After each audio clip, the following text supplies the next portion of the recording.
Nippon Ichi Software. So we pitted each company to see who had the better dancers. And go ahead, check out our Twitter at NIS America to see what each company brought to the table. And there might even be there'll also be a giveaway the next day. So if you're interested in seeing how well we could dance, check that out for yourself. Yeah, keep an eye on our social media tomorrow. Yeah, it's going to be pretty intense. Also, if you liked any of the music that was playing in that trailer, check out our audio-visual trailer on YouTube. It kind of gives like a sound sample of what the whole couple different game's about. artists. Yeah, there are over 36 different tracks in the game, so you got a pretty wide library if you end up picking it up, all from some really well-known artists in the kind of electronic beat genre. It's really good. This is the best soundtrack of a game I've played in a long time. You have a lot of different options like practicing songs and sound tests, so you can really get the rhythms right for each selectable song. And once you complete a mission in story mode, you can actually revisit them, switch up the songs, and even play at a higher difficulty. So if you're one of those rhythm platformer junkies who really needs to challenge themselves, this is the game for you. But otherwise, we have another block of trailer coming up for our releases in 2021. Want to cue us off there, Laura? All right, let's check out our 2021 upcoming games. Let's check it out.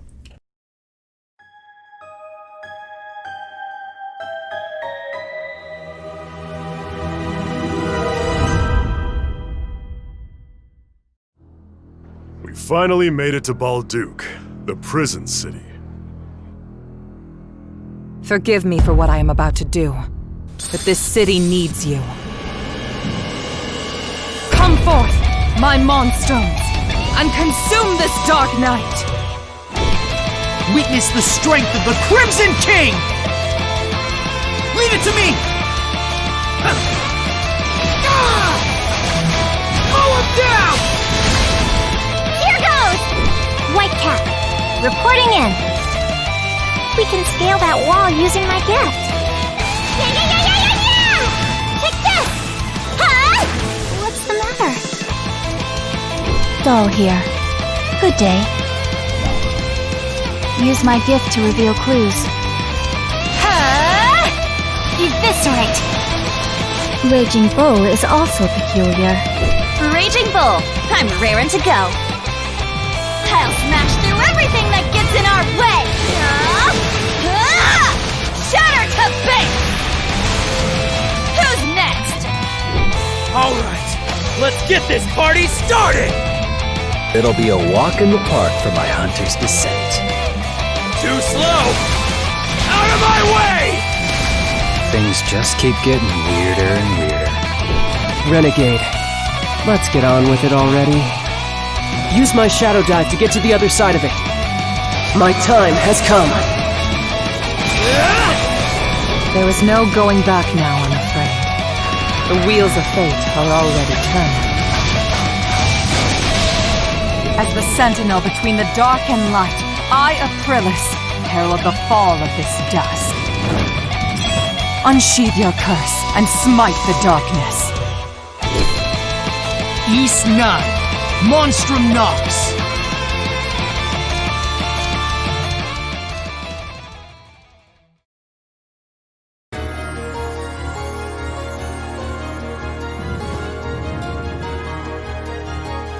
I've crushed riots, foiled breakout attempts, and sent all those who opposed me to the gallows.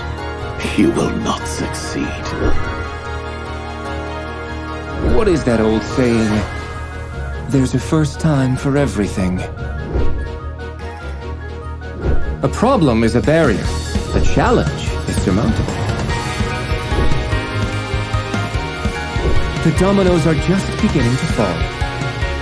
We must turn the people against Ivor.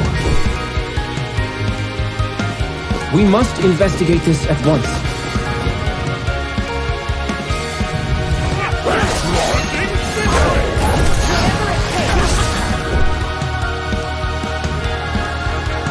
In the best interests of Welkin, I must do the unthinkable.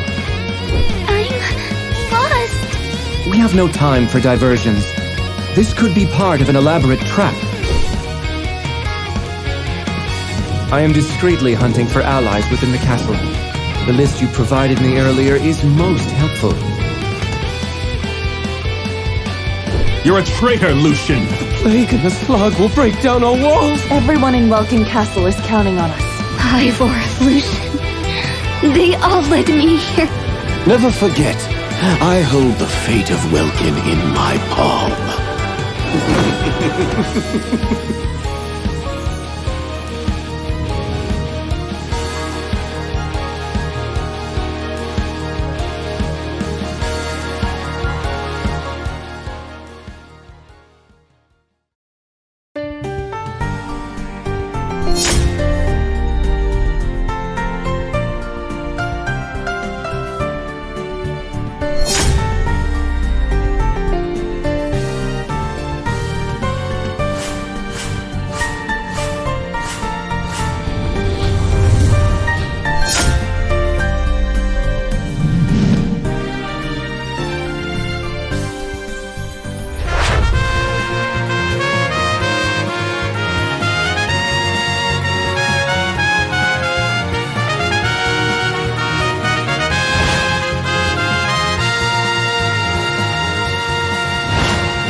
All right, so we have some pretty cool upcoming games coming in 2021 that we just saw there. Yeah, quite a few. Yeah, so let's start with East 9 Monstrum Nox, coming to us from Nihon Falcom. It's coming to PlayStation 4 February 2nd, and Nintendo Switch and PC summer 2021.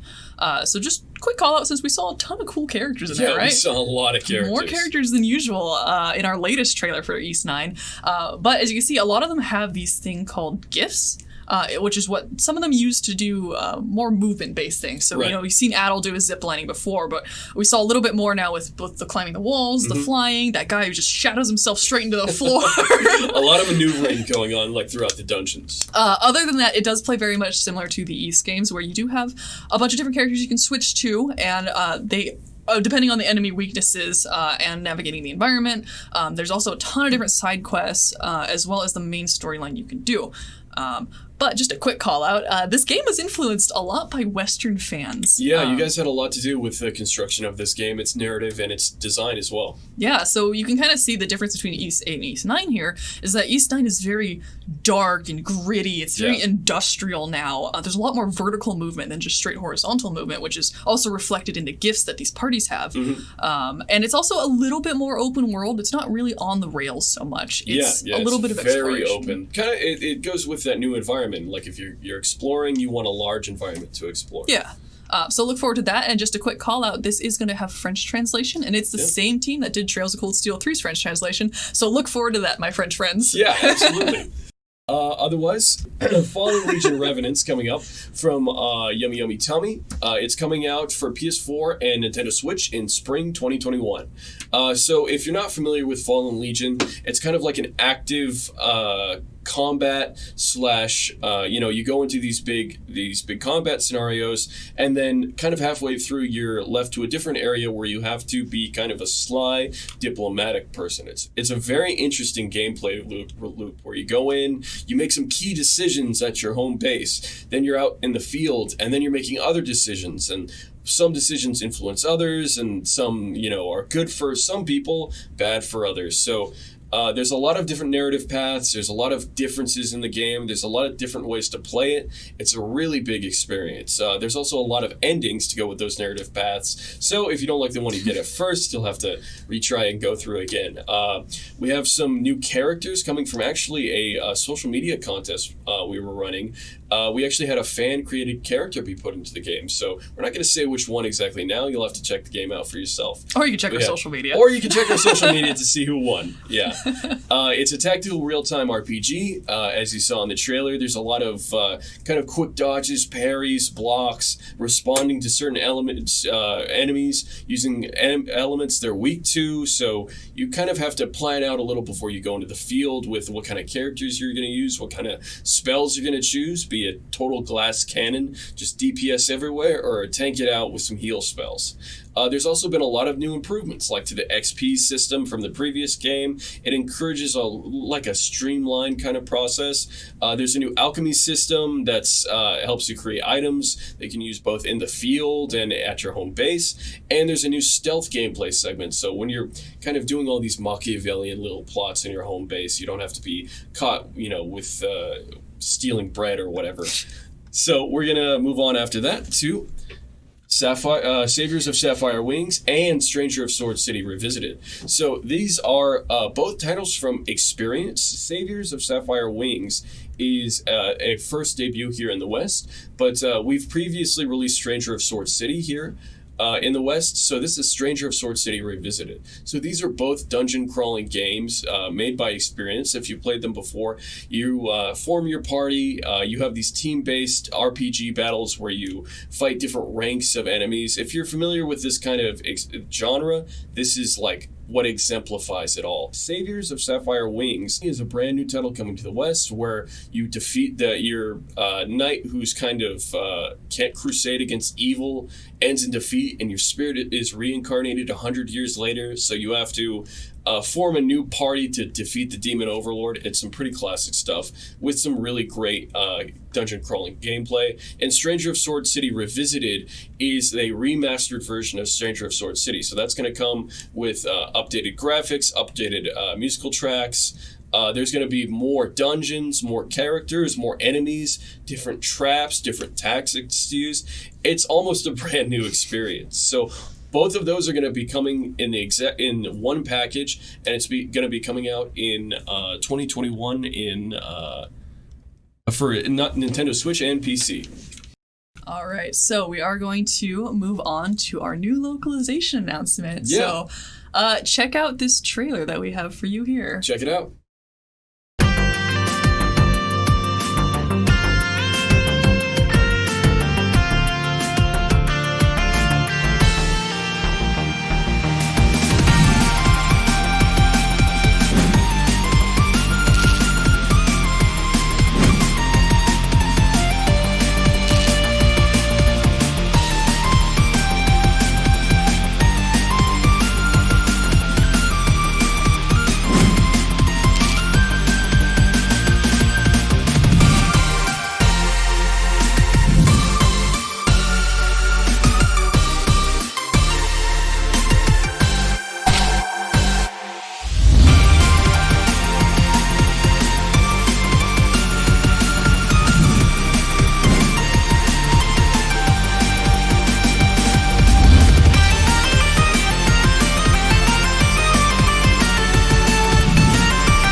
So that is our new localization announcement. It is Poison Control, coming early 2021 to both Nintendo Switch and PS4. Now we're going to take a little bit of a look at the gameplay, along with a very special guest from localization team who helped work on this game. Yeah. So we'll be right back. Stay tuned. We're going to check out some Poison Control. Stay tuned. We'll be right back with you.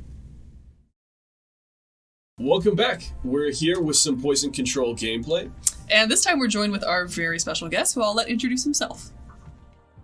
Hey everybody, my name's Nick. I worked on Poison Control as the project coordinator and translator. So we worked together in a team to bring you a very interesting and game that I hope you all enjoy.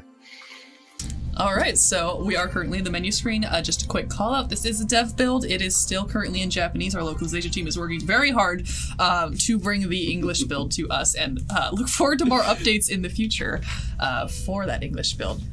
So why don't we start with kind of, I guess, who are we in this game, Nick? Sure. So you are an unnamed protagonist. I'm sure you've never come across that before. And basically, you find yourself lost in hell, and you can pick between either a male or female main character, which doesn't really have an impact on the story too much, but it's a nice option there. And you found yourself, you wake up in hell randomly at the beginning of the game. And as you progress, you find out more and more how you ended up here and what this hell is. But basically, right after you wake up, a klesha, which is like the main name of the enemy in the game, appears and basically fuses with you into, you both share your same body. And that becomes the kind of secondary main character in the game, Poisonette. And you work together, and your main mission is that you're trying to get out of this hell. And by doing that, you're collecting stickers to have a wish granted. Kind of see our stickers in the top there. But just to call out, we are playing as the male character. You will see Poisonette's suit. But kind of, I guess, what is this overworld we're into? Because this isn't our main stages here. Right. So these are just basically like, they're different levels of hell, so to speak. So right now you're at probably the very first one or second one. I think the second one, actually, because you just moved through there. But basically, it's the levels, the hells that you're going to be playing in. And you have to defeat a certain number of them. And then there's like a kind of a boss that is blocking off the next area that you need to get to. So you can run around and select the levels. I think you can interact with like a gift shop that you can buy an item at. And so it just kind of is a cool representation of the levels that you'll be playing in. It's kind of got that interesting 2D effect where no matter which way you're walking, it does kind of rotate it towards you. But why don't we start going into one of these levels? I believe we'll start with a little girl and her dog, and we'll explain a little bit more about her. So as we're going into the loading screen, we can kind of call out a little bit of what you'll be seeing. So the first thing you're going to see is a lot of dialogue with Hegan Radio. So Nick, what exactly, I guess, is Hegan Radio, and who are our hosts there? Sure. So Hegan Radio is a segment that appears pretty much before almost every hell, and there are two girls that work there, Midori and Kikiri, and they basically prep you for your hell. So they're kind of like your support team / cheerleaders / they like to watch from afar as you're dealing with all these problems. And so they read a fan mail, which more or less sums up the girl's issues and why her hell was made to a degree, and like what you can expect to encounter. So it gives you a good kind of like preview of what's to come, and it has really funny dialogue and a lot of like joking and back and forth between them. Like, unfortunately, Trevor and I cannot read Japanese, but we can hear it in their tone. They are very back and forth. It sounds like they're kind of ribbing on each other a little bit. Yeah, definitely. They like kind of have I would almost say a love-hate relationship in ways. But I really liked their dialogue. They're really funny, and so like you'll encounter them pretty much before every hell that you do. So they're there, for the entire game. I could read that. So there is a little bit of English in this game right now. And they also regularly show these kind of like pictures or graphics in the beginning of these radio segments. And would you like to give a little explanation of what we just saw there, Nick? Sure. So the premise like behind the game is obviously that you're in this hell, and other girls fall to this hell as well. And so basically in this hell, this little girl's dog died. And so she's become overwhelmed with grief, and she doesn't know what to do. And she kind of takes things in a weird direction without spoiling anything. But that her hell is that her dog died, and she's fallen to despair because of that. So sad. Like, I'm laughing, but I swear to God, it's sad. Anyway, so there is a bit of a difference between, I believe, some girls that may still be alive and some that are not. Would you like to tell us what our status of this girl might be? Yeah, so this one luckily is still alive. That's good. Yeah. and sometimes you don't know, and you have to find out while you're playing it. Sometimes the Higan Radio girls will tell you that they're dead, or they think they're dead, but they're not sure. And if they're dead, their hell is going to be a little bit harder. The enemies are going to be a little bit tougher. So A little bit more despair when you're dead. yeah. I would too, honestly. So this is our world for our little girl with her unfortunate dog. It's a very dark world. Like it's horrifying compared to some of the levels, or one of the levels we're going to see after this. But all the levels also are a little bit themed. So I guess kind of what are we going to see in this world specifically? Yeah, I think there's going to be a lot of dog-related themes going on. Like you're going to see the enemy right there, which we call them klesha, which means poison in Sanskrit, and it has to do with Buddhism. But we thought that was a perfect tie-in to the whole overarching theme of the game. So that was kind of a dog themed klesha, and you're going to see, I think they're like some dog skeletons and stuff, which is kind of awful. There's one. But yeah, so it really, the hell really reflects the girl and why she's there. And so and like almost the entire sense of the meaning. So we did see a little bit of combat there. You can see that we can trigger Poisonette to come out whenever we'd like to. She does have a timer of how long she can be out, and you'll use her to kind of clear the poison that's on the ground. Poison comes in a couple different colors, but we'll mainly be seeing pink for the most part, which is the normal poison. And you can kind of make loops with her to clear out all poison in the middle of the circle, whereas if you didn't complete the circle, you kind of don't clear all of it. So it's a good way to both clear out a lot of it, and it does recharge your weapon that our main character here is using. So if you're running out of ammo, you want to recharge it a little bit more, you can see the meter going up. You can fill it up with some more poison and use that against the enemies. These enemies are a little unique too to this world because they've got that little stuffed animal on them. Which is awful. We'll see some other themed enemies. We also have like standing enemies, we have flying enemies, but we keep seeing these blue things around. What exactly are these?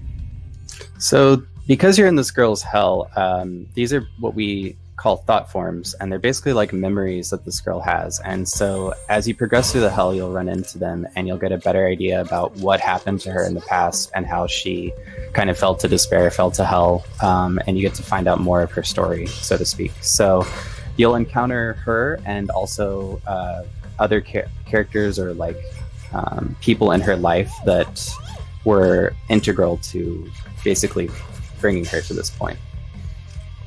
Kind of like following a quest system almost. So one of the other things I wanted to call out for this combat is you can also use the poison to stun enemies. You might see Trevor doing that occasionally. If they get caught in the circle, you can stun them for a little bit. As well as there's kind of objectives you want to do when you get stuck in certain areas that kind of block you off from going any further. So you either have to clear all the poison, you have to defeat all the enemies, or something of that like. The world is so pink also. Yeah. There's a very, very heavy pink theme throughout Poison Control, but this level especially is incredibly pink. Alright, so I guess maybe without spoiling it, are we just trying to reach the end of her level to kind of find the last thought form, or is there a certain goal we'd want to do in this level? Yeah, so normally it'll tell you actually in the right-hand corner. So like before it just had her and it said to purify her hell, but now it's telling you that you need to defeat it, this klesha. So basically they give you like little goals that you need to complete, but overall you're trying to purge her hell. And in order to do so, you kind of have to have the background. And in the end, you generally end up getting an item that's really important to this girl. And you can give her back that item, and that kind of like either brings her like solace or peace, puts her heart at peace, and you purge her hell. And sometimes the girls will be like way out of control and delusional and almost kind of crazy. So like, but by giving them back this item or talking to them, you can kind of talk them back to being more level-headed. So that's basically what you're trying to do here. I believe this is just through my own playthrough with half understanding what's happening because I don't read Japanese, but you do get different weapons, which is potentially based off of finishing these levels? Yeah. You do. I believe so. You can get different like poisons, and you get different weapons, and by clearing the hells, you get these new weapons and poisons. So I think the more you play, the bigger your arsenal will become, and you can kind of, you can equip it on the world map and change your style to see what fits your play style the best. I think we can kind of see that Trevor does have an alternate weapon available. This 54 ammo one. And I think there's at most 4 you can have equipped, and then you can switch between them in the levels. We also saw that. Oh, yeah, you do have your special move. Do you know what that move does, Nick? Yeah, I think it's like a stunning move, and it also does like damage for enemies that are close by. And I believe it's when Poisonette like rejoins your body or something, or you need like the radio gauge filled up before you can do it. Yeah. So it's kind of like an AoE attack. I believe we also have sort of a recovery thing. I know Trevor kind of got knocked down there for a second there. Is that the butterflies that we were seeing in the bottom right corner? Yeah, that is. And basically they also feed off of poison. So if you don't collect poison, not only are you not getting ammo for your guns, but you're also not feeding the butterflies. And so basically if your health goes all the way down, you'll pop back up. It's kind of like a life. But if you're not getting the poison, then they don't recharge, and you're ultimately you're making it a lot harder for yourself. Yeah, but it's nice to have those extra 3 chances. Just don't waste them all, Trevor. Yeah, I'll try not to embarrass myself in front of all of these viewers. I think this golden chest will actually complete the level for us, and I don't think we don't want to show too much off. So I think we're going to go back into the overworld for a second. Sure. And then we'll take a look at what I would consider one of my favorite worlds, and I hope it's your guys' also. We're going to be skipping through a little bit of dialogue here, just so you won't really get much context for it. So we're just going to go straight into the Hegan radio part.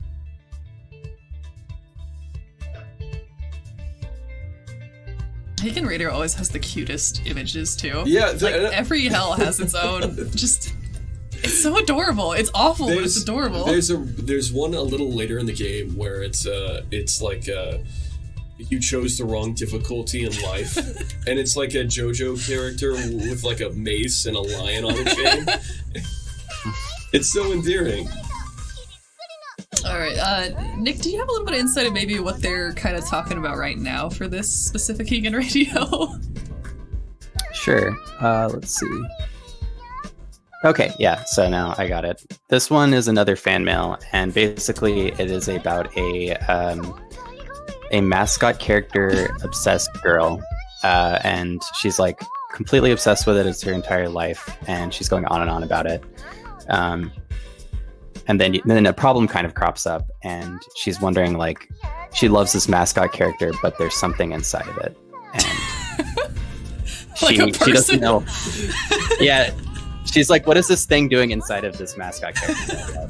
I think you guys might be able to guess what the mascot is. Yeah, a little familiar to us. Familiar. I feel like I would turn into this girl at some point because I absolutely love this level. I feel like I've seen one of my coworkers jammed into that mascot costume. Yeah, I didn't even think about that. We have a giant pretty, and sometimes we shove our own employees in it. Forcefully. It's got a padlock on the outside. So if you guys really, really love pretties, please don't be shocked that there's someone inside of one. You might end up in hell. That's totally seriously. kidding. But that's some real baggage. So let's get into this level. Wait a second. Nick, what is happening? I need an explanation. What is this? Okay, so that is the mascot character that we just talked about, and they definitely look very familiar to a character that you know, and so basically the whole level is themed around them.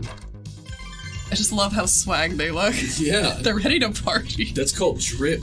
Oh man. So we also have these things flying around, which you can kind of tell is a picture of their own face, but most of the levels have something similar flying around that's more related to their levels, but yeah. These ones are the best. What are you talking about? That could not be more related to this level. So we talked about how enemies might be a little themed, considering we saw the stuffed animal on those kind of dog creatures. Wait, you're saying that's not the actual regular enemy design? So what kind of enemies are we going to see in this level, Nick? You're going to see their mascot character themed, and they're basically wearing like little hats and glasses, and then I think there are ones that look very similar to the mascot character, but they're not quite the same. Like they maybe are missing the hat and the glasses, and you have to only defeat the ones with that are the actual characters. Oh god, the hats are so good. I love them so much. I need like a pretty helmet, just in general, for my own personal use. So, this girl is in hell, right? But she was also obsessed with these creatures. Are having these creatures around her, constantly surrounding her, actually a hell, or... Yeah, I enjoy it. That's a good question. You'll have to play it to find out exactly why she's here. Yes. But they're kind of intimidating, actually. The sheer amount of them just watching you being really attacked. Just ominous being around. They see everything. Oh man, I've never actually seen kind of a redesign of. I guess they're not really called Prinnies in this game, huh? We should cover that. These aren't the official Prinny, huh? Right. It's basically a mascot character that is very popular in the actual world that this game takes place in. So in the mortal realm, the living realm. But they look very similar to Prinny, and obviously they drew inspiration from that. They're coming at you with that hat. So these are also our standing kleshas. They were kind of the standard ones. I think they might be the first ones that you actually see in the entire game.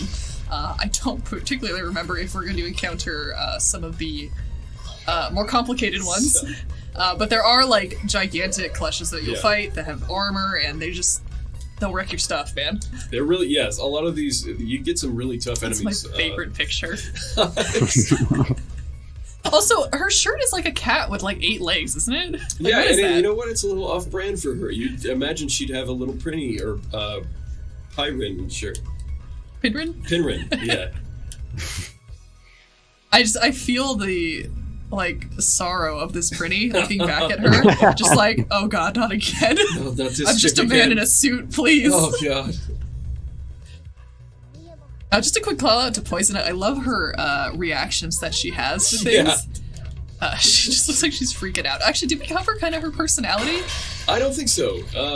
I'll let Nick talk a little bit about why or how exactly she is.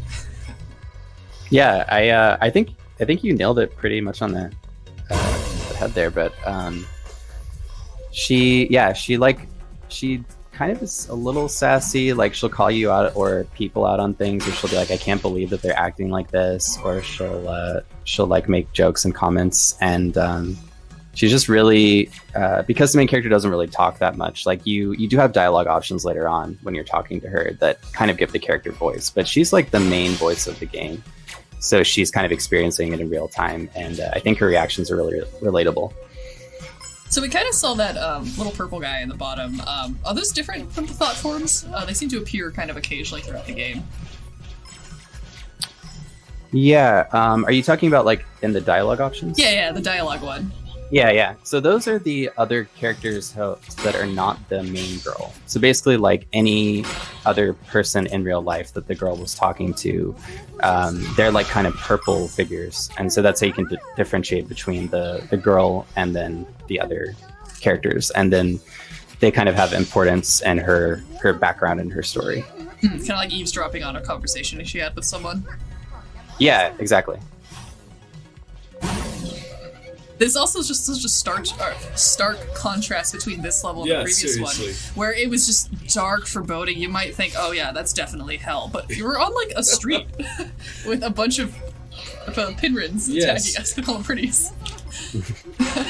But just as a quick, I guess, not look, but I'll tell you about the other levels. They come in all sorts of different, I guess, colors. I don't want to kind of spoil too much stuff that's in them. Every different, each level features a different girl, I think we should say. Oh, there's one of the giant... Oh, that one's bigger. Yeah. It's got a bigger hat. I should say, yeah, of course, the bigger the hat, the stronger the enemy. The classic video game term. But each different level features a different character, for the most part, and each of these... characters have a kind of their own baggage or their own issues, and that are kind of reflected in the. Yeah. So you'll see a good variety of worlds, especially with quite a bit. The street here. I think this one happens to be a little more wackier. noteworthy. Yeah, it's the best world. It's my favorite. It's definitely one of my favorites. One of the things we probably won't see. Oh, there's a flying enemy too. Yeah, here's some of the flying enemies, which are kind of like the fodder enemies that are, you really have to focus fire on them, or and this is the best music too. Yeah. Anyways, so one of the things we might not actually see in this level, as we've already completed level before. I'm not sure if it reappears, but there is kind of a level up system. If you've played the Princess Guide, it's kind of similar to that. But Nick, do you want to give us a little bit of insight into kind of how your conversations with Poisonette can level up certain aspects, and maybe what those aspects are? Yeah, sure. So basically, at the end of the level, you have a heart-to-heart conversation with Poisonette, and you can kind of get more background information on her. You can be really kind of playful, almost flirtatious with her, or you can be mean to her. And your choices are directly correlated to a stat that because you're sharing this body with her, and it's basically your body is becoming more in tune with each other, your souls are becoming more in tune with each other. So based on your answers, your certain stat will increase, and I believe there are 5 or 6 stats you can choose from. And so each time there's this heart to heart, you'll get 3 options, and that will reflect to these stats. And not to spoil, but does that influence the ending at all? So there are actually a number of endings to this game. So I don't want to spoil too much, but I think it may influence one ending, and it might be a little hard to find actually. But so that's just a hint for you guys. If you guys want to play the game, find all the endings. We're just letting you know it's an option. Yeah, and I really love the dialogue varies too. So and it can be ridiculous, or it can be really serious, and I like to kind of see her reaction, because you can really kind of give her a hard time, and she'll even call you out on it when you do. She has the best reaction faces too. Yeah, I love her shocked, her little shocked face. Yeah, with her arms up in the air. Yeah. I don't know if you guys have noticed yet, but when we're actually firing, she is on our shoulder there. Oh, she's so cute. Yeah, she's tiny. Oh, I just got whacked. But if you hit an enemy, for every shot you do, she does a little fist bump in the air. It's so adorable. Yeah, it's so adorable. I didn't even notice that the first time, because it's just you can get mobbed by a lot of enemies. Our first level was pretty tame, but this one does. Oh no, our lights! Lights. Sorry, we forgot that our lights were on a timer, and we were. No, it's the rolling blackouts in California right now. Except your stream didn't die. Can't be helped, guys. Sorry about that. Definitely not our fault at all. Anyways, you can get mobbed pretty bad in this game if you're not careful, or say you don't have the right ammo. Because some guns I do think are better in other situations. Absolutely. The default gun you're using is always good, just in general for taking out individual enemies. But there's some that fire a lot more, some that fire one really strong bolt. Some you have to charge, some do scatter shots. And this level, it really does fit into the aesthetic of a crowded theme park, but this is definitely one of the levels that you can get easily mobbed with a lot of kind of weaker enemies. You'll notice that 1 or 2 shots to the pretty hat, which is something I'd never thought I'd say before, will put down one of these enemies. Yeah, just 1 shot to the pretty hat and they're down. You break them. Yeah, you break them. And if my pretty hat got shot, I would be pretty broken too. But I can't blame them. Yeah, there's enemies just appearing behind me and everything like that. So we do occasionally see that there's coins everywhere. I'm assuming we can use those in our little gift shop. Yeah, I think the coins are there's money, which I believe are called B, and then there are also they almost look like poker chips, but you have to gather a number of them to use a certain weapon, I think, or a certain poison in the level first. I just like watching these enemies go down. It's a really satisfying gameplay when you see a bunch of coins pop out of an enemy. It's such a visceral reaction of just oh boy, coins. I mean, I also get that with clearing the poison. Yeah, that's It's I want to clean it. You'll see, I've been pretty guilty here of being pretty OCD, okay, I missed a spot. Yeah, I want it to be super clean. It's very similar to other games. Some of the other poison that we haven't seen yet, I believe it's maybe like a bluish or purple. The returning poison. Yeah, you clean it, and it's poison that just keeps coming back, and it's upsetting because I want to clean the level. It needs to be perfect. I believe there's also a red poison, but I wasn't too sure what that did, if you had some insight into that, Nick. I believe the poisons kind of they directly correlate to like how much of a delusion or like how much in despair the girl is. So I think the red might be like the deepest, and so you may not see that until the later levels in the game where you're really getting to like serious issues. But I think the pink is, like you said, they're kind of like base poison that the first few levels start out with. So you'll see like different colors, and sometimes they'll be like on top of each other. So it'll kind of make it a little more difficult to purge or clean up. Especially with the blue one, because you clean up a large swath of area, say of pink, red, and blue, and then you forget where the blue one was. And then you step into it and it reappears right underneath your feet. Whoops. There's a couple enemies that actually spit poison too, don't they? They're kind of interesting and hidden throughout the levels. Yeah, the enemies they're all over the place. I feel the anxiety of you running out of ammo, Trevor, especially when you're shooting the enemies and then you start shooting and there's nothing. Oh no! Click, click, click. You can just switch to so sometimes I just switch to my other weapon for a quick kill. I don't want to waste the special bullets. Okay, but if you played better. And what if I came up against a big enemy though? I need to save the resources. And then you just never use it. Never use them. Game. Yeah, it's her free I death think phase. that last free death phase. So good. That little spirit orb like that will actually complete the level. So I think we'll hop back into the overworld real quick. And I was hoping we could show off a little bit of the menus. Oh yeah, the menus are super pretty. Yeah. Actually, the art style, Nick, if you wanted to go into, kind of, at least what it evokes. Yeah. Yeah, I mean, I think this game is really big on being like stylish and really sleek. So I think that's really, you can see that in the menus. And then you'll see Poison out in the background because she's always with you. And I think the longer you're on the menu, she'll actually talk to you and make commentary. So I really like that aspect. She's always with you, Yeah, even in your always. menus. Yeah. Oh, that was a little... It's okay. We can't read Japanese, I'm guessing, here. So this is your little equip screen. So you see you have your Doku blaster right there, and you can change the tabs for for different levels that you complete. You unlock some different equipment and all that. It's a very floral kind of design, almost very Art Nouveau-esque. Very flowy, kind of goopy, kind of. Very pink. Here is She's my tiny. favorite. This is my favorite screen of all time. It's just tiny little Doku Musume just like trotting along. And this is your stat screen. You guys talked a little bit earlier about how your conversations at the end of levels affect what stat levels up.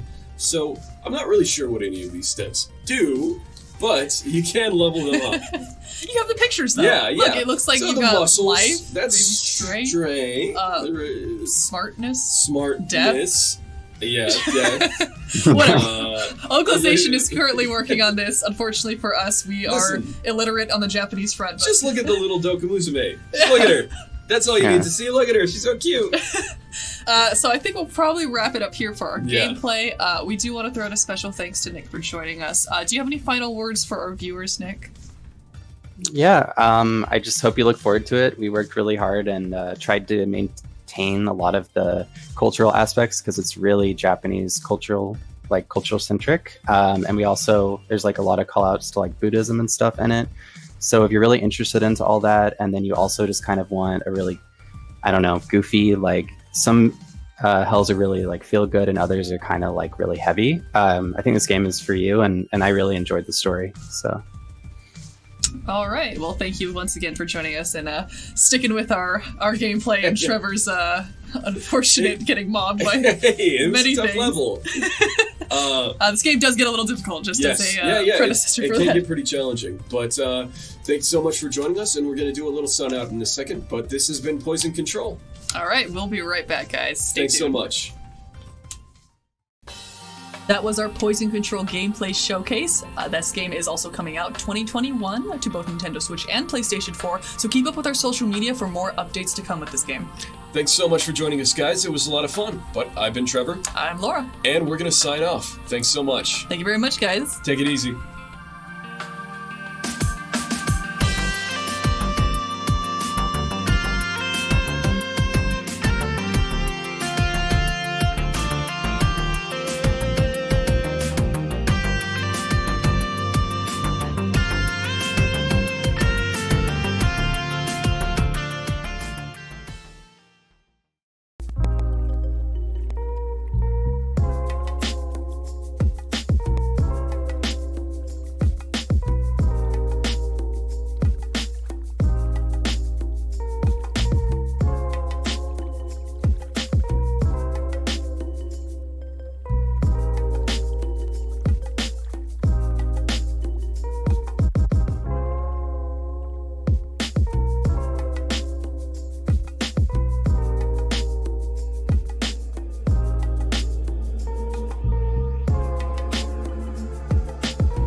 Genesis Noir is an adventure game set before, during, and after the Big Bang.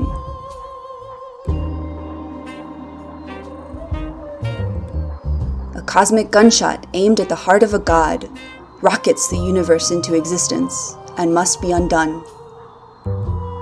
Explore the expanding universe to discover clues on how you might destroy the Big Bang and prevent this tragedy.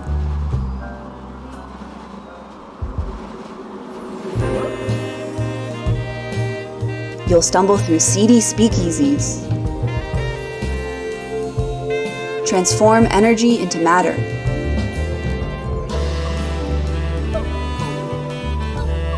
create far-out jazz duets,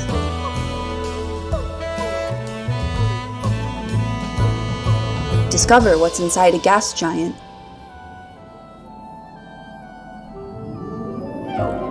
track animals through primeval woods,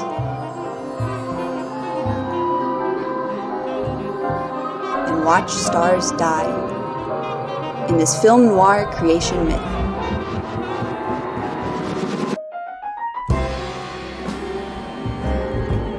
Learn more at genesisnoirgame.com and help destroy the universe.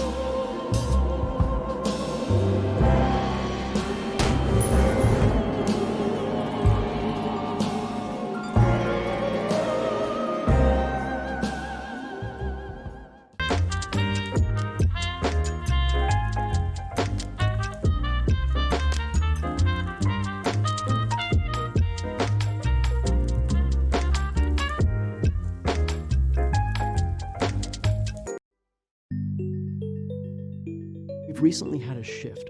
Both Child's Play and the medical community has recognized an unfilled niche where we needed some additional expertise in the hospital to help us deploy everything that they've provided, and they've started to help us develop a brand new role within medicine, that of the gaming technology specialist. These are people who have expertise in gaming, in technology in general, knowing how to set things up, keep them updated, but also have expertise working with children and work hand in hand with our child life specialists. We can't afford to support 250 of these positions across the U.S., but we can support 5 or 6 or 7 a year, get them started, and then have them prove useful so that ultimately every hospital will want to have this person. We'll always support our partner hospitals with Amazon wish lists. We'll always send them an annual gift to support their child life department. But being able to spread this position across the globe is the next push that we want to be able to do. I think that this is revolutionary. I think it's the next greatest thing for our profession. To see an organization like Child's Play really be able to admit, you know what, we can do better. What's our next step? What's our purpose? How can we change the world? How can we make a significant difference that's lasting? And so it's been really an amazing part of my professional growth to watch them get to the point they are today of introducing something that 5 years ago we wouldn't have even thought about.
The next chapter in Firefly's classic real-time strategy series, Stronghold Warlords is the latest in a line of unique castle sim games. Developed by Firefly Studios, creators of the original Stronghold and Stronghold Crusader, Stronghold Warlords introduces new RTS mechanics, classic Stronghold units, and 4 unique regions. In Stronghold Warlords, players must first design, build, and manage a fully realised castle economy, before taking the fight to rival opponents lifted from the pages of history. But you won't be alone in the fights, with the addition of a completely new way to play Stronghold in the Warlord system. Players will besiege Great Khans, Imperial leaders, Shogun commanders, and more as they grow their castle economy and construct new gunpowder-fueled siege weapons.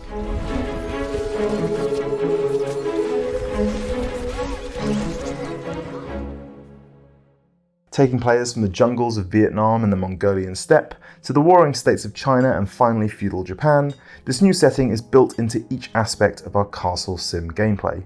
Popularity with your subjects is influenced by a wider variety of factors than ever before. A granary full of rice, meat and vegetables might keep your peasants from revolting, but in order to raise taxes, an army, and get the most from your workers, they'll need more than just full bellies. Quality clothing and housing, temples, tea houses, medieval entertainment, and even torture devices all have a role to play in the continued happiness and obedience of your peasant population. Fail to stay on their good side and peasants will abandon the player, leaving you without farmers, blacksmiths, diplomats, and indeed soldiers with which to defend your keep. Introducing new cultures, mechanics, and historical detail to the series for the first time, Warlords is built around the central Warlord system, a grand strategy mechanic that allows players to recruit, upgrade, and command 8 unique warlords across the battlefield. Once under your command, either through force or diplomacy, I serve a new master. My army is ready. Each warlord boosts your strategic prowess with unique perks, characteristics, and upgradable abilities. Early on, players can boost their diplomacy and gold reserves with the help of the Crane Warlord. who also has a unique perk that boosts popularity within the castle. Later in the game, we might turn to more military-focused warlords, like the Tiger and Dragon.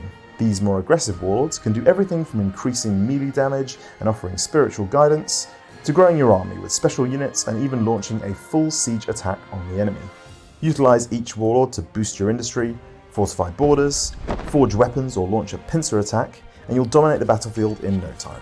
Each mission and multiplayer battle means a fresh set of warlords to command and new dynamics for every castle built.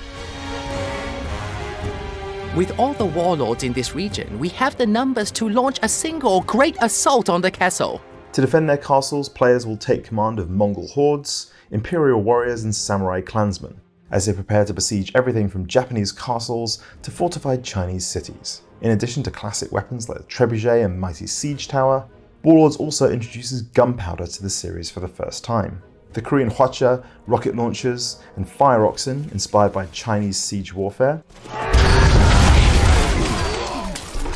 are all options for players hoping to breach enemy walls and thin out an attacking siege force. When it comes to infantry, players will be able to recruit all new units including fire lancers, disciplined samurai, Mongolian bowmen and heavily armoured imperial troops. Combine these with your siege weapons of choice and players will have all the tools they need to break enemy lines and defeat the enemy warlord. Whether you become the greatest lord through fear or admiration, military might or careful diplomacy, players will journey from 3rd century BC China and Vietnam all the way through to the rise of the Tokugawa shogunate and the coming of the Mongol Empire.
Genesis Noir is an adventure game set before, during, and after the Big Bang.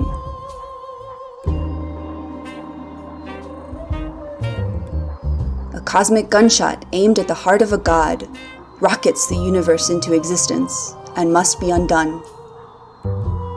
Explore the expanding universe to discover clues on how you might destroy the Big Bang and prevent this tragedy.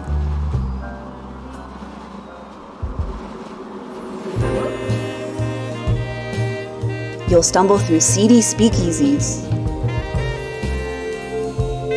transform energy into matter,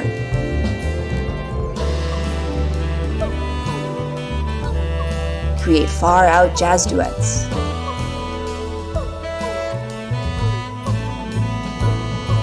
discover what's inside a gas giant,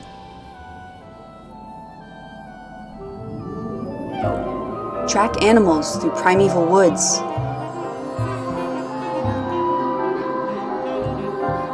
and watch stars die in this film noir creation myth.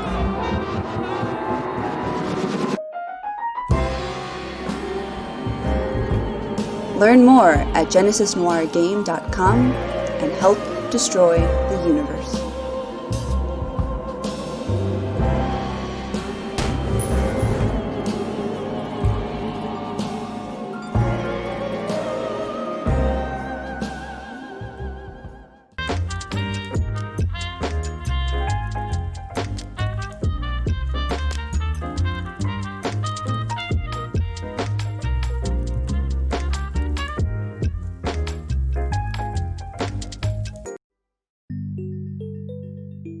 we've recently had a shift.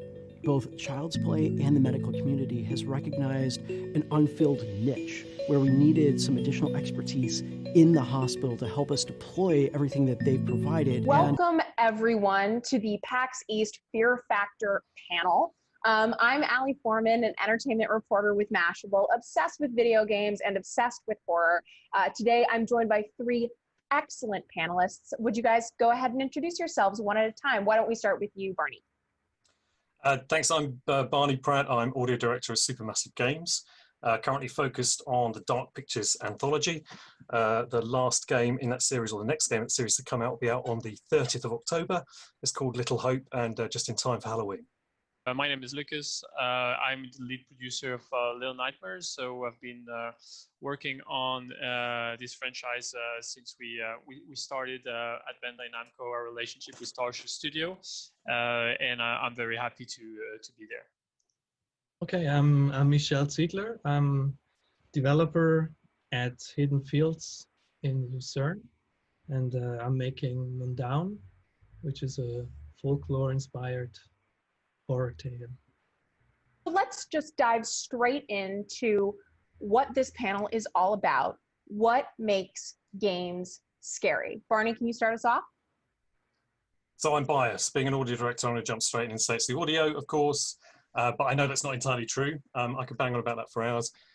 It's a number of things. It's about having a kind of emotional and sort of psychological kind of involvement with the game.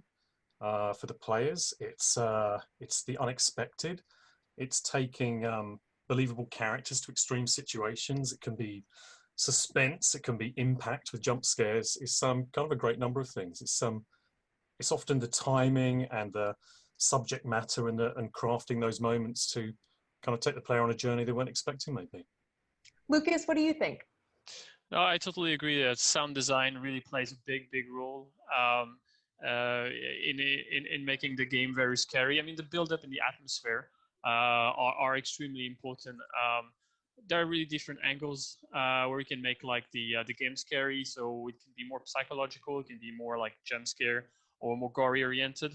Little Nightmares, we tend to avoid showing too much so that people are more like thinking what's happening in the background, and we think that's actually more impactful than showing. At least for our game, that works very well. And I think it's creating universe that are unique and very unsettling for the players. That makes things very scary, to me at least. Michel? Yeah, I think it's very subjective, and me personally, I find it very unnerving if I enter a foreign world where I'm a new arrival and I don't know really how the world works, where I'm lost. A lot of unexpected sights and sounds. It's also beauty and the darkness, because that can not only be dark, and kind of a story and the characters that all work together to create this one package. So I think for me, a lot of it comes down to an atmosphere of dread and oppression. Yeah, that's my personal preference, I think, in this genre. When we talk about that combination of beauty and of darkness, horror games have traditionally been known as survival horror. You've got the Resident Evils, the Silent Hills. That's kind of where people have thought of horror games going. But all of you represent very unique, different kinds of new horror. What do you make of the way that horror games are expanding? And do you consider your projects part of a new subgenre or multiple subgenres? Would you like to start, Michelle? Yeah, I think there's definitely a lot going on, and also in the indie scene when it comes to horror. And kind of Mundown is kind of a bit of it's not a retro-inspired game, but I would like to bring some of the unexpectedness and the freshness of those games, how they felt when they came out, I think. And I think it's more of the story, and the folklore is very important in my case. Yeah. I think it just in terms of the folklore, I think it's really interesting to kind of take that and then maybe put a different twist onto it, which is where the horror comes into that kind of original story. I think a lot of the narratives from Supermassive have been based on truths, based on historical fact, and kind of exploring those and kind of bringing those to kind of a different end to surprise the player. Yeah, I mean, there's definitely a lot of different inspirations that that can make things very very unique. In Little Nightmares 2, we have like that character. She's a teacher, so so basically everyone has experienced like having a teacher that is able to kind of hear you while she's like writing on the billboard or something. She kind of has like eyes behind her head or something like that. So we wanted to take that situation to the extreme where like the teacher can just twist completely her neck around, and that's really scary. And that goes also with the folklore. Like that character is inspired from a traditional like Japanese yokai, the Rokurakubi, which is like a woman who can extend her neck. So in terms of gameplay and feel, she's inspired by that. So it's really combination of different things, but it's very important that the ending result feels like unique and authentic. That's what we're trying to achieve, of course. But in the case of Little Nightmares, it's always complex because it's about surviving. It's about we're using the codes of the horror genre, but at the same time it's difficult to say we're just a survival horror because we have platforming, we have puzzles, so we have got this multiple genre factor, which is very interesting. Like when you talk to people, sometimes they just say you're doing platforming, sometimes they just say you're doing horror. It's just like we're doing kind of all of that. In hearing all of you talk about your various games, I think we can all agree that it evokes a very specific, very cinematic image. And it's true across all of the games that we've discussed. In what ways do you think the increasing popularity of horror in film, because we're obviously in the middle of a cinematic horror renaissance, how is that being mirrored in games, or is it not? Is it motivated by something else? Barney, obviously, the Dark Pictures anthology is hugely cinematic, hence the whole movie night mode of Man of Medan. But would you mind starting us off and giving us your thoughts? Yeah, I mean, I take a lot of influences from kind of you can't underestimate the influence of Netflix and the indie horror scene within that.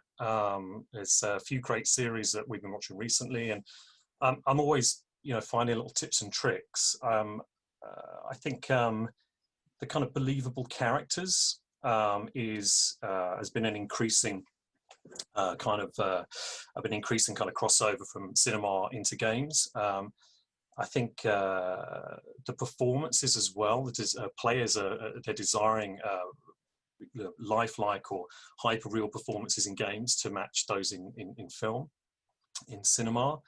And I think for us with the Dark Pictures, to be able to present an absolutely cinematic experience with the audio, especially, we go to great lengths for the detail on those characters, the detail in the environment, the kind of seamless flow of the game, the narrative, even within the choices and even within the multiplayer experience within that. So we try and take that cinematic experience and really extend it into games. So I'd say we're heavily influenced, and I think there's such an unlimited number of subgenres that are being explored again within the indie horror film scene.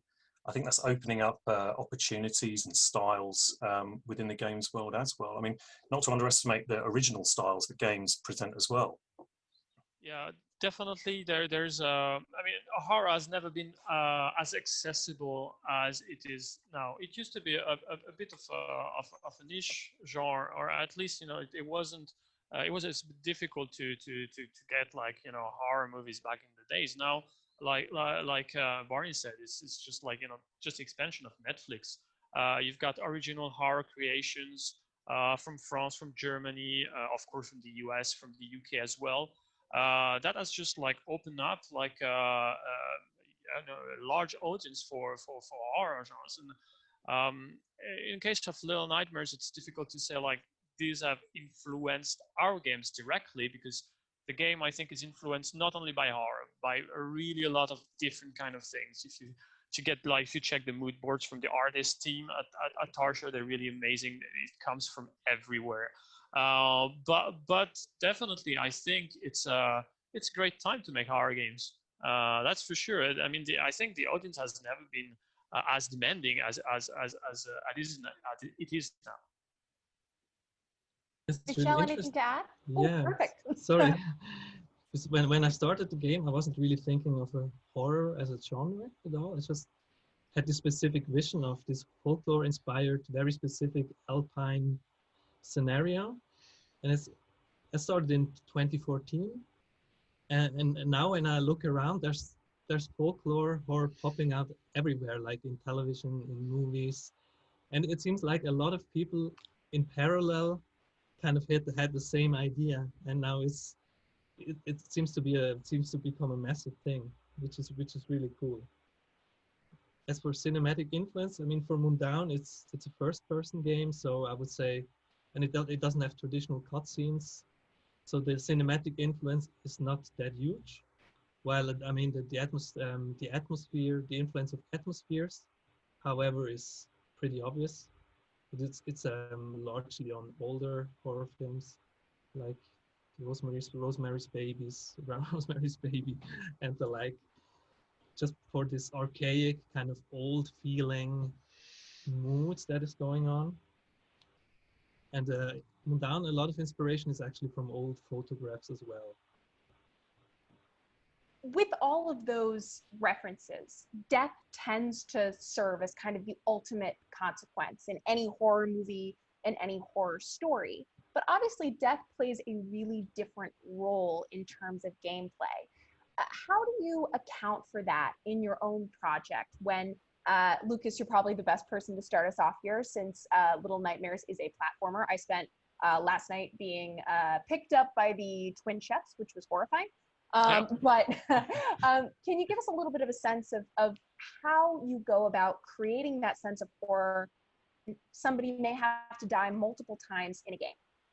Yeah, so in Little Nightmares, we play with death in very different approaches. So like you said, we do have some die and retry kind of death, where you will have to die multiple times to complete the section, and we actually know when we intend the player to die here. We just need to, of course, avoid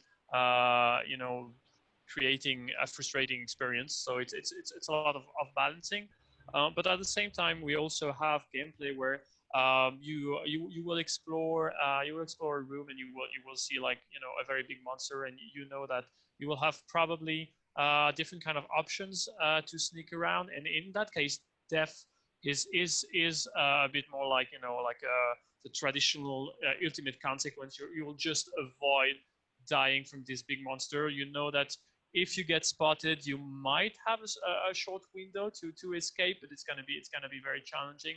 So yeah, we approach death with different angles, and actually that's quite fun. And we even like sometimes play like Little Nightmares when we're counting the deaths of the players and stuff like that. So it's nice stats to track. Barney, obviously in Dark Pictures, you can lose characters altogether. How does that change the horror experience? Yeah, so the strapline is all can survive. You can kill everybody. You can, or everybody can survive. I think death in horror can be a good thing. So you can want something or someone dead. So I think that's kind of an interesting twist on it. That's outside of our norm. We can, from an audio perspective, we can make deaths, any level of kind of emotional, from kind of schmaltz all the way down to, yeah, we're happy that was over. But we can even mislead the player to make some deaths seem more emotional than maybe they actually are, for a number of reasons. So no, I mean, deaths are, again, with horror, it's a very subjective thing. It's not always as negative for us in a third person with some distance maybe from some of the characters. and with multiple characters in the narratives to play with. So yeah, we can play around with that quite a lot. Michelle, anything to add? Yeah, for Moondown, we're trying to find the right amount of punishment that a death should entail, because it's not really the main thing about the game. It's not a game that's challenge based per se and lives more from the atmosphere and story, but at the same time you can die because from the enemy encounters in the game, because I personally like if there's some element of actual threat going on in the game.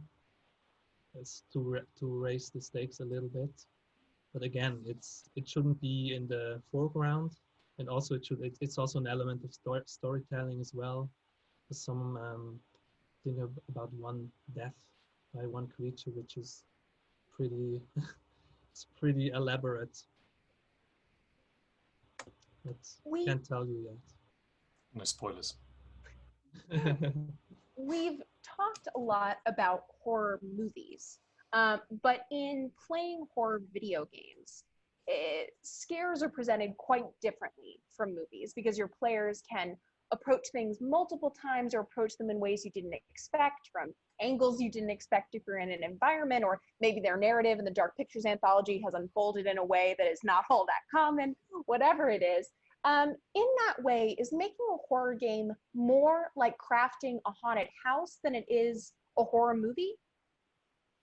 Anyone can start. Lucas, how do you start? Yeah, I mean, in our case, Little Nightmares is very art driven. Well, most video games are more like design driven, which makes it, I think, closer to movies in some ways. Since we have like a rather linear adventure, this allows us to control the pace, to control the atmosphere, the encounters, and the build-up. So in that respect, I think we're kind of closer to movies because we've got a lot of people just watching playthroughs of walkthroughs of Little Nightmares, not playing and really enjoying it, and that's I think that's really great. But there is still a situation where you can definitely tackle down your enemies from different angles, and yeah, sometimes we don't expect people to do what they do, and it's very fun to watch. And one thing that I really enjoy with video games is how it is enjoyable for people to share their experience, and when they play video game, like when they're screaming and all of that, when they're streaming their experience, that's really amazing. That's not something you've got with movies, so it's really fun to do that. But similarly, we have at least sections of linear for which we can craft the experience. So we've got a lot of control over those scares, as Lucas just said.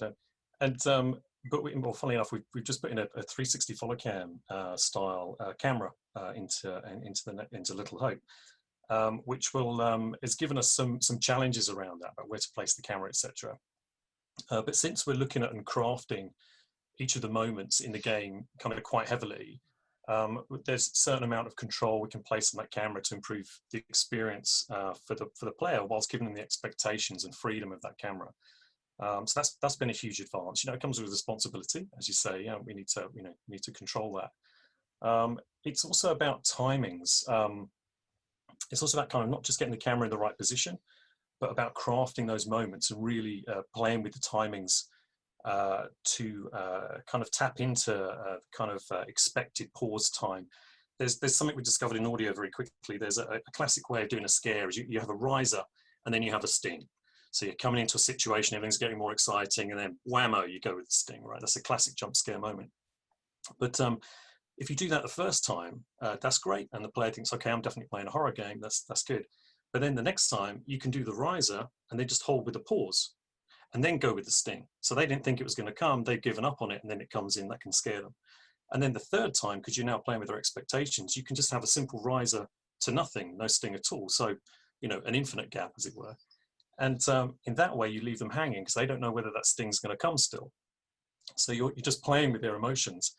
And a lot of these, like the riser to nothing, that kind of can be on the corner of exploration, can be in any kind of situation. So there's ways of crafting those moments even within the kind of free camera situation, just to improve the experience. Michelle, how does this play into your game? Yeah, it's definitely more like a haunted house than a movie, since it's very non-linear, and we're trying to find a good mix of organic and dynamic encounters and more moments that are more focused and even linear in some situations, because if you don't do that, there's a chance you will never have an encounter with an enemy. So it's a really fine line to kind of traverse, because I don't want it to feel too linear and scripted, and at the same time there's no substitute for a moment that you really design, and that can be really effective. Yeah.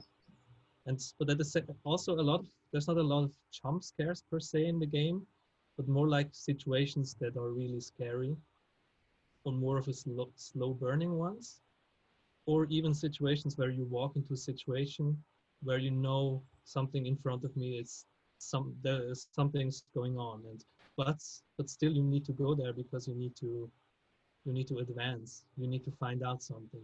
So the player kind of has to get over themselves and advance still, even knowing that the situation they walk into, they don't necessarily would want to. Can I just pick up on it? That was such a great discovery.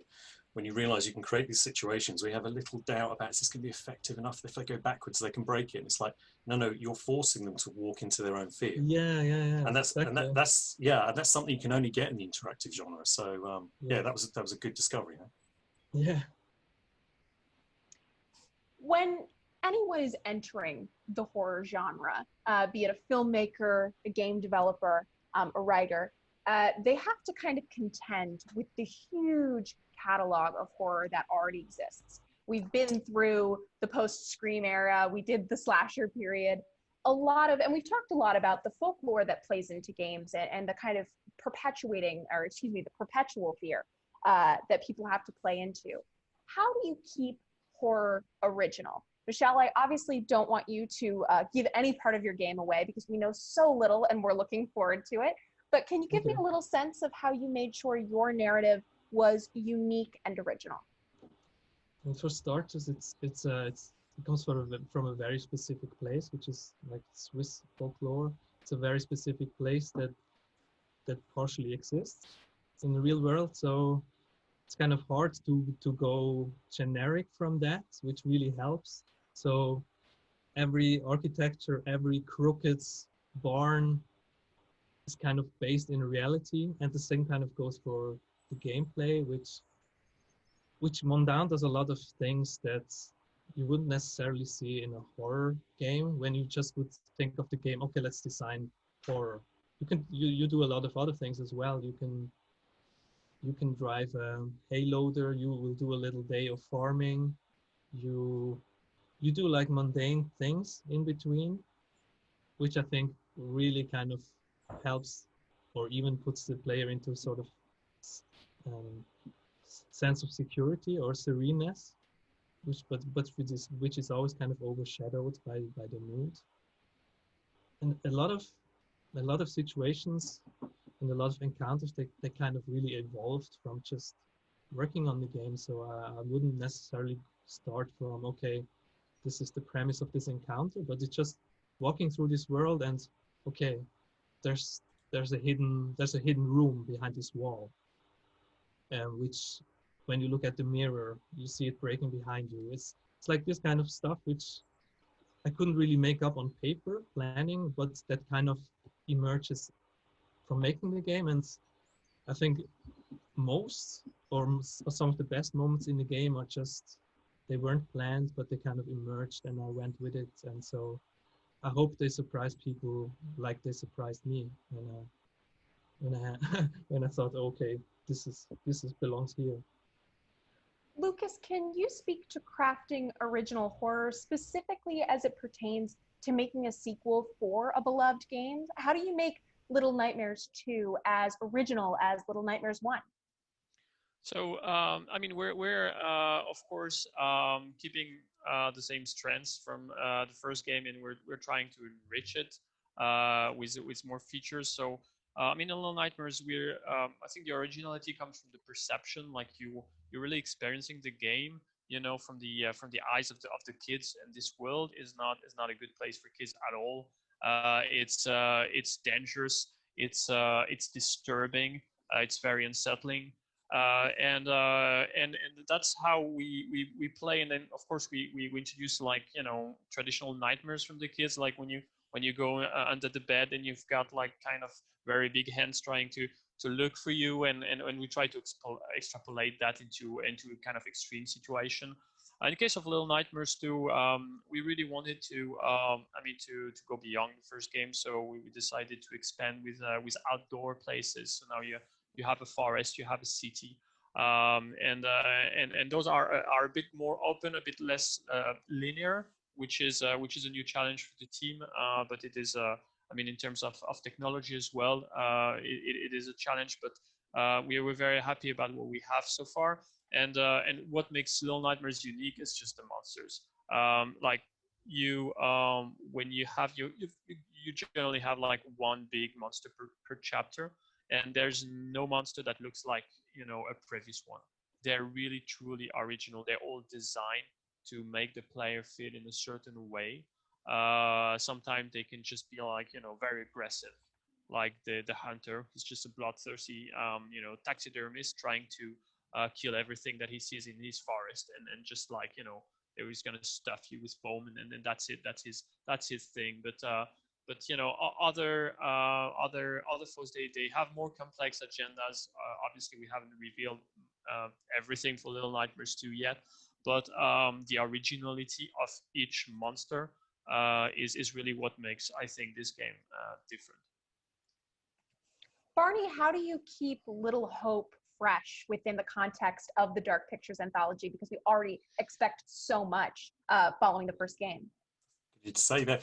I mean, it's there is kind of a format to the anthology where there's 5 playable characters, and those characters kind of develop the narrative or develop in the narrative. But there's 8 different games in progress at the moment, either released or in progress, and the design for each one is so completely different. The mix of horror genres and subgenres that come together to kind of in the game development, in the game design, are so different every time. For example, the Man of Medan was kind of a psychological kidnap horror, without too many spoilers. The next one, Little Hope, again, without any spoilers, there's indications of a historical reference, for example, indications of witchcraft, and indications of some form of creature. And so, you can only imagine how those separate elements will piece together in this one. Of course, I'm privy to the next couple, and they're in a very different surroundings again. So we kind of, I guess it's supermassive. We're delivering the same horror experience, but we're just changing it up every time. We've innovated with the multiplayer. So the backdrops, they're just changing all the time. The subject matter's changing all the time. And we follow suit with the music. We follow suit with the soundtrack. A historical reference lends itself to a historical soundtrack.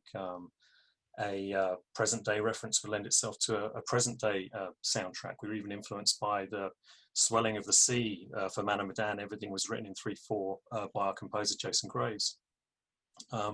So for us, it's an amazing experience for ourselves, because we can change up what we do on every game as well to keep it fresh. So if we're keeping it fresh, then we think we're doing a good job for the players, really. Barney, this is just a question for you, but I've been curious.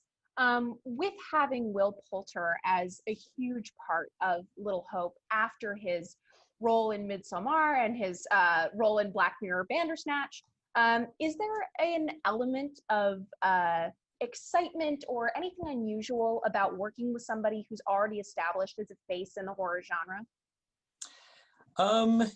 That's an interesting one. I mean, I can only really offer you a personal perspective on that. I kind of, I think in a way there are expectations on how he will perform, because he's been such a large part of other narratives, of other stories. But I think that's down to the players playing the game, whether we either meet, surpass, or surprise those expectations in our game. I will keep Will alive, I promise you, when the time comes. Good luck. Good luck with that. Good luck with that. Thanks. One thought that I've had for a while is I can't speak to Little Hope, but at least in Man of Medan and in Little Nightmares, there are ways to imagine that the ending is hopeful, or that you can get a happy ending, or that you can win the game. Michelle, can you start us a little bit on whether or not you think it is important that a horror game be beatable? You mean like you finish the game and get a good ending? Do you need to have the possibility of a good ending? Either open to interpretation, or because there are multiple endings, like in the Dark Pictures anthology? I don't think it's necessary. I think probably the same question as in a movie. But yeah, if you can, at the same time, yeah, if it's a game and you can only lose, and it's really noticeable to you that, okay, I get the bad ending and you can't get a good one, I don't know. It might leave something to be desired, but I don't think you can rule it out in general. Really, it might be possible in certain cases or very specific scenarios, I think. I don't know. We would have to see it to see if it works. Lucas, what do you think? Well, I think we just should let the creators decide what kind of ending they want to do. I mean, like Little Nightmares 1, the ending is I don't think, like, it's not happy, it's not sad.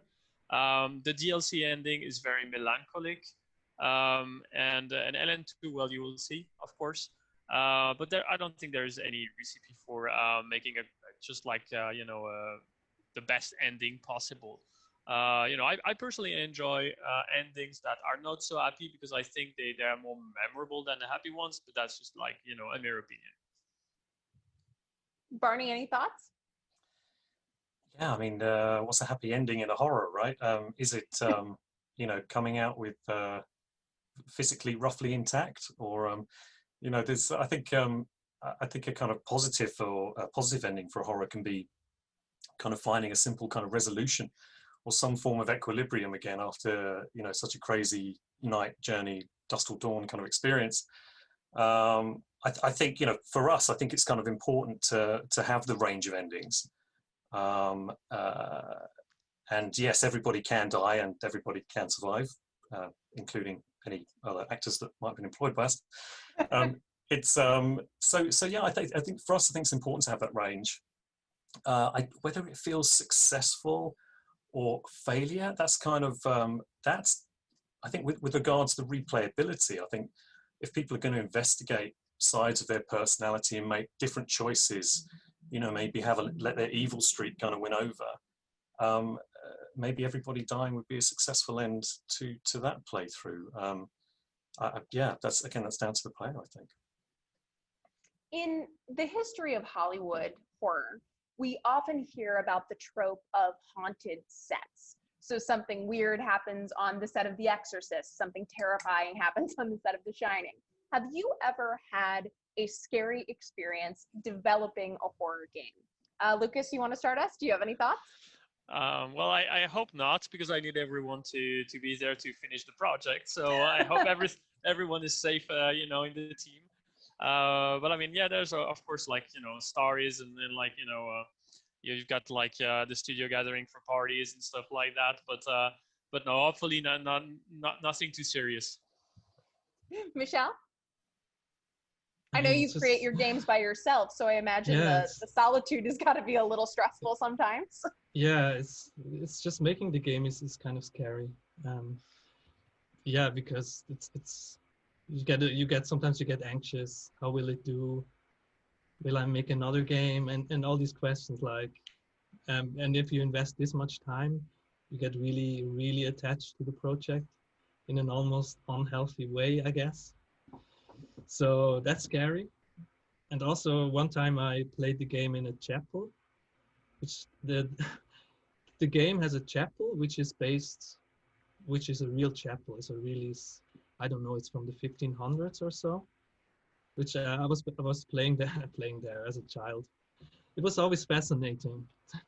And so the chapel is also in the game, so I thought I'll play the chapel. I'll go into the chapel in the game, but take my notebook to the chapel and play there. And I mean, it wasn't haunted, but it didn't really feel great because it's still, I'm not a practicing Catholic, but my upbringing, it still kind of felt wrong because the church is kind of a sacred place. So that was a bit of a moment of blasphemy, maybe. Barney, any scary stories to share? No, not massively. I mean, I think I sort of speak for everyone here. I'm sure, like you get gradually more and more desensitized to horror. It's not cynicism, but you gradually desensitized. But no, I mean, we become kind of acutely aware whether a kind of bug count or an email inbox, unread emails might read 666, or maybe you're working late one night and the life-size statue of the Psycho from Until Dawn out the corner of your eye might just catch you unawares, in the corner of the office. So we have our moments, but overall fairly calm. To that end, when you play horror games, be it your own or someone else's, what is a moment that stands out to you, something that really scared you in a horror game, a scene that really got you? Lucas, do you want to start?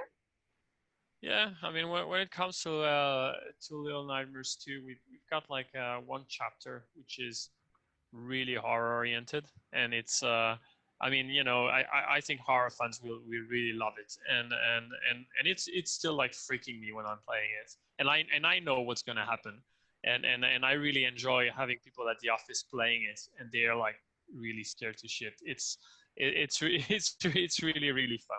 So yeah, I can even sometimes be scared myself by our own game, which is, I think, a very good sign that this is going to be memorable for people who will play for the first time.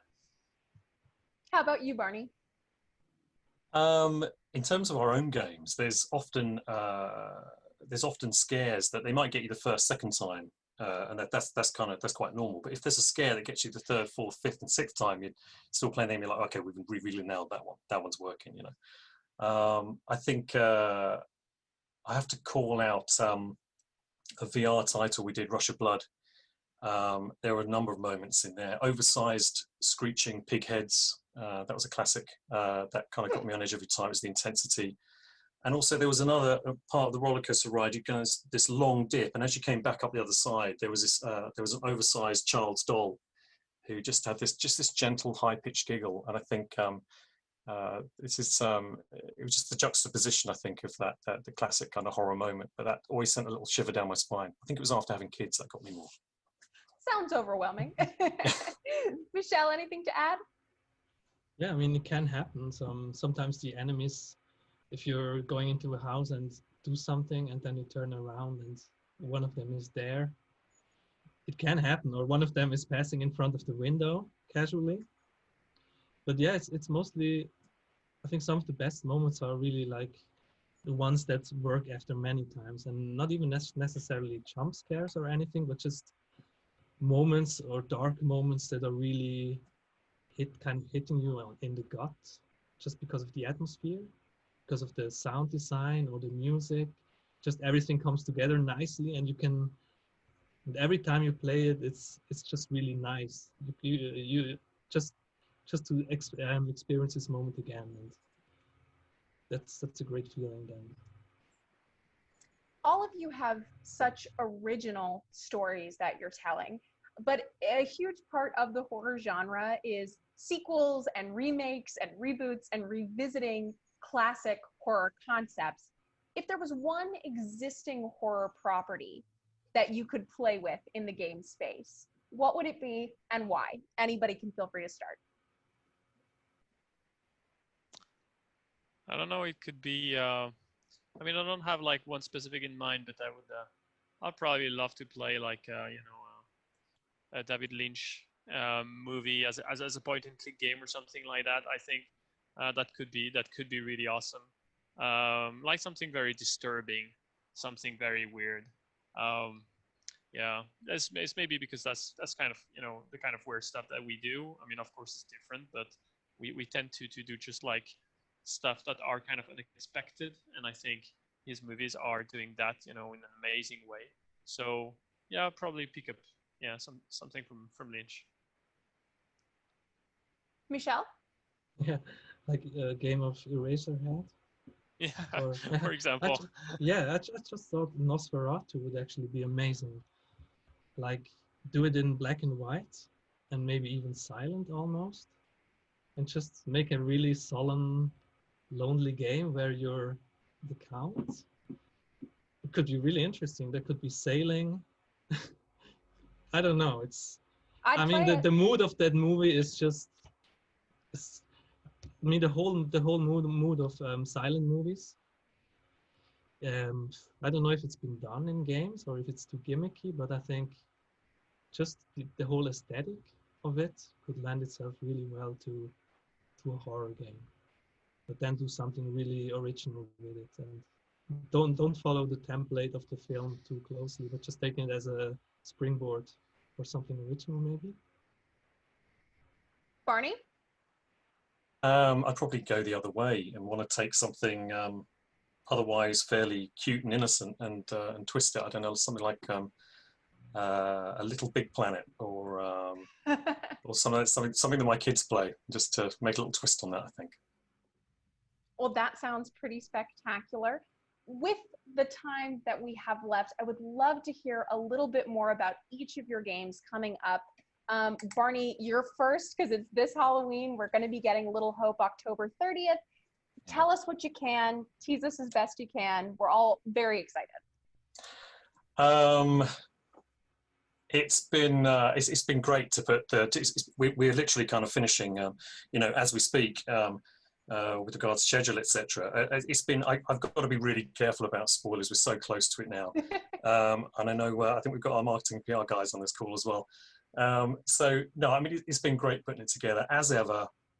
It's super high quality, branching narrative game with multiple twists, multiple layers. Pacing's great. We're all playing it through at the moment. We're looking for polish areas. We're not finding that many. We're feeling good about it. Yeah, it's in a really good place, and looking forward to this one coming out. Looking forward to the feedback. We're feeling really good about this one. I can't really say too much. I know I'll drop myself in it. My apologies. No, totally fair. Okay. We don't have to wait that long, which is great. For Little Nightmares 2, correct me if I'm wrong, Lucas, but I think we're looking at February 11th of 2021. Yeah, that is correct. How are you feeling? What can you tell us?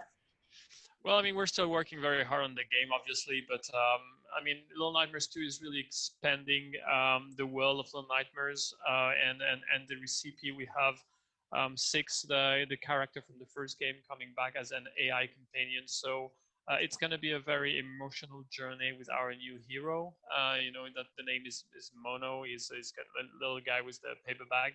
And of course it's going to be we're going to keep the same strength, the atmosphere, the cuteness versus the horror.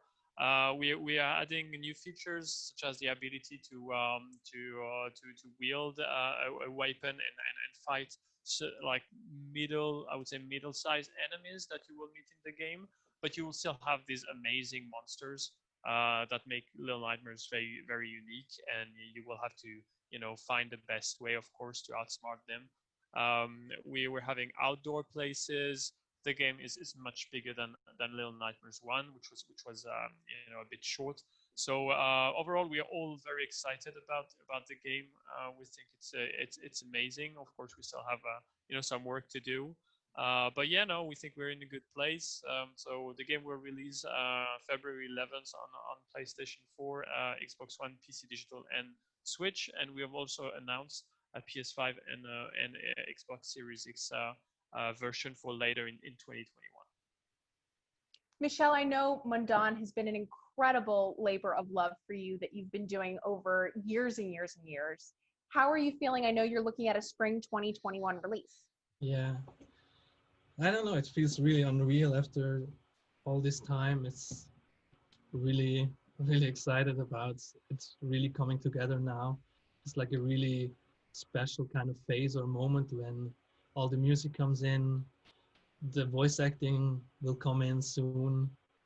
It's spoken in Romansh, which is a very obscure language, which is only spoken in the Alpine region of Switzerland. And I mean, I hand through every texture of the game, and it's been a journey, which is when I started, I didn't really foresee the scope of it, I think. And now that it really comes together in a great way, it feels amazing and also pretty emotional. And I can't wait to see how people will react to the finished thing and finally show it to people. Yeah. Well, I am personally looking forward more than you could know to being terrified by all of the stories that you were telling. I cannot wait to dive into each. Thank you, Lucas, Barney, Michelle, all for joining us. This has been an incredible chat. I hope everyone who's watching has a great rest of their PAX East online and has a great time preparing for this year's Halloween, for Little Hope coming out, for Little Nightmares 2 coming out, and for Mundan coming out. Thank you guys for joining us.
Hello everyone, this is Kevin from Treasure Coast Games, here to give you a quick introduction to our game, Hamster Scramble.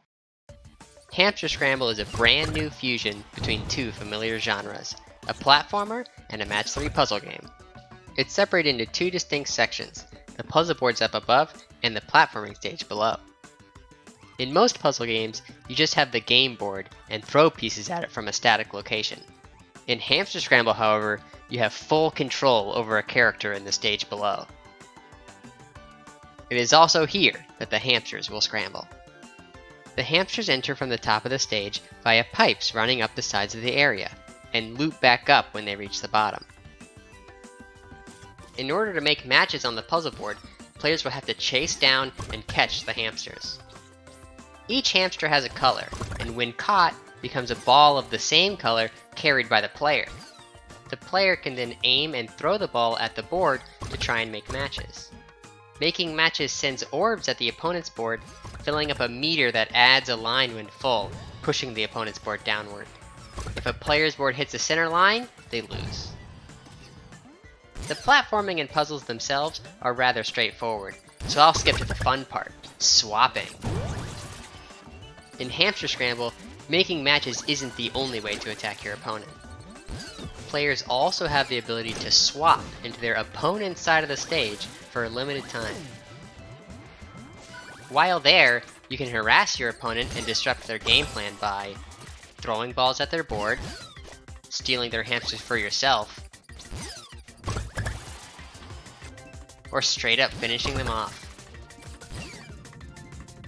Players can defend themselves from an invading opponent by attacking them, which will knock their hamsters out of their hands and stun them for a short time.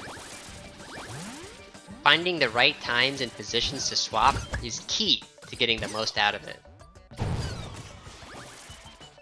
Each stage in Hamster Scramble has its own unique look, platform layout, and mechanics, such as slippery ice platforms and bubbles that catch hamsters and carry them upward.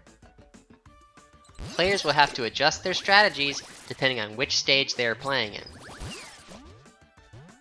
In our demo here at PAX Online, up to 4 players can enjoy local and online multiplayer in 4 of the game's stages. There's also the Hamster Village to explore, and a taste of the game's single-player content as well. So please come try out the game, and have a great time at PAX Online!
What do you think it's like here? Being a kid in the hospital. How do we feel? Are we all the same? No. We are each our own, different.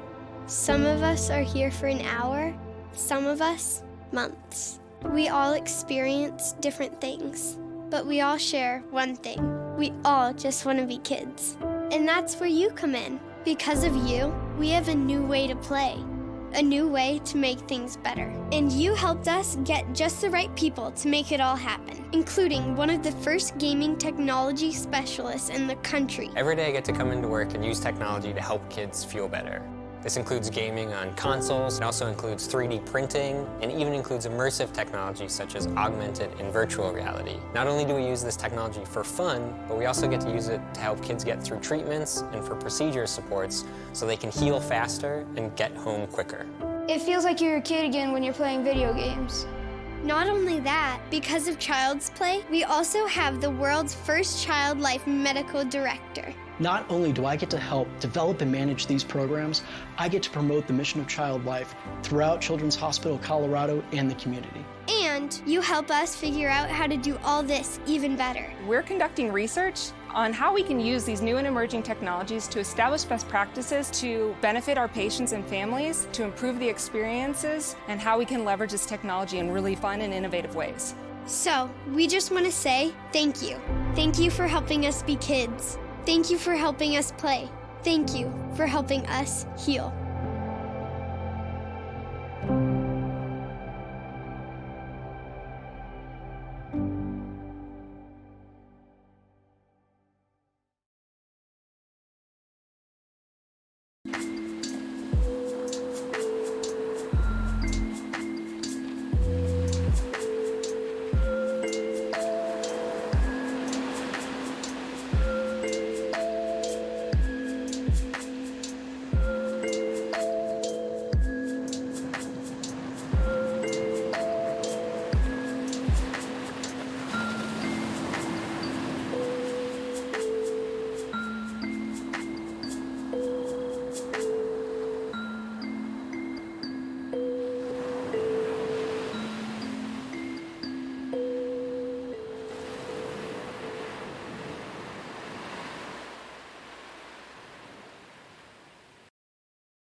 We challenge you to a Swap-At Showdown!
Hello everyone, this is Kevin from Treasure Coast Games, here to give you a quick introduction to our game, Hamster Scramble. Hamster Scramble is a brand new fusion between two familiar genres, a platformer and a match 3 puzzle game. It's separated into two distinct sections, the puzzle boards up above and the platforming stage below. In most puzzle games, you just have the game board and throw pieces at it from a static location. In Hamster Scramble, however, you have full control over a character in the stage below. It is also here that the hamsters will scramble. The hamsters enter from the top of the stage via pipes running up the sides of the area, and loop back up when they reach the bottom. In order to make matches on the puzzle board, players will have to chase down and catch the hamsters. Each hamster has a color, and when caught, becomes a ball of the same color carried by the player. The player can then aim and throw the ball at the board to try and make matches. Making matches sends orbs at the opponent's board, filling up a meter that adds a line when full, pushing the opponent's board downward. If a player's board hits the center line, they lose. The platforming and puzzles themselves are rather straightforward, so I'll skip to the fun part, swapping. In Hamster Scramble, making matches isn't the only way to attack your opponent. Players also have the ability to swap into their opponent's side of the stage for a limited time. While there, you can harass your opponent and disrupt their game plan by throwing balls at their board, stealing their hamsters for yourself, or straight up finishing them off. Players can defend themselves from an invading opponent by attacking them, which will knock their hamsters out of their hands and stun them for a short time. Finding the right times and positions to swap is key to getting the most out of it. Each stage in Hamster Scramble has its own unique look, platform layout, and mechanics, such as slippery ice platforms and bubbles that catch hamsters and carry them upward. Players will have to adjust their strategies depending on which stage they are playing in. In our demo here at PAX Online, up to 4 players can enjoy local and online multiplayer in 4 of the game's stages. There's also the Hamster Village to explore, and a taste of the game's single-player content as well. So please come try out the game, and have a great time at PAX Online!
What do you think it's like? Here. Being a kid in the hospital. How do we feel? Are we all the same? No. We are each our own, different. Some of us are here for an hour, some of us, months. We all experience different things, but we all share one thing. We all just want to be kids. And that's where you come in. Because of you, we have a new way to play, a new way to make things better. And you helped us get just the right people to make it all happen, including one of the first gaming technology specialists in the country. Every day I get to come into work and use technology to help kids feel better. This includes gaming on consoles, it also includes 3D printing, and even includes immersive technology such as augmented and virtual reality. Not only do we use this technology for fun, but we also get to use it to help kids get through treatments and for procedure supports so they can heal faster and get home quicker. It feels like you're a kid again when you're playing video games. Not only that, because of Child's Play, we also have the world's first child life medical director. Not only do I get to help develop and manage these programs, I get to promote the mission of child life throughout Children's Hospital Colorado and the community. And you help us figure out how to do all this even better. We're conducting research on how we can use these new and emerging technologies to establish best practices to benefit our patients and families, to improve the experiences, and how we can leverage this technology in really fun and innovative ways. So, we just want to say thank you. Thank you for helping us be kids. Thank you for helping us play. Thank you for helping us heal.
Choose your swap at Momoko, Yukimiko,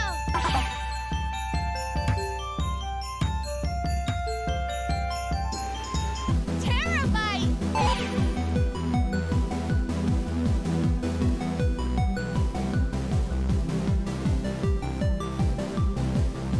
Queen Polly, Amelie,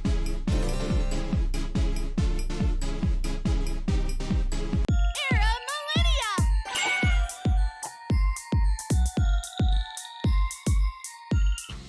Versus Mode,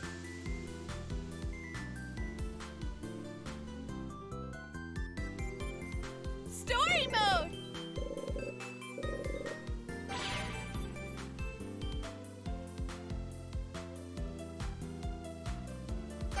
we challenge you to a Swabbat Showdown!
Hello everyone, this is Kevin from Treasure Coast Games, here to give you a quick introduction to our game, Hamster Scramble. Hamster Scramble is a brand new fusion between two familiar genres, a platformer and a match 3 puzzle game. It's separated into two distinct sections, the puzzle boards up above and the platforming stage below. In most puzzle games, you just have the game board and throw pieces at it from a static location. In Hamster Scramble, however, you have full control over a character in the stage below. It is also here that the hamsters will scramble.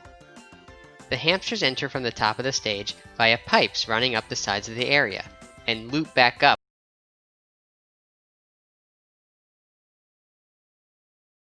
Hello and welcome. My name is Chris from GamesIndustry.biz, and I'm really excited to be hosting this session with one of the biggest video games companies in the UK. For much of its life, Team 17 has been best known for its Worms franchise, but in recent times it's become one of the biggest indie games publishers in the world, handling major games like Overcooked, The Escapists, Moving Out, Yoku's Island Express, Yooka-Laylee, Blasphemous, Golf with Your Friends, and a whole load more. This year marks 30 years of Team 17, and to talk about that, the past, the future, the state of indie games, we have a real leader in the games industry with us, the CEO of Team 17, Debbie Bestwick. Hi, Debbie. Hi, Chris. Wonderful build-up as ever. Thank you. Every time there's more and more games I have to add into that. Brilliant. Thank you. How have things been for you, particularly during this whole lockdown situation? I've been in lockdown for 6 months, right, with an 11-year-old. And, you know, I think his first day is back at school today. So I'm quite happy. I think for once in my life, I'm still wearing my noise cancelling headphones because I've become so used that I needed them. But honestly, it's been absolutely fine. I think for a lot of people in the games industry, you know, we're kind of introverts to a certain degree anyway. And, you know, if anything, would I have gone out on a weekend? Probably not anyway, to be honest. Oh, that's all right. How about the team? Has everyone adapted to working from home all right? Yeah, I mean, we've moved really, really fast at Team 17. You know, we had plans in place. We've been following this in January and February. Not only did we move our own offices, we've got 3 offices here in the UK. Everybody moved to homework literally within about a week and a half. But all of our studio partners around the world as well. We had great plans in place. Massive credit to the team that put this all together. I was actually on a roadshow in beginning of March, and from a hotel, I made a phone call back to one of my heads in the studio and just said, look, can we get everybody on home working? I know we were planning half in, half out, and I went, just get everybody home working as fast as possible. And so that was great. I thought the platform holders were outstanding. People like Sony, Microsoft, Nintendo. It's great for people who work in offices where you just lift a laptop up and take it home, but think about development, you know, next generation consoles, games testing kits, all of that. They worked really well with us throughout February to make sure we had plans in place. We've launched a bunch of games during lockdown, all on time. Our next generation games have been in development, obviously, throughout all that time as well, and we're tracking really well. So I'm immensely proud of how the whole team came together to get everything moving so swiftly. You know, whatever you think as a business, number one is always your people. Always, always, always the best safety that you can for your people. So very delighted at the way that we responded. Brilliant. Well, we're here to talk about Team 17, 30 years, which is frankly elderly in video games terms. But I seem to remember you've told me this before, but it has a sort of unusual origin of a few things coming together. Why don't you tell us that story? How did it come to be? Sure. Thanks for the elderly comment. Can I just say we're not that old? Right? We were teenagers when we started when we started Team 17. So Team 17, correctly so. We came from a different set of backgrounds. 3 co-founders, myself, a guy called Martin Brown, and what I would call the money man, a guy called Michael Robinson, who also was an incredible as an entrepreneur in terms of looking ahead and seeing the way that the world was moving. I was over in the retail world. You know, we had a chain of stores across the UK. I think at the time it was one of the biggest independent retail chains. You know, I'm very proud of that. Indie Retailer of the Year that I won when I was 17. You know, that's really important. We also owned another company called 17-Bit Software. which was basically shareware software for the 16-bit Amiga market.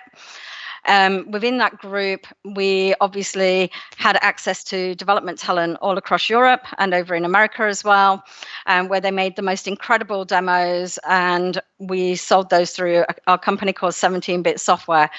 17-bit was basically named because they were 1 bit better than the rest from the 16-bit, so that's where the 17-bit name came from.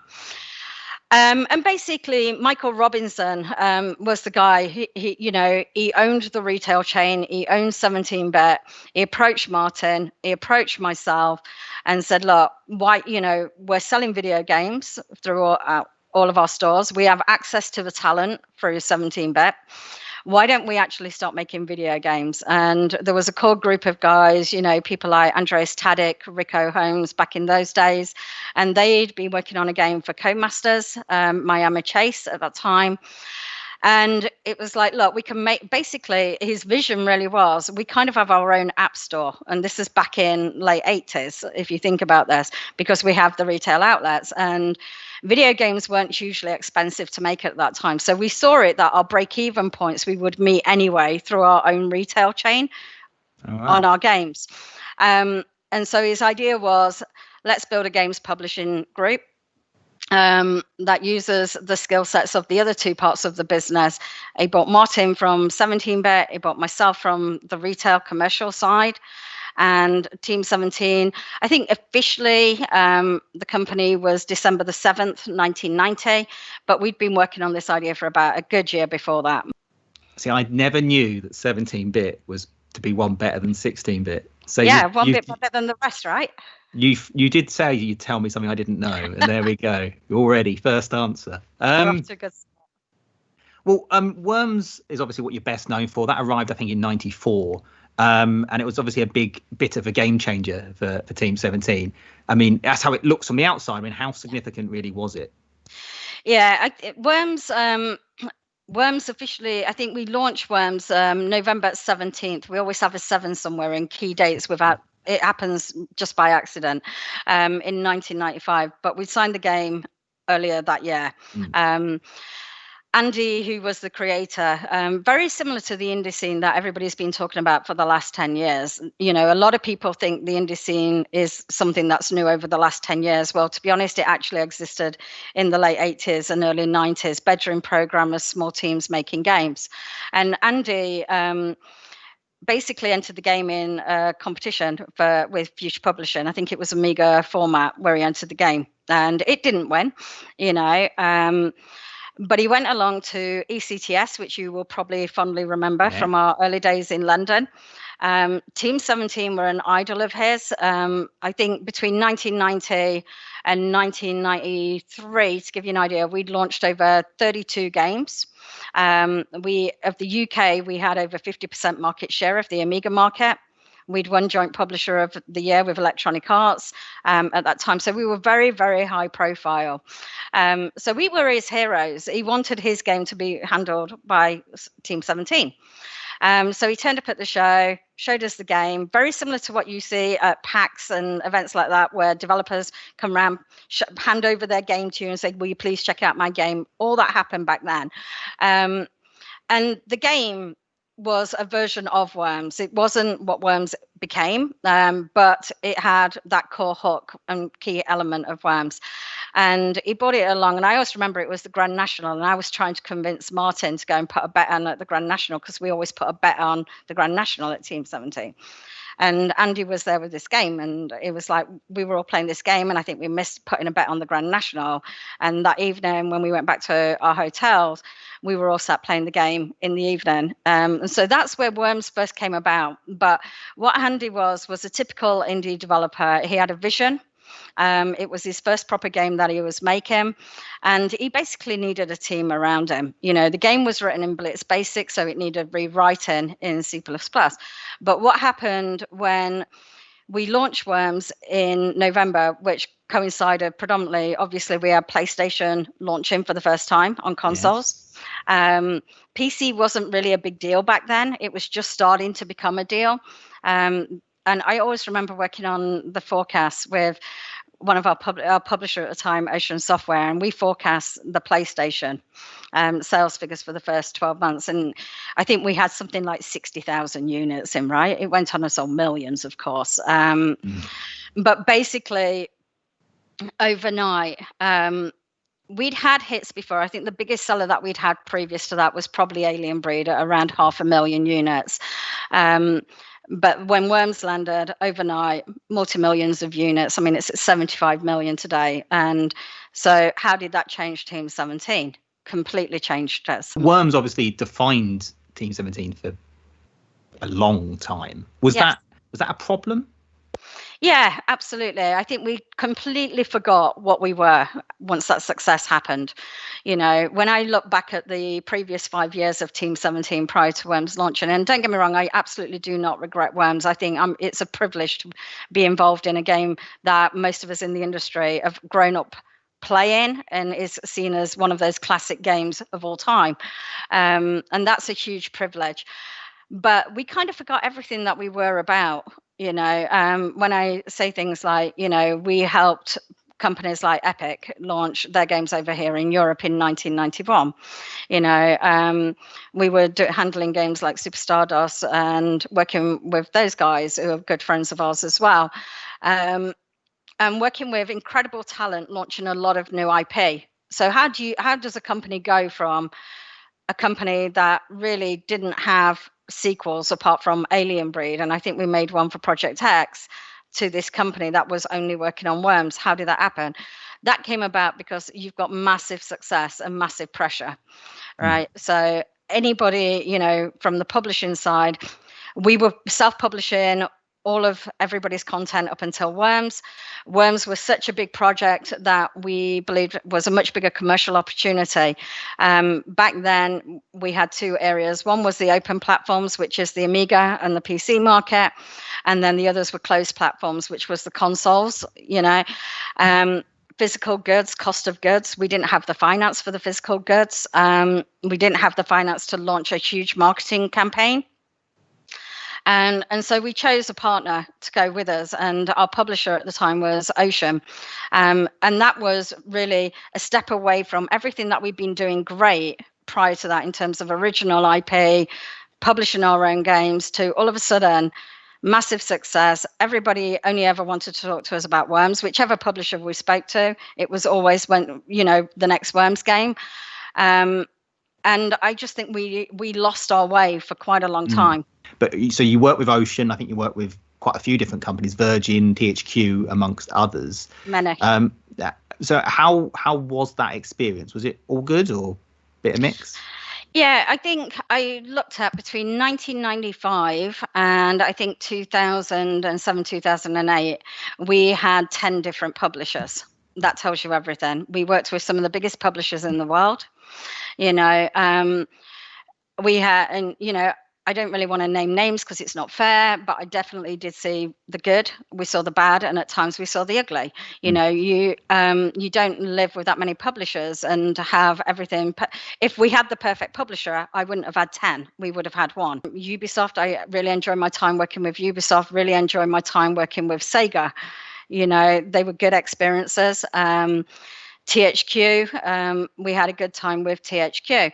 But I think what was really fundamental is we had no consistency. And this is where a lot of the inspiration on our label, which we'll come to in a bit, came from, because we were sat there as a developer.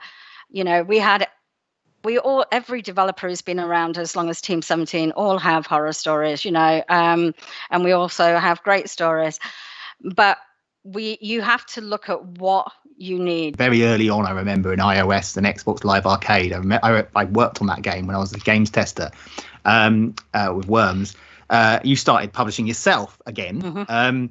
You said before this was sort of a major moment in the history of Team 17. In what way did it change things?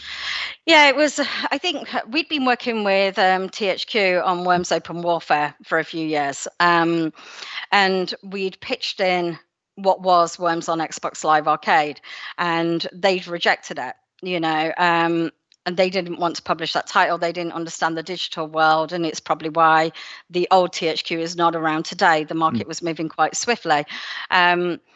And we had conversations with Microsoft, and we went first party with Microsoft to bring our product onto that platform. But what that meant was, for the first time in our lives, the business model was changing. A lot of people don't, I say to indie developers today, I know a lot is tough, but just flick back a few decades, developers were lucky to get royalties ranging between 5% and 30%. The beauty of today, your royalties, they're as high as 70% if you're self-publishing as an indie, right? And so all of a sudden we were getting the lion's share of the revenue for the content that we created, which allowed us to think more long-term, more sustainable. And on the mobile side, I also remember our first mobile game. I think it was 2001. It was a game that we did with SK Telecom in South Korea, and that was Worms, and it was for Java. And that gave us insight into that world. And then when Open Warfare launched on handheld devices with THQ, we saw the attraction that this was a fun game to play on any device. It didn't matter what the screen size was. Very few, very few games work on all screen sizes, and this was one. Apple obviously approached us, and we made Worms, and we launched that in 2009. I think, I'm hoping I'm correct here. My memory, it's semi-good, but not brilliant still. But I do remember that year. I think it was the second best-selling game on iOS with Words with Friends. Again, significant part of the revenue starting to come into the business and allowing us to look more long-term. Did we choose to go and self-publish on Xbox Live Arcade? No, we didn't. The people we wanted to publish turned us down. We didn't have a choice. It forced our hand. Hindsight's great. Thank you very much, THQ, for saying no. Well, I guess that led you into the world you are in now, where you're a publisher of some of the biggest indie games on the market, or a games label, as you like to go. So what, you talked about it a few moments ago, but what was it that actually inspired you to go down that route? Yeah, it was a number of things. I think, anybody who's a developer, who'd been a developer during the 90s and early 2000s will tell you that they had to battle to get their logos on boxes, on marketing materials. And there always seemed to be a battle over something to do with your studio branding. So that was quite important for me. And so I took a lot of influence from the music industry in terms of how they represent artists. You're buying the latest album by your favorite musician. You probably don't even know who their record label is. It's all about putting the artist first and building artist profile. Similar with book authors. You buy books because of the author. You don't buy them because of the book publisher. And so that gave me inspiration. I also looked at, I always described Team 17's journey throughout the 90s and 2000s, early parts of the 2000s, very much of a roller coaster, lots of highs, but equally some very big lows as well. And a lot of that was because I don't feel that we had the right framework around us, to nurture the talent that we were. And so I felt that developers needed a more stable framework around them. And we could provide that using our knowledge and experience of our lessons, but actually have them focused on building sustainability. I think if you ask any independent developer in the world what their dream is, they will tell you it's sustainability. These days, it's very different to what it was even a decade ago. You didn't tend to subcontract out big elements and big parts of the game for other people to make. It was pretty much all done in-house. Indie developers don't have the resources as a startup to actually be able to recruit those people. Even if you've got finance, you might not have the knowledge to ensure that you're getting the right quality of people to partner up with. If you need a bunch of network engineers, or you need AI programmers, or you want level designers, how do you know that you're getting the right people to fit with the right project? So that influenced me basically in the way that film is put together as a film production in outsourcing. So I wanted to bring that into the gaming industry a little bit. And by bringing, the way that I thought about doing it was by opening up our internal development resource skills and knowledge. So if you're an indie developer, we can offer you, it's not just publishing, it's not just the other stuff, but we can actually help you create your game. We can help you take that game up another level in terms of polish. And it was that area that really interested me. And it's how we can help developers become sustainable much, much quicker. You talked about there's almost a lot of the games that you release, actually, I don't think a lot of people realize have been co-developed by Team 17. I know that the second Overcooked game, I know that Ghost Town is sort of part of you guys now, but that was the online multiplayer was your team, right? Is that? Yeah, absolutely. I mean, Ghost Town's still an independent developer. Right, yes. If Ollie and Phil are watching, I need to make that point. They're feisty independent. What happened with Overcooked was very simple. I think they did an interview with you previously and shared I approached them about Overcooked too. And the reason for that was it needed to be network. I'm a big fan in terms of looking forward. Part of my job and part of my team's job is to look ahead and look at what's going off in the market and help our indie partners be prepared for what's coming at those times. Ollie and Phil had worked so hard on Overcooked 1. They'd done a few things that I'd asked them to help me build that franchise. One was when I asked them for additional content just after the game launched so I could take the game into retail. A lot of people won't understand the importance of retail, but in terms of building a franchise long term, it's important to start that retail shelf presence somewhere. And we needed extra content. So they did that for me and they didn't get a break. Then I asked them to make the Nintendo Switch version, which meant that they wouldn't be getting a break either. And they did that.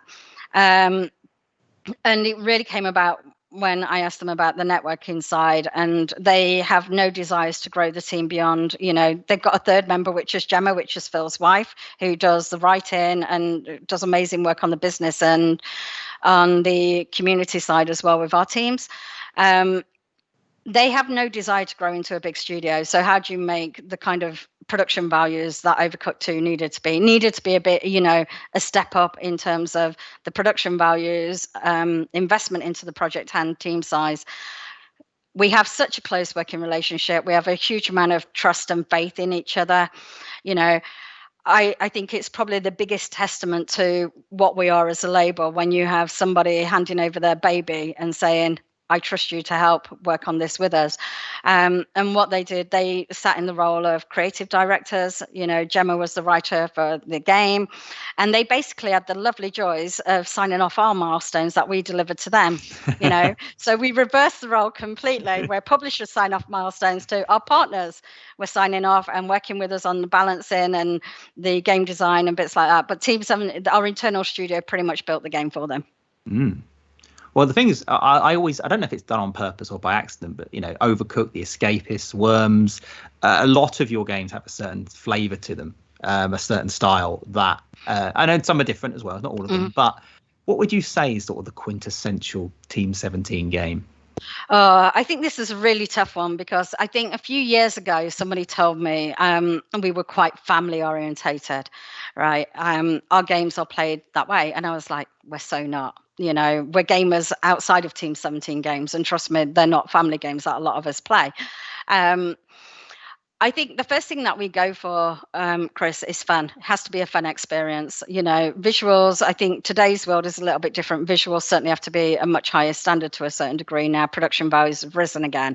But the first part is it has to be a fun experience. That's number one. Me personally, I'm always attracted by vibrant, colorful worlds, right? That always pulls me in. But I think what we do quintessential, fun.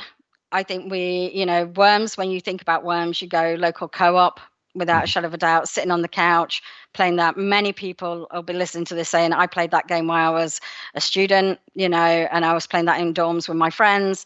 Other people more recently will have been playing it in lockdown with their family at home. Some will be playing it online. We know what makes great party games and what makes good co-op games, and online experiences in that world. So people tend to assume that, but I can say to you, honestly, the vision for our label is very simple. we just want to work with great people on great games. We don't really care which genre it is. We're very genre agnostic. I went really out of my way a couple of years ago to make sure that we will bring in a vast array of games onto our label, working with the acquisitions team. And last year, bringing games to market like Hell Let Loose, which is so not what you would say is a Team 17 game. Blasphemous, which is an 18 rated game as well. And that's because I'm always looking at the future. I'm always looking where I want to be as a business for Team 17 in 5 years or 10 years. And I think all of us as a group at Team 17, we just want to work with the most talented people on the best games possible. And so it's important that we try and be as genre agnostic as we can be. But I hear where you're coming from, because people also go, moving out, no surprise, Team 17. Yeah, I can always spot a Team 17. Yeah, and golf with your friends, right? Yeah, that you can already spot it. And I've had developers come to me and say, what do you think of our game? They haven't got it signed yet. And I went, you know what? I think that's a Debbie game, that one. I think you'd have to put that in. Well, actually, how many games do you sort of see and compared to how many you sign?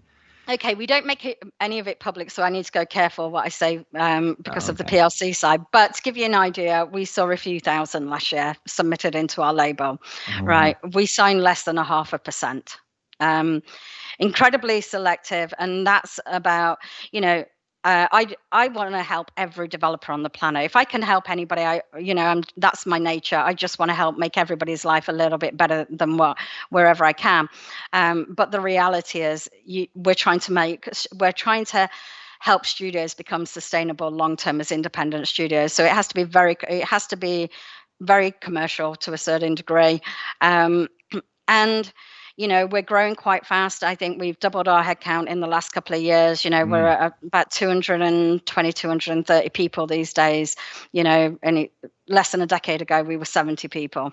So it's growing quite quickly. We're building out and scaling up the infrastructure, but it's really important that we give every partner the right amount of time, the right amount of support to help them.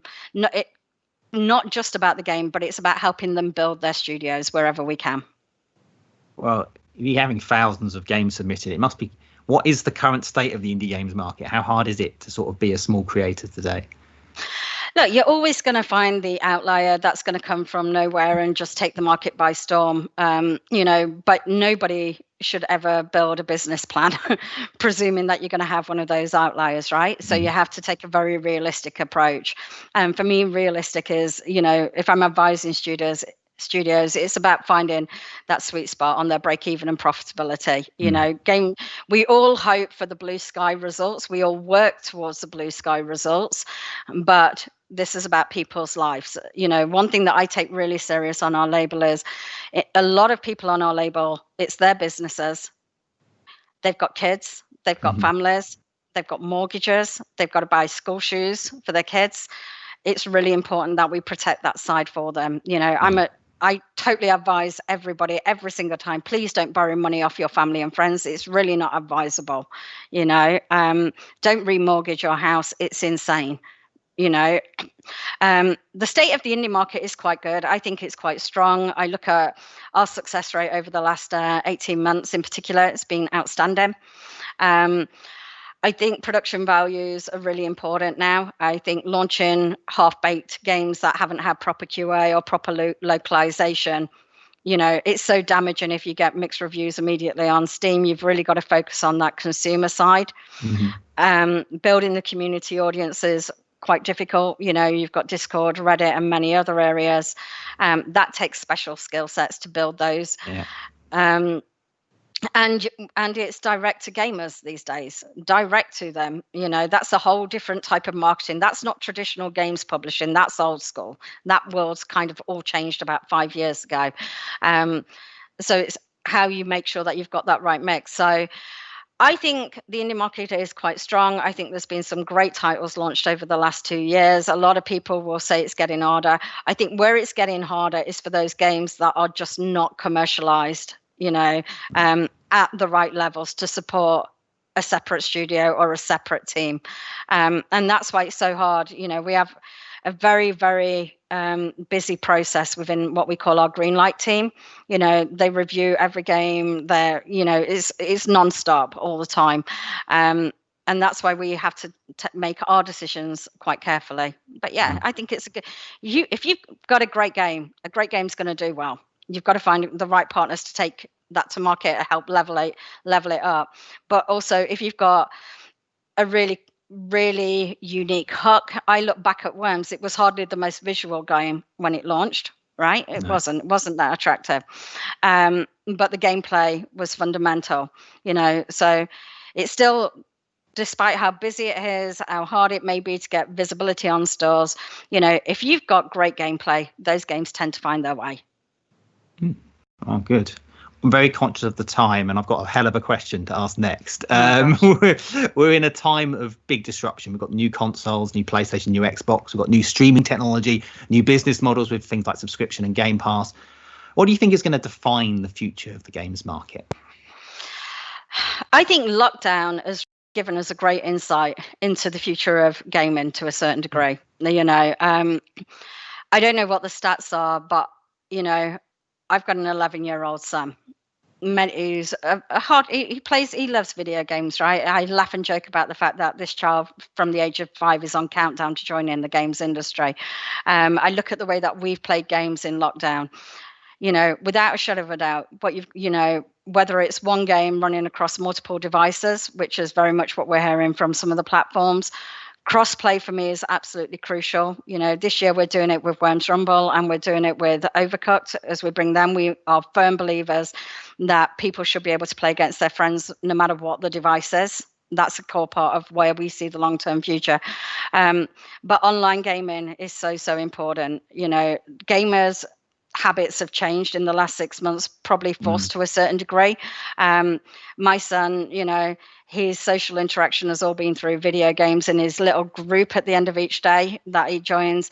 And I actually think, there is no benefits of COVID, absolutely zero. We'd all turn the clock back and have no benefits. But the one thing that I believe it's done, it's changed consumer habits quite significantly, and it's making us bring forward plans where we hope to be in maybe 3 or 4 years in terms of the types of games that we make. That's probably bringing all that forward now.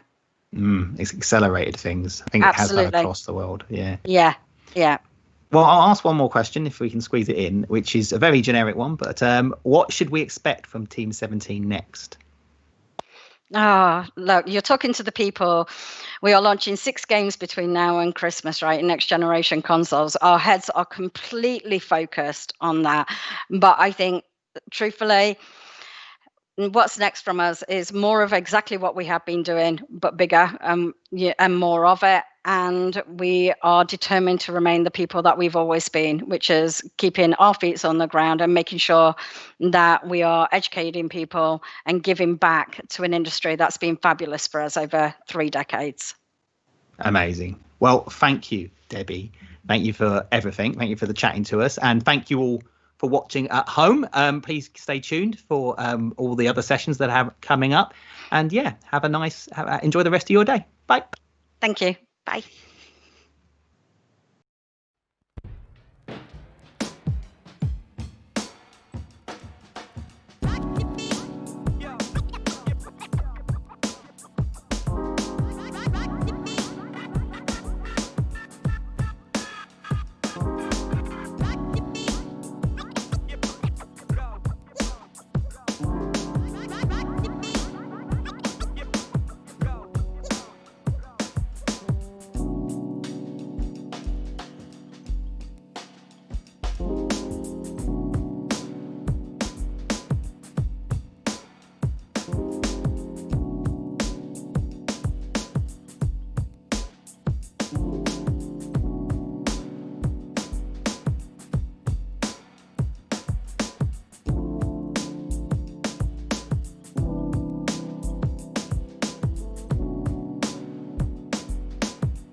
So, why can't I come with you? I've told you already, Cape Cuckoo isn't safe for Henry you. Moss and the Wormhole Conspiracy is a coming-of-age adventure set in a goofy galaxy of oddball characters, ridiculous conundrums, and cosmic evil. Wander, ponder, and laugh your way through a heartfelt exploration of independence, family, and growing up. Teen Earthling Henry Moss helps his mother Seren operate Moss Family Supplies, an interstellar delivery business servicing the outer worlds. Henry longs to break free of his domestic duties to seek his fortune and fame amongst the far stars. Together, the Mosses uncover a cosmic conspiracy overseen by the sinister Benedict Wormhole. This sets the Mosses on an interplanetary journey of compassion, exploration, and self-discovery, together fulfilling a secret legacy founded a generation ago. I've really tried to capture that classic point-and-click adventure experience that so many people love, but bring to it a modern twist. Multiple solutions to problems, a dynamic soundtrack, unique mechanics, and with the family audience in mind the whole way through. It's a story about coming of age and a family relationship, and a modern family at that. This is a game that will really appeal to people that grew up with these games, and if they've got kids of their own, then can hopefully share that joy with them too.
What do you do when you run out of spell slots? I'm sure you've wondered how I, Walnut, have become as well known as I am for never being in want of spell slots and always being prepared for any situation. Listen to the end for my trade secret. As you know, personally, I never run out of spell slots. As a level 10 druid, circle of the moon, mind you, I have so many spell slots and so many options. Do I want to scare off some feral cats with a little magic missile, cure an oafish paladin's boo-boo with a little goodberry, or am I feeling spicy enough to drop a 3rd level moonbeam down on an entire illegal logging operation? I'd love to run out of spell slots. I would. That would mean I'm doing my best out there to protect the natural world. I suppose I do have to mitigate only having 2 wild shapes per day.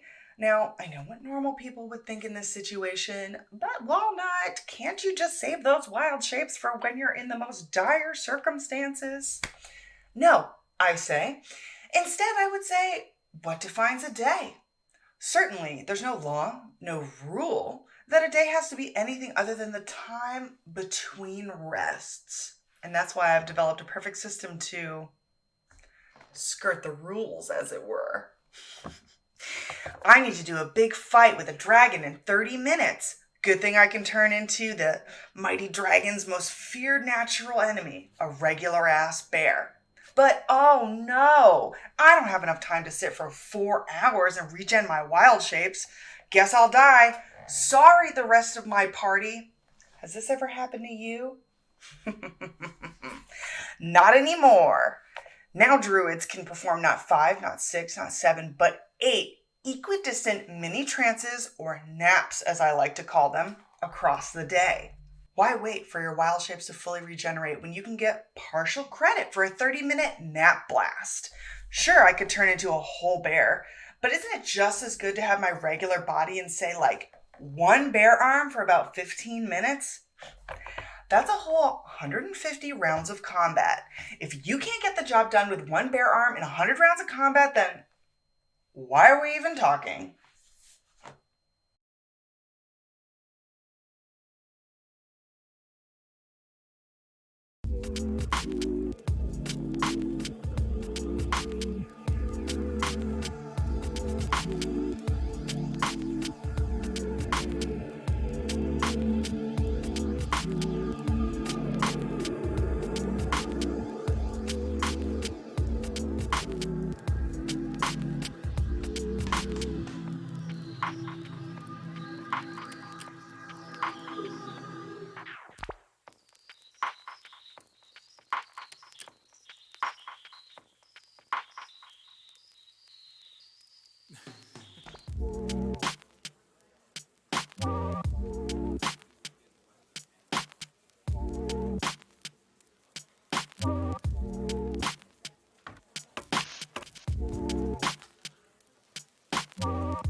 Do you own a VR headset and are interested in asymmetric VR games? We at Full Bean Studio have the game for you! Come try out Operation Armstrong!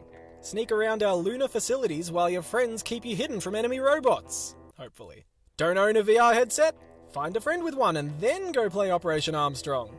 You can direct them through the facilities. Tell them to go left, go right, duck, perform a U-turn where safe. or any combination of senseless noise till they pass out from motion sickness. Who gave me those directions, guys? Then log in with your smartphone or other device and become the hacker you always wanted to be. Open doors, close doors, distract enemies, crack locks, turn off alarms when your clumsy agent inevitably triggers them. Don't have any friends with VR headsets? Check out our community Discord where you can join other community members or us devs while we play Operation Armstrong. Also, feel free to drop by if you just want to talk game dev, VR, or how the weather is in Australia. Don't forget about our Operation Armstrong level editor. Make entirely custom maps to share over your Steam Workshop and screw your friends over.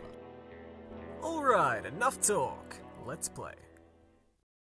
Hello, welcome to this walkthrough of Operation Armstrong. Up here we've got the TV screen, this is where our agent is. We've got a mobile screen where I'll be doing all my hacking, and we've got the VR view where Halen is sneaking about. So let's get right into it. Let's go. Alright. So we're going up to door 4. I'm going to open that, get round behind the obstacle there. Yep, yep, yep. Okay. Yep. You're good. Keep moving. Go into the vent. Oh no. He was a fast turner. What? How do you... Okay, go straight there. Just go into the next vent. Ooh. I've got the lockdown.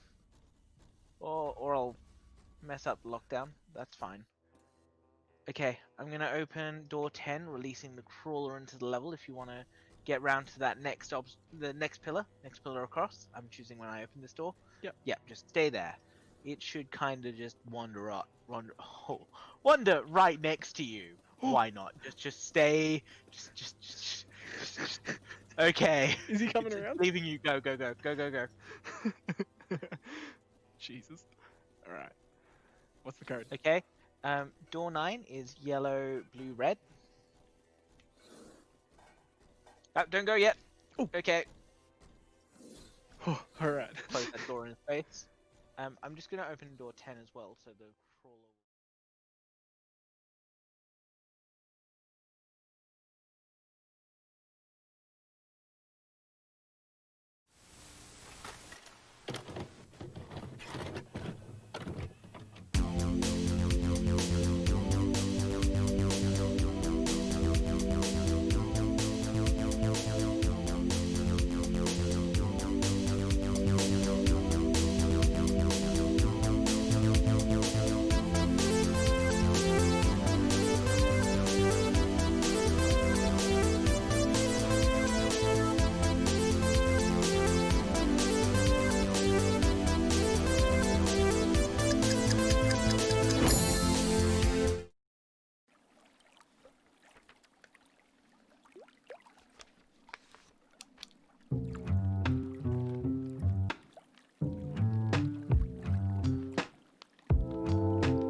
Trick Shot is a fast-paced, skate-trick, multiplayer shooter where players dodge bullets and take out opponents as they skate ramps, grind, parkour, complete tricks, and kills for the most points to win. Contestants select between hover skates or hoverboards. You can score points by doing tricks or taking out opponents, or a balance of both. Complete tricks to fill your trick meter. It boosts your overall speed and damage, making you a more deadly opponent. When the match ends, the player with the highest score wins.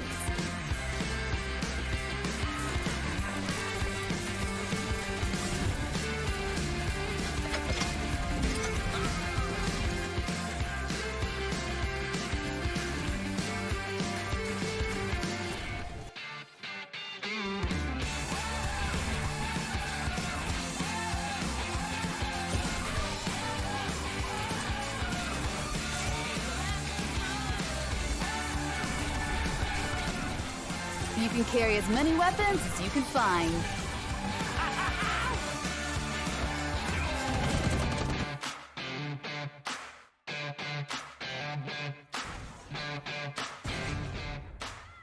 Knock opponents off their feet by tackling.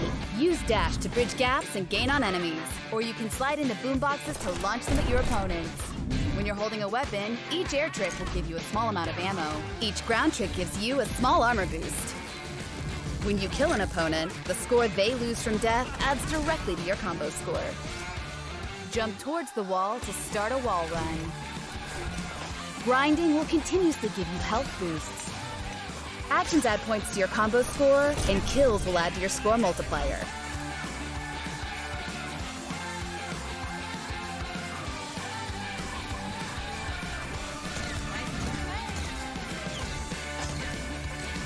Trick points are based on selecting basic, advanced, or pro tricks. From fast and easy to slow and hard. Pick the air, ground, or grind trick right for you. When the match ends, the player with the highest score wins.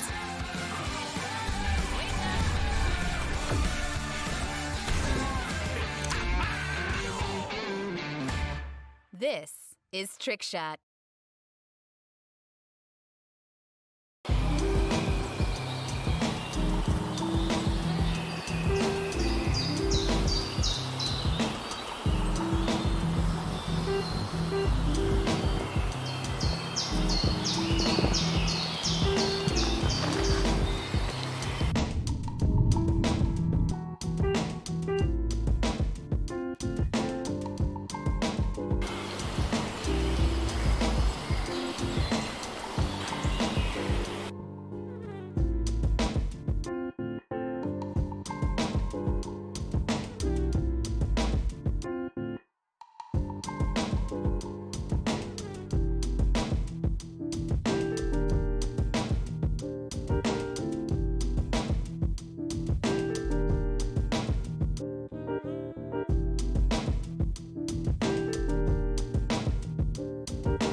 This is Dreamscaper, an action RPG roguelite coming to Steam Early Access this summer.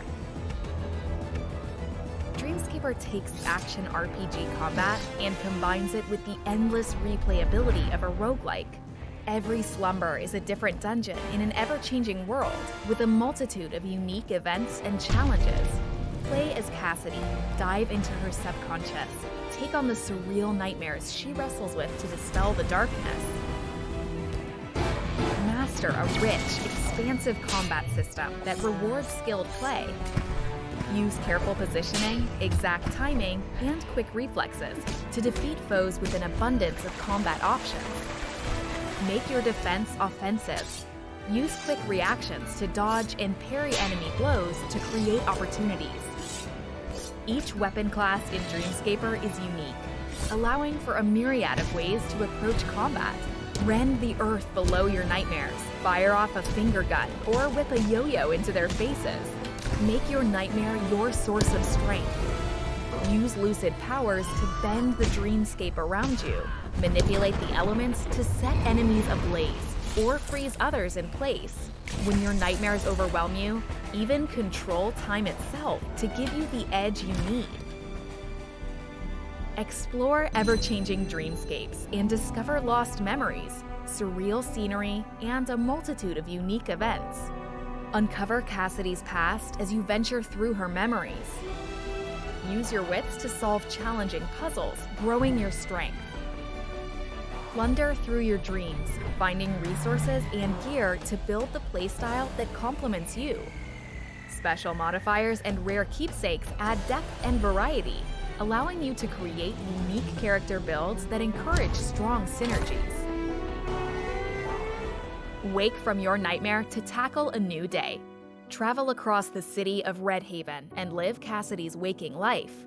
Forge friendships and empower Cassidy with hopes and memories to dispel the darkness of her nightmares. Use resources found in your dream as inspiration to craft gifts for the people close to Cassidy.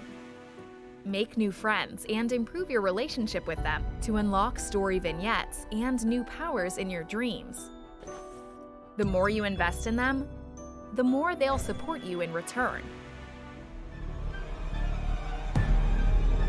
Face off with nightmarish entities that represent some of Cassidy's most negative emotions.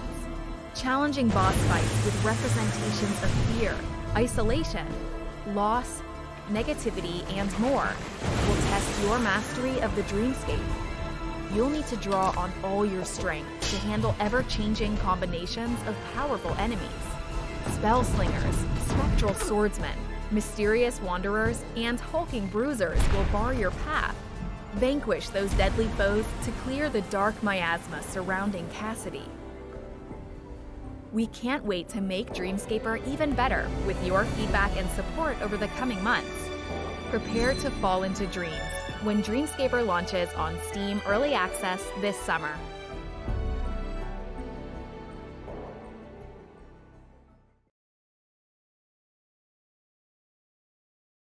Jim Darkmagic is the wizard of Acquisitions Incorporated. He is, first and foremost, I would say, a stage magician. He's a performer. So the spells that he has tend not to be very useful. Not great for the rest of the party, just because I can't help a lot. I don't do a lot of damage. But I can make people invisible. I can make showers of sparks. There's a lot of exciting crowd-thrilling spells that Jim can do. One of the things about Idle Champions is that all the characters have unique equipment, and so it was really important to go through Jim and think about what the unique things are, right? So he's got his wand holster and his twin wands. He's got his skull brooch, the cloak. So all the little pieces of Jim that you like are in there, and then now they've got stats and little stories and stuff. With Idle Champions, it was interesting because the characters in Idle Champions are designed to work together in teams. So, you know, Rosie has a buff for all younger women who are in the party, right? There's these little things that help the rest of the group. And I wanted them to make sure that they understood that Jim did not help anyone else. So his abilities had to be things that would make him better, maybe even at the cost of the party. I made sure that Jim's ultimate would be completely useless, but incredibly flashy. think it does a tiny bit of damage. It's mostly just sparks and showers of fire. It's fun to pretend to have that confidence. The new and improved Jim Dark Magic, played by Mike Krahulik.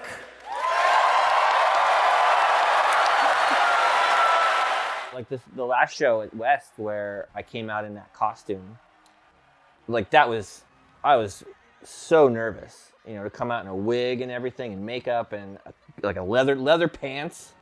But Jim has confidence, right? Like he would be able to do that. And so it's fun to pretend to be someone who has that, who can do that.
Hi, I'm Liam Baker here at PAX West 2018 thanks to Child's Play.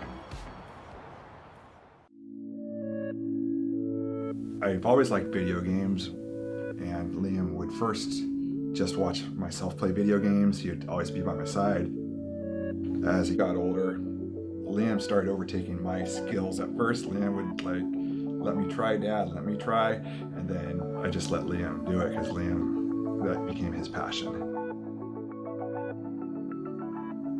At 6 months old, I was diagnosed with cystic fibrosis, and since then I've been going to the hospital 5 times a year for 14-day stays every year. In the beginning of the hospital stays, there was like nothing to do, and it was really like boring and stuff. And then as I got older, Child's Play came into the picture. I definitely don't know where I'd be now without having video games to play. For somebody who is stuck in this like environment of just all these people just walking by outside, being able to like participate in everyday normal life, it helps provide me a sense like I'm still connected to the outside world. As he's gotten older, it just seems like he's been spending more time in the hospital, and it also affects his overall mental health as well. Having the games available to Liam while he's in the hospital, it's so beneficial to Liam's overall health. It helps him get through the days. Child's Play started in 2003. There was a newspaper article that really kind of got Mike and Jerry of Penny Arcade fired up that said video games are murder simulators that are just teaching kids and people how to be horrible. And so they decided that they would show the world that gamers can be good people. They knew that they were good people. They knew hundreds of gamers, thousands of gamers that were also good people. And so they issued a challenge end of November. It was like November 24th that said, we've got this wish list of toys put together for Seattle Children's. Buy a toy, send it to us, we'll deliver it. In 2 weeks, they raised about $250,000 worth of toys. And from that point went, oh, this was kind of a stunt we were doing, and this was a huge impact. We need to continue this. Then quickly in the next year, registered the charity, made it an official charity, reached out to a whole bunch of other hospitals, got more other hospitals on board, and Child's Play was a thing.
come with you? I've told you already. Cape Cuckoo isn't safe for Henry you. Moss and the Wormhole Conspiracy is a coming-of-age adventure set in a goofy galaxy of oddball characters, ridiculous conundrums, and cosmic evil.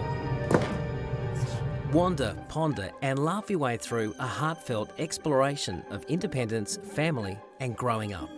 Teen Earthling Henry Moss helps his mother Seren operate Moss Family Supplies, an interstellar delivery business servicing the outer worlds.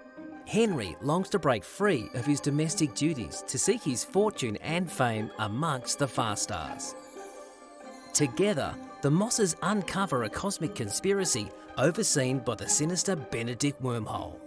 This sets the Mosses on an interplanetary journey of compassion, exploration, and self-discovery, together fulfilling a secret legacy founded a generation ago. I've really tried to capture that classic point-and-click adventure experience that so many people love, but bring to it a modern twist. Multiple solutions to problems, a dynamic soundtrack, unique mechanics, and with the family audience in mind the whole way through.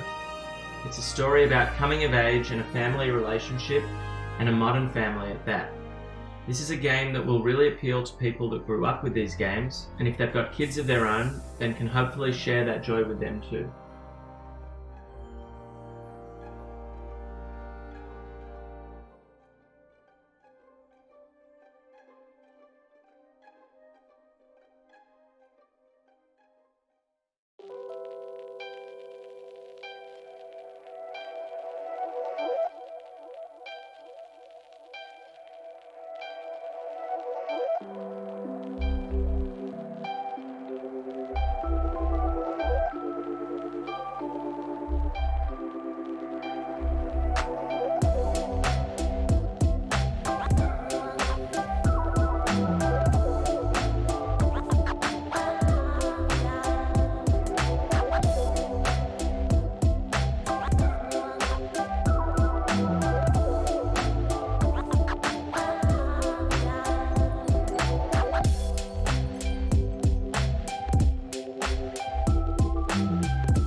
What do you do when you run out of spell slots?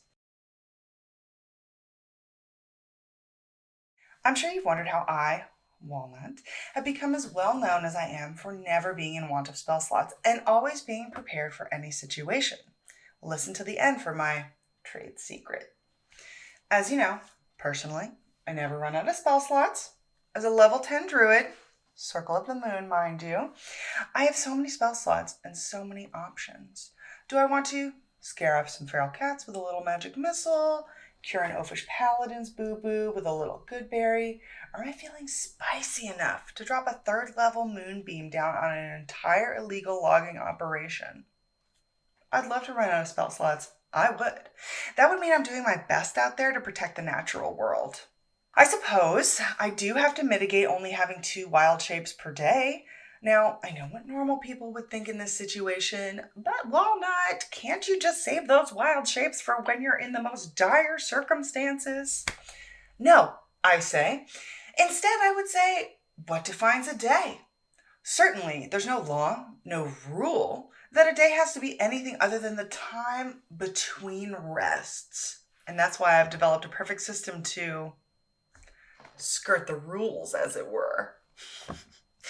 I need to do a big fight with a dragon in 30 minutes. Good thing I can turn into the mighty dragon's most feared natural enemy, a regular-ass bear.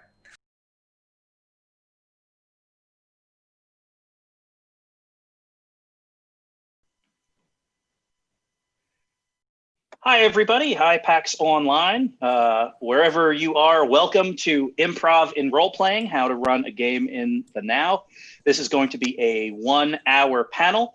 This is a panel that normally lives at PAX East, but since the concepts of space and time are relatively meaningless these days, we're happy to bring it to everyone at once. So what we're going to do for the next hour is talk about improvisation and kind of the art of improvisation and how you can use improv techniques to make your role-playing experience better, whether you're a GM or a player that's become a reluctant GM. Hopefully we can remove some of that reluctance by teaching you about the magic of improv and how it all lines up. We are going to, I'm going to introduce myself and then our august panel, and then we're just going to go from there. We will have questions at the end.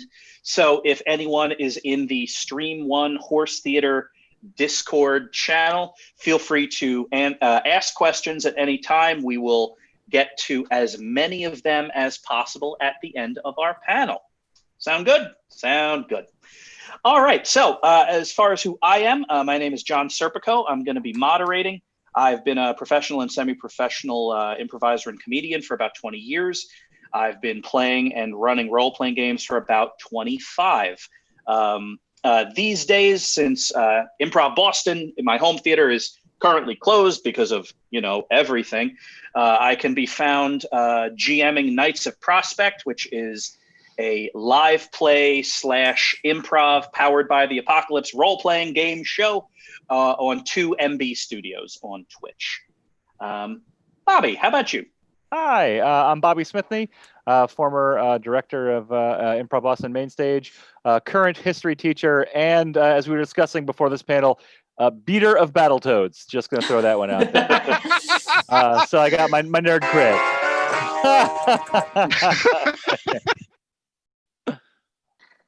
Melissa. Oh, that was me. So I am a professional bard.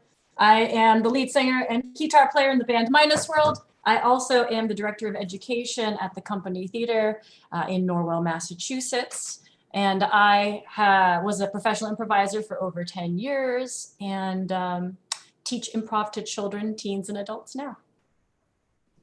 Awesome. Austin, how about you? Hi, I'm Austin Habershaw. I am a college professor and a professional science fiction and fantasy author. I have a series of books out with Harper Voyager called The Saga of the Redeemed, and I've published a bunch of short stories and stuff. I've also done professional improv. I did it for about 5 years or so, a long time ago now. And I have been running and GMing games for approximately 30 years. And I've GM'd for everybody. I've run just about everything, and I don't shut up, so I'm going to shut up. Sam, how about you? Hi, I'm Sam. I'm an education researcher by day, and by night, I suppose. I am a professional / semi-professional improviser doing long form and musical improv comedy at Improv Boston. And I have also been playing and GMing games for the last 10 years or so, I would say. So, audience, as you can see, a literal centuries of experience in the exact fields we want for this panel. So, I'm going to start essentially with 2 questions, and from those 2 questions, we're just going to kind of branch out from there. So, to make sure that everybody watching is on the same page as us, let's have question number 1 be a question of definition. So, the question is, what is improvisation? Go ahead, Austin. No, go ahead. I was going to defer to one of the people who are currently improvisers. So. Sure. I think one of the things that people struggle with is this notion that improvisation means that you've got to act out and you've got to do voices and you have to, it must be a theatrical performance. But improvisation and role playing, to me, is really asking some of your fellow, performers really to be with you and create with you, is what I was going to say. It's not necessarily like I do the greatest voices or I, get up and do the greatest dances. Like it doesn't have to be that. It's the act of creating with your team and incorporating the other members of who are not the GM to be part of the creation process. Yeah. I think a lot of people think of improv as the comedy side because they all see shows like Whose Line Is It Anyway? But in terms of, especially in applying it to gaming, but also improv as a theater art form, it's more like a heightened form of communication where you're not only just having a dialogue or a conversation with another person, you're also having a conversation or dialogue with the character you've created. So you're engaging with two different personalities at the same time. And in doing that, you can create more real, more rich conversations by inhabiting that in real time and not relying on a script. I'd like to add that on about improvisation, a lot of people say, "Oh my gosh, I could never do that." Like, of course you can. It's a skill that you practice with and get better.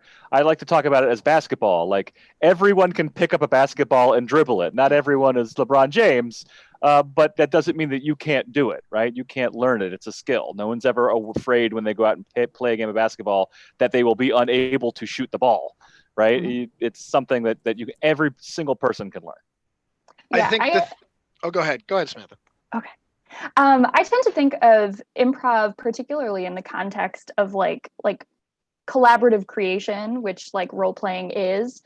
Improv is a set of tools that help you listen and respond actively. Like it's almost about establishing a sort of like presence and awareness of the people around you in the world that you're creating in a really immersive way. And I think that when you hone these skill sets, you become better at reacting kind of naturally in a given situation to what is presented to you. It's on the table. Right. What I that was more or less along the same lines I was going to say, but I want to add another layer to that, which is to say that it's about listening and paying attention and collaborating with everybody and being flexible with what you had anticipated was going to happen, right?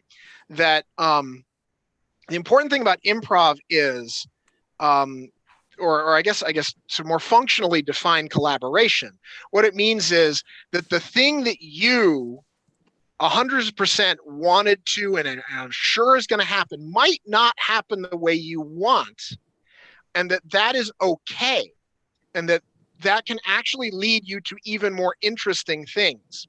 And that's the biggest fear, I think, that is associated with improv, is the idea that you'll get it wrong, that you'll go up and make a mistake and that it won't work. And the only way an improvisational activity, and I should note, just on a side note, one of my favorite things about improv, about whether or not you can do it, is all of us improvise every conversation we have every day. So you are absolutely able to do it. The main thing you need to remember is that, like, you are not no one individual at the table is in complete control about what's going to happen in the game, and that what's going to happen in the scene or whatever, and that's okay, and that your game cannot be broken unless you allow it to be. And that's sort of the biggest hurdle to get over, is that you can't. Improv has no fail state, or the only fail state improv has is if everyone decides to stop playing. And as long as everybody's willing to play this way, it will work. So let's give everybody tools to not rage quit. Yeah, Yes. That's the big goal. Yeah. So the interesting thing about improv and improvisation is we're improvising all the time. Every conversation you've ever had, unless you're literally reading it off of a script, is improvised. You are getting stimulus and you are responding. And when you do that kind of improvisation on stage, you have a couple of kind of added goals. Instead of just talking to each other, you want to also kind of build a nice world, maybe make an audience laugh or cry. When you are improvising at the table, we see a lot of kind of what Sam described, this and I don't know if I'm going to get the term right, the shared narrative or the collaborative storytelling. It's the idea that all of us can contribute in some way to a narrative, instead of all of us rolling dice until we get a high enough number to move on to the next scripted step. So the act of improvisation, by simply acknowledging that it exists, is kind of a way to start incorporating it into your game. So the question, the second question is, we've talked a little bit about improv now and kind of what it is and what it means. So what are some techniques of improvisation that we can use to either GM a role-playing game or be a player in a role-playing game? What are techniques? And for my panelists here, kind of talk about the technique a little bit to define the term, and then kind of jump into how can we use this thing in the game. Right. So the first one that comes to mind is, of course, the sort of cliche at this point, the yes and, right? The idea of saying yes to questions and then building upon that yes. So like, for instance, and the reason this works in improv, the reason this is important in improv is if you get on stage with another person, you don't know what you're doing, and someone says like, hey, would you like a cookie? And you go, no. That's kind of not like a cookie. That's a small cat. Right. Aha. Right. That's not a cookie. That's a cat. It's like, well, now funny. Someone has set out a thing, and then you went and slapped it down, and now you got to start over. Mm-hmm. So, and incidentally, there are ways in which you can say like no and have it be constructive, but that's like a whole other conversation. The main thing that the way this applies to role playing is, if you're a GM, and I usually GM, so I'll talk mostly from the GM perspective. If you're a GM and you have a player who says, hey, I want to make a character who's secretly a prince. Now, you always run into like 4 or 5 people who want to do this kind of thing. Like, I want to be the secret chosen one. This happens a lot. Like my player's whole family was killed and he's on a mission for revenge to kill the ninja lord. And it's cliche, and maybe you're like, yeah, okay. But like, you know what you should do? You should say, yeah, okay, sure, let's do that. Yeah. As opposed to slapping it down, because first of all, the overall goal of a role-playing game is for everybody to have fun, ultimately, right? And when a player comes to you with a thing, with a crazy-ass idea, no matter how crazy-ass it is, like, for instance, I was running a game yesterday, and they were like, hey, can we ship ourselves in giant boxes across a planet? And I was like, yeah, except why don't we make it water tanks? And like, so I was just like, yeah, absolutely, let's do that. We're going to do a whole thing. I set up a whole thing, allows them to do that because like, that's the thing they want to do. And by saying yes, you suddenly open up possibilities for new ideas and interesting things. So many GMs, their default setting, because they have such an adversarial relationship with their players, is no. And you've got to ask yourself sometimes, why am I saying no? Like, I go into the bar. Is there a chandelier? No. Well, why can't there be a chandelier in this weird bar? Like, let's look at a weird chandelier plan. I don't know what your plan is for it. Maybe you drop it on somebody. I don't know. Maybe you're going to swing from it. Maybe you just are creating it in your mind. Why? Why is it so important to your special GM plan that there not be a chandelier in there? Right? Have your default setting to turn it from no into yes. Yeah, right? It's not what you expect. I've been playing a lot of games with limited rule and playbook opportunities, like things you can actually do in the game, like Apocalypse World settings. And instead of saying, okay, this is your only menu of things, unless it's explicitly reality breaking, it breaks your world, it's something that is prescribed in the rules. If a player is like, I would like to try to do this, I say, okay, let's do it, and let the dice decide. So set the difficulty according to what the task is, and don't just say, no, you can't try that. That's impossible. You'll never do it, unless it's actually something that breaks the world. Yeah, I think a big thing about yes and as a concept is what you're saying yes to is a shared base reality between you and the other person you're playing the game with or you're sharing a scene with, is that you're saying, yes, we are agreeing to the base reality that this is a cookie and it's not a cat. And similarly in games, you're even having established rules is saying yes to a base reality that like these are the rules and parameters. So and of the yes and is now within that reality that we've established, what can we do? Mm-hmm. And I think that sometimes you can get so fearful that saying yes might give people too much control or too much leeway in a situation. But I think in that case, when you're afraid to say yes because you're worried, but what if it fails, or what if it goes wrong, or what if it breaks the game, you kind of have to trust that you've said yes with these other people. You're all sharing a reality. You have a base level of trust that the other people are going to kind of respect the the reality that you've created, and you can have so much fun and flexibility within those bounds. I kind of want to expand off that and something Bobby mentioned earlier, which is about the adversarial relationship that often powers so many role-playing games.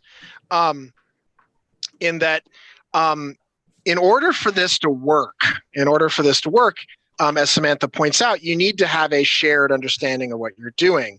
And in order to have that shared understanding, you need to mutually trust one another that no one is out to ruin anybody else's fun. And that goes triple for the GM.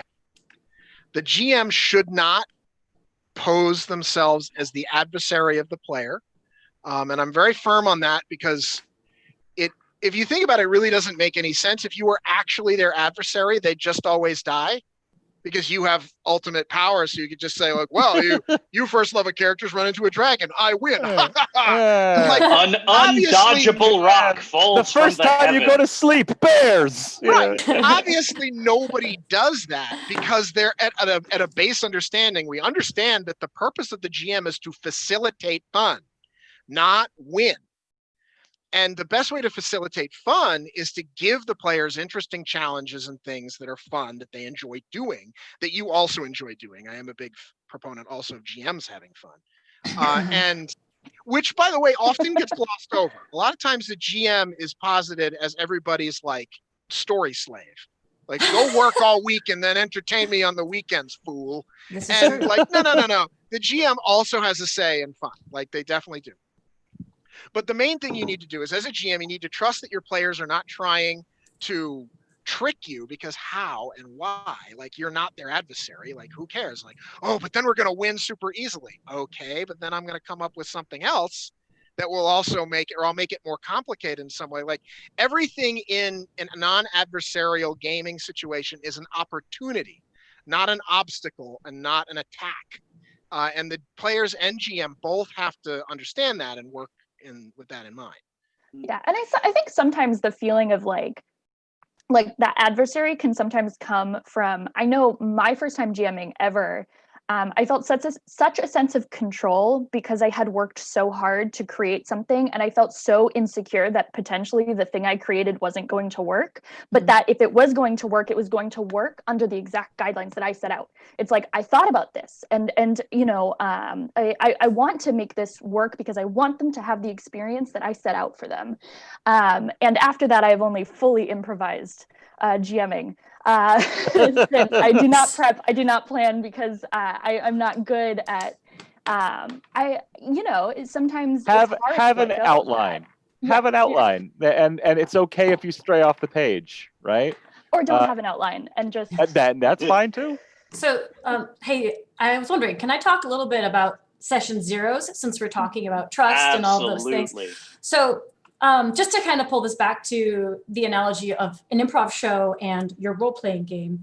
If you're in an improv show, let's say you're doing a long form show, which is something that usually continues for more than a couple of minutes and sometimes is based around a theme, you wouldn't necessarily throw a bunch of improvisers on stage together if half of them want to do like a magic or girls style show a la Sailor Moon and the other half want to do an 80s cop drama like Miami Vice. Like, they get on stage and there's going to be some tension about what they want to get out of the show, or maybe an awesome mashup, but probably tension.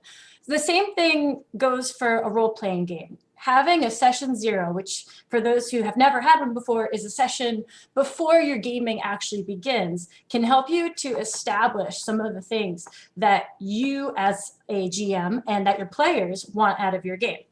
So obviously, in your session zero, you're going to discuss your game system, like what are you going to use for rules. You can discuss things like your table rules. What kind of etiquette do you expect at your gaming table? What kind of behavior? Are there topics that people aren't comfortable with? Any house rules that you might have based on the system? And then you can go into campaign expectations. Is evil allowed? Is it something that's gritty and dark? Is it light and fluffy? Are you here just to have fun? Are you going to have one party goal, or are you going to allow individual goals to happen throughout the exploration of your campaign? Character creation sometimes happens at a session zero, but it is the thing that allows you to have trust, that allows you to play in an open way, because you establish all of these parameters ahead of time that you all agree on. Yeah, folks, we're I running think an that's- Arkham Horror. Everyone's gonna die, so like you've got that expectation ahead of time. Yeah. I just want to point out that now I can't get the idea of a magical Sailor Moon girl cop drama out of my head, and Wouldn't like that be honestly, sweet? that would be pretty awesome. I've been playing heavily Glitter Hearts invested right in that now, game so happening. I I think session zeros are as important to creating a great, awesome shared reality and a shared set of expectations. Just as Melissa said, the cast of an improv show getting together backstage and talking about what the show's about to be is equally important. It's about setting a set of rules, or to use Bobby's basketball analogy, defining the outline of the court. You can have all the kinds of fun you want within the court here, but these are the boundaries. And so long as you're good being there, then you're all going to have fun. And also, and just of note, if you are in a game right now, and it doesn't matter whether it's been going for a month or 6 years, and you're like, there is a situation that is toxic, and I need to talk to the players about this, do it. Like, have hey, we're going to talk for 30 minutes about my expectations and your expectations. We can check in about it. It's totally fine to do a session zero in the middle of a session to right the ship. Right. The thing I was going to say is that we're talking about session zero as this formalized, like, complete session where everybody meets. We have very serious conversations about whether or not Ted can play because he's a jerk. And like that's not fair.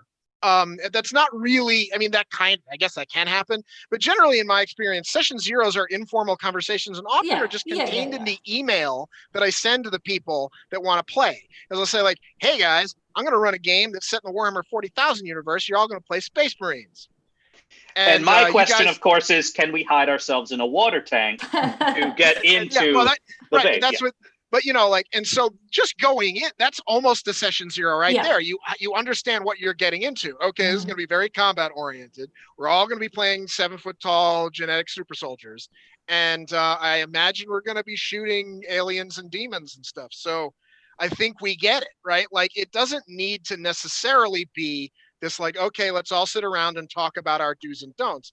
Though it certainly can be that, and indeed, in a broad sense, you as a GM need to be aware and sensitive to what your players want to do and what they're willing to tolerate, but it doesn't necessarily need to be like, okay, everybody, sign your name on the line. We're going to have a 3-hour workshop in which we discuss your emotional problems.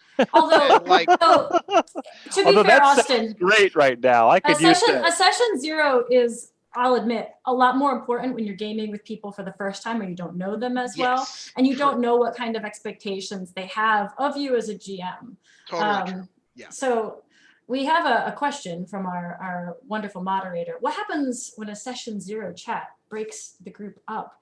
I've had mid-game chats break games up, and basically what happens is you splinter into, for us, we splintered into the two different, like, one group wanted something a little more dark and with a little more backstabbing, and the other group wanted something light and fluffy, and we just split up into two games. We had two different games going on. And if you disagree, it might just mean that it's not the right gaming group fit for you. You want to have that trust. It's a good time to find that out at the beginning, not the end. Yeah, I mean, this is a free hobby, except for all the dice we buy. It's a free hobby. It's not like someone's paying you to be there, which means you should be enjoying it. And where those, that session zero sets enough rules that, essentially some people could self-select out. If you're lucky enough to be in a group of kind of role-playing gamers that's like 10 or 15 people, you can kind of put out essentially like a casting call and say, hey, I want to run a game for like 4 people. It's going to be about pirates, but aside from that, I kind of want to tailor it to like what a subset of you would enjoy. So like fill out a form. How much do you want to do like intrigue? How much do you want to sail the 7 seas? How much do you want to just wander the earth murdering? So and based on that, I kind of Venn diagram it out, and then that's my group. It's definitely a lot trickier to get everyone on the same page if you've been gaming with the same group of like 5 people for 20 years and everyone's set in their ways. But it is possible. If you don't like what you're doing, do something else. My favorite definition of stupidity is trying the same thing twice and expecting a different result. Right? You gotta try. You gotta get out there and try it a different way. Yeah, I also think the few times I've had kind of a contentious, maybe mid session, talk. I think when something needs to be brought up, you either have to be explicit if it's something negative. I think that's when territory gets a little gets into the realm of maybe the group's breaking up. If it's negative, sometimes you just got to be explicit and specific about the thing that you're trying to address, rather than having an esoteric general group conversation that's like, the problem really is that John keeps talking over me when I'm trying to make a decision in a game, but instead we're going to have a group chat about how we all need to respect each other's boundaries. Sometimes you need to be direct. That's a good point. Yeah. Sometimes those conversations can get really passive aggressive and bitter if you're just not explicit about the thing you're trying to address. And if you try to instead say, I'm setting group boundaries, and sorry, not that group boundaries are bad, but when you try to solve a specific problem without being specific about what the problem is, it can get a little, I think, contentious and unproductive. You're the director of a show, basically. And if you have an actor that keeps upstaging everybody, you're not going to talk to the whole cast about upstaging the rest of the cast. You're going to pull that actor aside in a kind way if they're your friend, and in a neutral way if you don't really know them that well. And you're going to say something like, so I really like your enthusiasm for what we're doing here, and I appreciate how much initiative you're taking, but we need to share the spotlight a little bit more, just so that the other players can, pursue their goals, or fight the dragon, or get inside the shipping crate, or whatever they're going to do. Yeah, share the stage. Share the stage. Now, I know I said that we do plenty of Q&A at the end, but a great question just came through, and I think this really can frame up a lot of good stuff. So one question from the Discord chat, which, by the way, folks in the Discord chat that did not know we were live, we are definitely live. So feel free to just ask as many questions as you want, and we'll go nuts. We're improvising. Yeah, if you have any songs you want me to play, let me know. I'll play it on the Yeah, keyboard. we're taking requests. So the question is, how do you practice improv? I've always had this idea that you need to be quick creating ideas and responses. So that, I think, is a brilliant question. So have at it. The quickness comes from not anyone being any smarter than anybody else, but from removing those blocks in your mind that tell you no. Like, I got to come up with a name for this character. Oh, it can't be that. Can't be that. It can't be that. Why couldn't it be your first idea? Like, the practice that you do frees your mind up to just fire the next thing out and not judge it. And that's hard. Yeah. That's where the practice. I'm sorry, go ahead. No, I was going to say, I also think, so like, how do you practice improv is closely linked in my mind to why do you practice improv, which I get a lot. It's like, well, if you're just going to go up on stage and make stuff up, why do you have to rehearse? Return to my basketball analogy. If you've never played a game, you're not going to go great. So and the reason is because you need to build relationships and trust with the people you're doing it with. If you don't trust that the other person is going to pick up the thing that you drop on the table and go somewhere awesome with it, then it's not going to feel fun or productive. It's going to feel anxiety inducing. So how do you practice improv, for especially in the context of a role-playing game? Do more relationship building outside of game sessions. Do like cocktail hours, hang out, build relationships outside of that setting so that you feel like you know the people you're playing with and you have a rapport and trust outside of that context. Or Samantha, if I could want add, to talk a minute. in that setting, right? Like your friends, they get together and sometimes you hop right into like being elves and wizards. Like, have like a half-hour check-in. How you doing? How your kids? What's going on? Is that thing on your neck still all right? Like whatever's going on. It's fine to fill that for a couple minutes. Sorry, go ahead. I want to say something about actual prep. About what, from a GM perspective anyway. I have and even something from from a player perspective too. Even from a player perspective. But so we already talked about how, like, if you set up that like railroaded campaign where it's like, okay, first you're going to get the job in the inn, then you're going to go to the dungeon, you're going to kill the Goblin King, and then you come back and get the money. And then, like, if they don't do it that way, you're going to ruin the whole thing. Okay. I don't think you shouldn't prep anything, at least not if you're not experienced in doing this kind of thing. What I do think you should prep as a GM is not events, but situations and places and characters. I call it, the term I use is I sandbox my campaigns. Like, I set up a square that is the realm, and then I set up a bunch of adversaries who are doing things in the realm, and I set up a bunch of places of interest that are important for some reason in the realm, and then I set up a bunch of things that are in the process of happening. And then I throw the characters in, and then they figure it out themselves. And all I have to do as the sandboxer is remember all the situations I've set up, so that when players interact with a particular character, I can think, okay, so how does that affect everything else I've set up?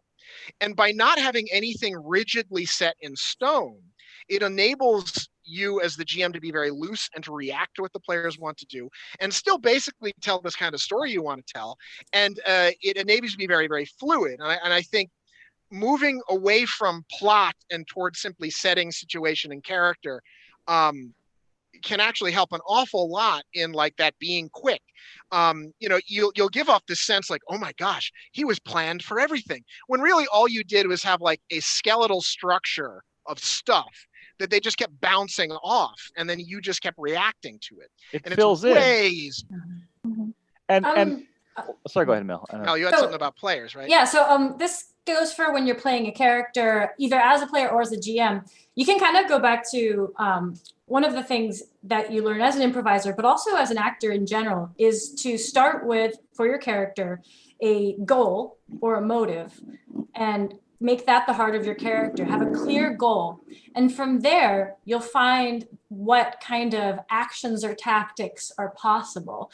Now, if you're a person who has trouble thinking of, I don't know what my character would do, and it takes you a while to process, do a little cheating. Write down your character's main goal in life, or a couple if they have a few, and then write down what are some tactics or strategies they would use for getting to that goal. Have a menu of things that you're comfortable playing out depending on situations. That's like a training wheel version of improv. Another thing that can be really helpful is to get into the practice of making first person active choices in character.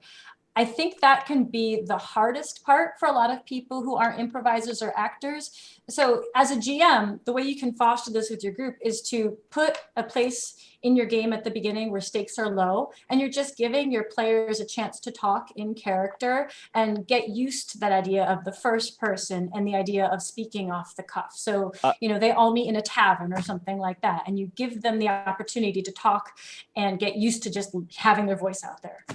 A couple of very small, very practical pointers if you want to start throwing improvisation into your games. Thing number one, let your players name the NPCs, right? Oh no, you run into a guy on the road, and I don't know, who is he? Like just let him name Dr. Nematode. Yeah, sure, Dr. Nematode now, whatever. Other things you can do, like when they enter a place, you can have them describe it. Like if they know it, like you walk into a space bar, you can say, Jerry, what's in there? Oh, I don't know, some weird octopus alien playing an old school piano, like a Western. Like, oh, then that's there now, right? Let them fill in all the details. And the joy of that is it gives you a break as the GM.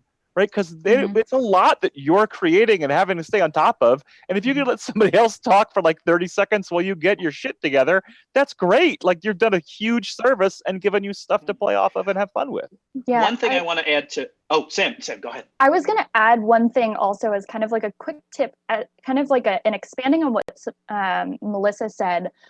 Have a goal for your character, but don't get trapped into thinking that goal has to be big or like large, like I need to solve the mystery of where, how my father went missing when I was a child, because it can be hard to kind of make that concrete and how translate how does that drive my character's decision, because that's something that's been hard for me with characters. My character that I think I've had the most consistency and felt the closest connection with is a little drow rogue who loves creepy things. She collects, like, things die around her. She puts the ooze that comes out of that creature's nose into a little glass bottle and puts it in her pocket. And as I like slowly start to act on that one fact about my character, like, she loves just kind of like the creepy stuff no one else likes.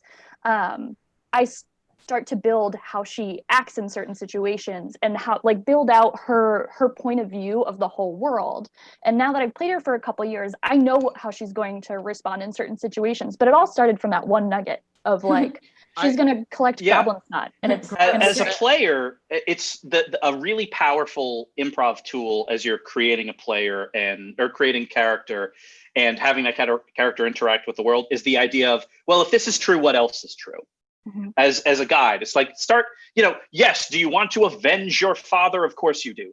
But if you just like creepy things and you collect cool creepy things and you're in a situation and you think, well, I want to improvise more, I don't just want to follow a script, what should I do? Well, okay, if I like creepy things, do I also like mysteries? Yeah, I do. I also like mysteries. And so, you start developing a detective-y vibe for your character. You start from a little spot and start growing. I actually have one other tip for Bobby's point about naming as a GM, letting your players name NPCs. That's awesome. Another fun, like, quick tip on incorporating improv in is when you come up with a puzzle or a trap or something like that, don't also come up with the solution.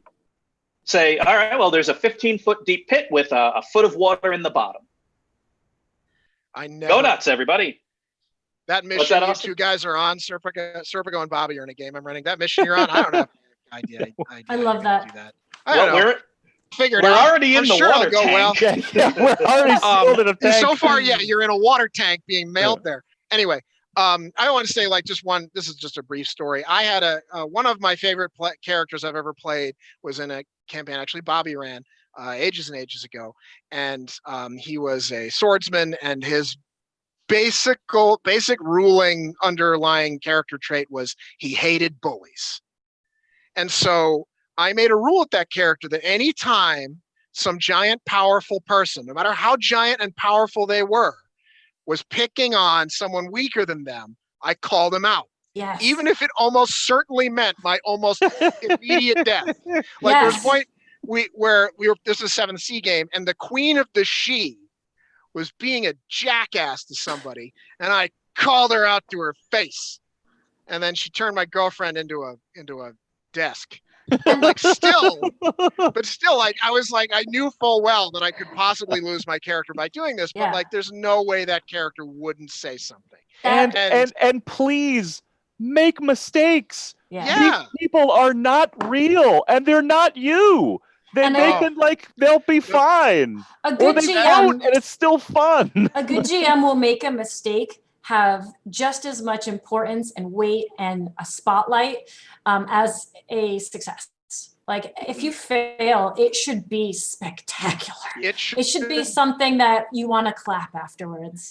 And also Sam, should leave a little kernel at the end that you can grab on and keep playing with. Sam, could I ask you to describe what just happened in Knights of Prospect on Saturday to exemplify this point? Sure.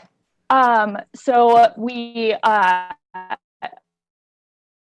we were tasked with rescuing a girl who had run away from home into like a band of thieves, like a cult of thieves, effectively.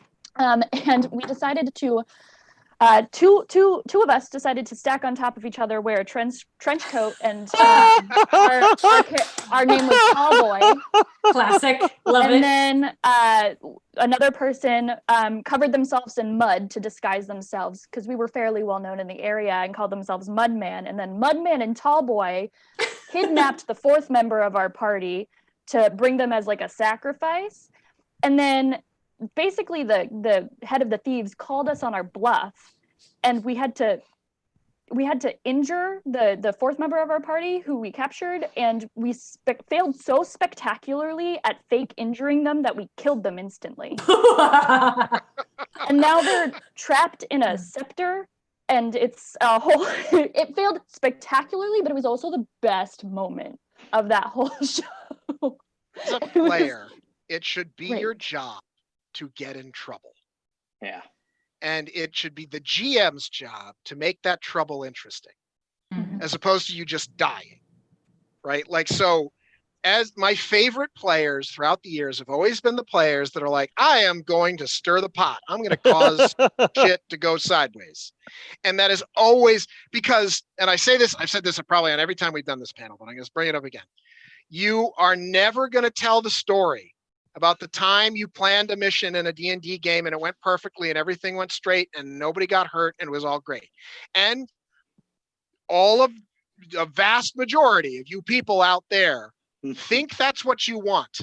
And I'm telling you that it ain't true, because the best times you've ever had, and you know it's true, the best times you ever had is when things go completely sideways and everybody almost dies and you have to like light the gnome on fire and use them as an improvised catapult stone. And that is the best thing ever. And you tell everybody about it for years.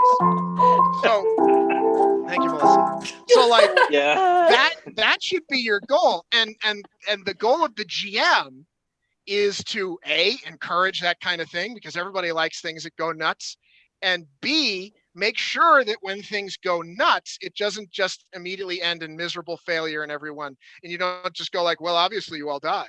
And like, that's on your point, Austin, absolutely, that's on the GM. Your players will react to how you are rewarding them. If someone makes a mistake and they step out of line and you kill them, everybody goes, all right, let us not try anything, that's not what you want. That character that Sam described, that was that inadvertently died during a number of exciting failed poor choices, and by poor I mean brilliant choices. He is now trapped in a soul gem with his best friend that he had trapped in a soul gem 20 years earlier.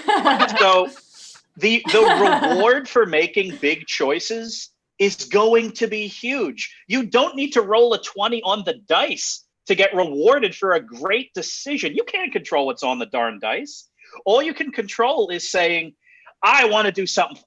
We got to kill that dragon. I want to jump off a cliff with a knife in my hand to do it. And if you succeed, it's a hell of a story. If you fail, it's a hell of a story. I have a fall great into question. the dragon's nest, and it now considers you one of its clutch of eggs. Awesome. Whatever. Yeah, and that's how it's going to work. I have a great question from the group. This will pivot us to this grim modern era that we're in. Oh my God. So this question, it's about politics. No. The question is, so improv for me normally relies a lot on visual cues. You play off the other person and use that energy. But now that much of our gaming is online, are there any tips for improv over Zoom, Discord, whatever? Wear costumes. Dress up. That's not for everybody. I think that art, and to be honest, like again, I consider this kind of art what we do, as much as it's a ludicrous thing to say. Art thrives on restrictions. If I just say, paint me a picture, you go, oh God, a white canvas? I don't know what to do. If I say, paint me a bat, you have a direction to go and you have something to play off of.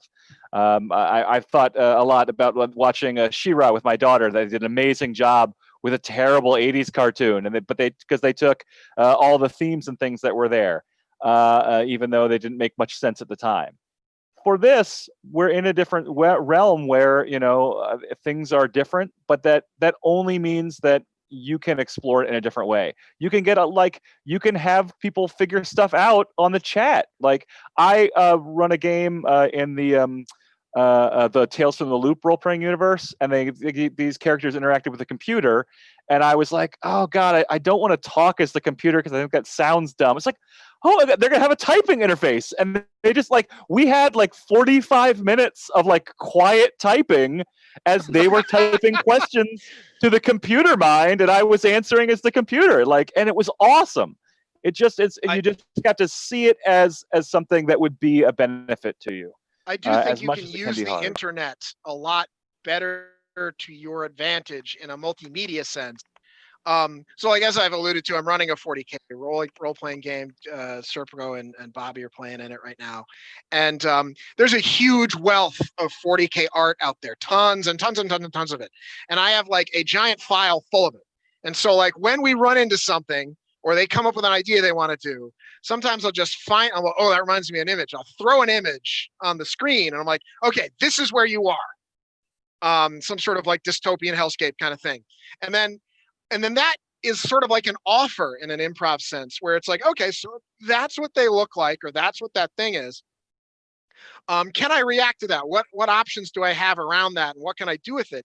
And in so doing it, it's an advantage I didn't have before, in that like the descriptions sometimes I can just sort of like improvise or not really bother with. I ran a game that was like also online, that was a cop drama, and it was all set in San Diego. And so I had a bunch of stock locations like that, like, like the docks and stuff.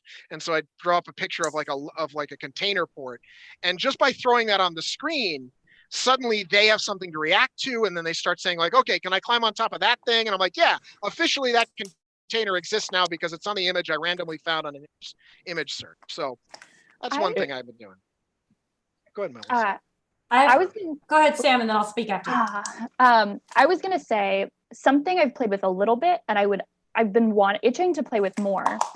Is so when you're doing traditional tabletop games in a room with other people, everyone who's thinking about doing something says what they're thinking about doing out loud, and everyone meta understands what's going to happen before it happens in character. You have the option to message the DM privately. You have the option to have individual sessions with your players to build out what they're doing, in the town during their downtime. And then when you come all together, those can be revealed in a surprising, interesting way to the other players, in a way that you don't really have when you're all in the same room. So that's something I've played with a little bit, and I'd love to play with more, and I think is a cool way to build in like surprise, and even if it seems planned when you're like collaborating to build like a secret thing, it's still surprising to the other players once it's revealed to them. And that builds a moment of improv where all of a sudden you have these characters who, instead of thinking in their chair like, oh, okay, she's going to do that, and I feel like my character would probably react this way, instead of having that, you just have them reacting spontaneously. And it can be really fun to have that level of surprise that I think that doing, role playing over or Zoom or whatever, there's more opportunity for that in a cool way. So I have just some short practical things for just acting and doing improv over Zoom in general. The first one is recognize that it's more difficult. Recognize that it's not a three-dimensional forum, and it's harder to read visual cues. And because of that, there's been studies on this, it's actually more exhausting for your brain. So make your campaign, your sessions shorter, take more breaks, let people have more breaks so they can focus better. It's much harder to focus during Zoom. Another thing that comes up a lot in my acting classes, but also when I play games online, is it's hard to tell who's talking to who. Use names often than you think you would. Like in an in-person game, you might just look at the person or turn to face them. Use names frequently so there's no confusion.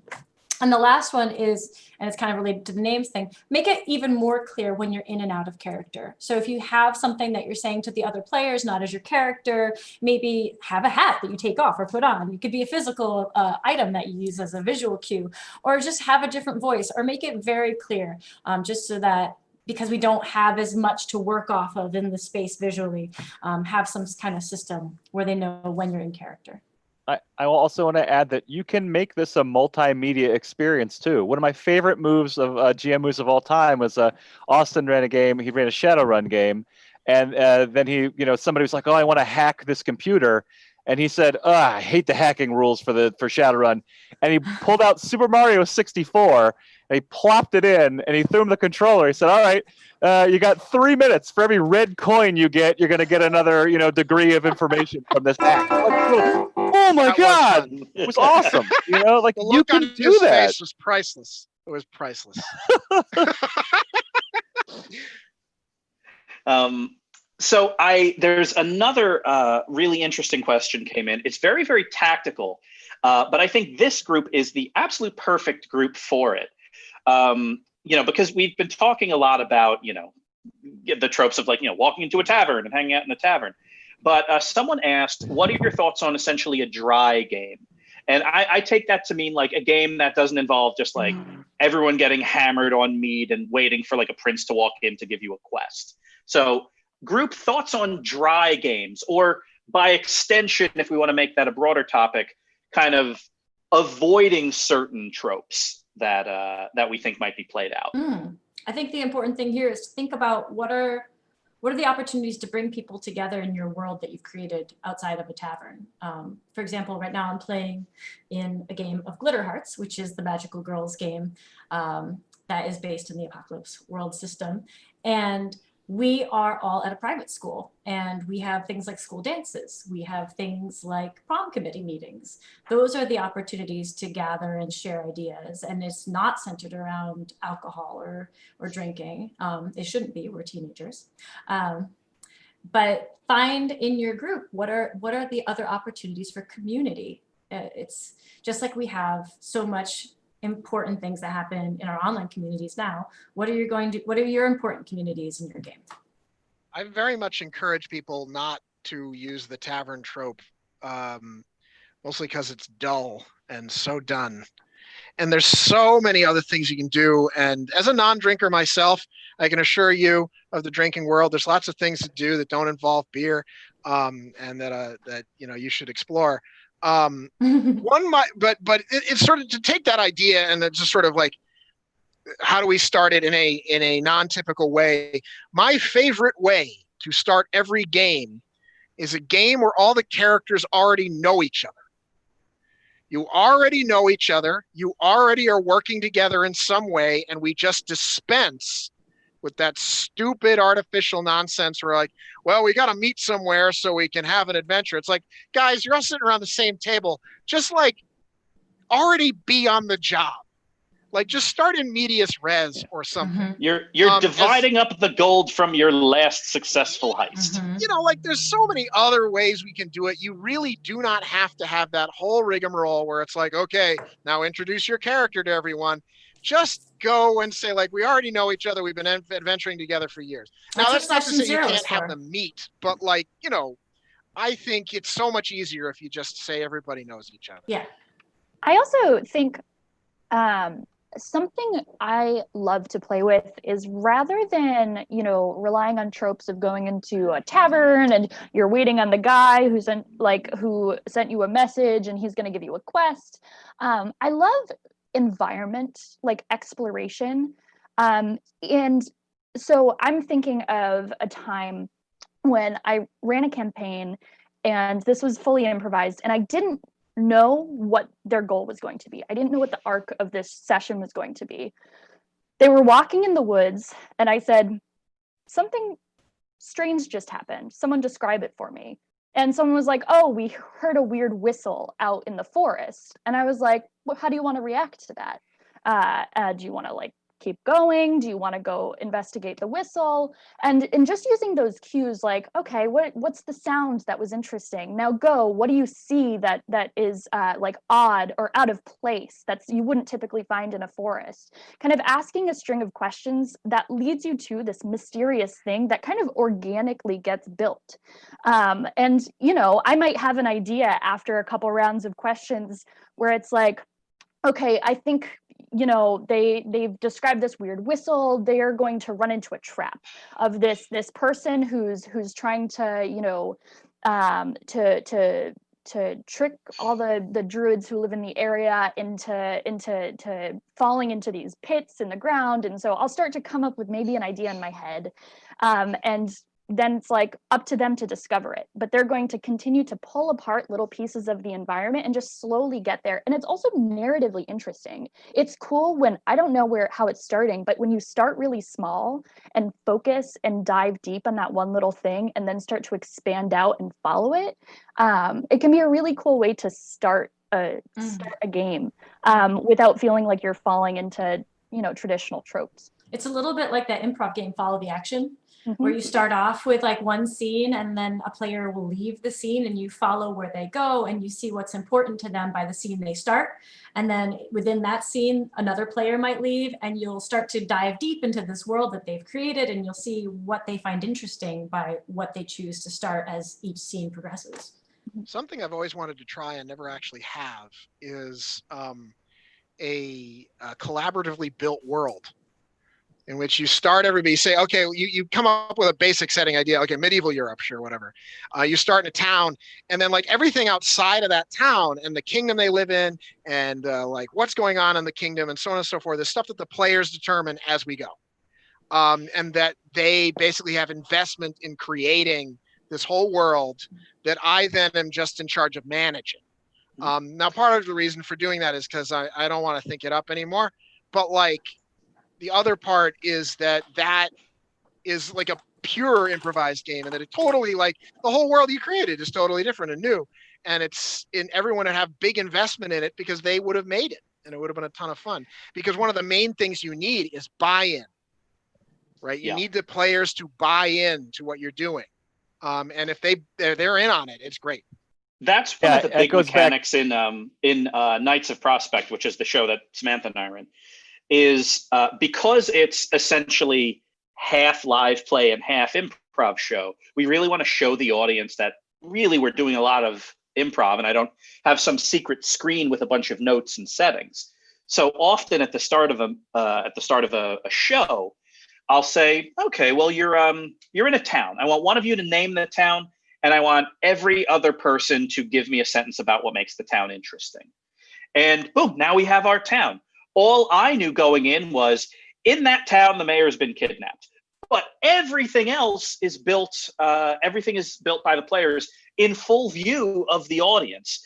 And what's fun is you really can, in terms of setting, in terms of character motivations, you can give up so much control to your players and still ultimately make it be about the thing you, the GM, want it to be about, which is like, oh, we got to rescue someone that's been kidnapped. Everything else is up for grabs. Players are horses. When you're stumped. Go ahead, Austin. Oh, sorry. There's a really quick. This reminds me of a really quick stump trick. Like, so say somebody fumbled on a roll, and you need to come up with something that happens to them, and you can't think of what it is. You go around the table and ask each person to give you what could the result of that fumble be. And because they naturally want to one up each other, the ideas will get progressively weirder.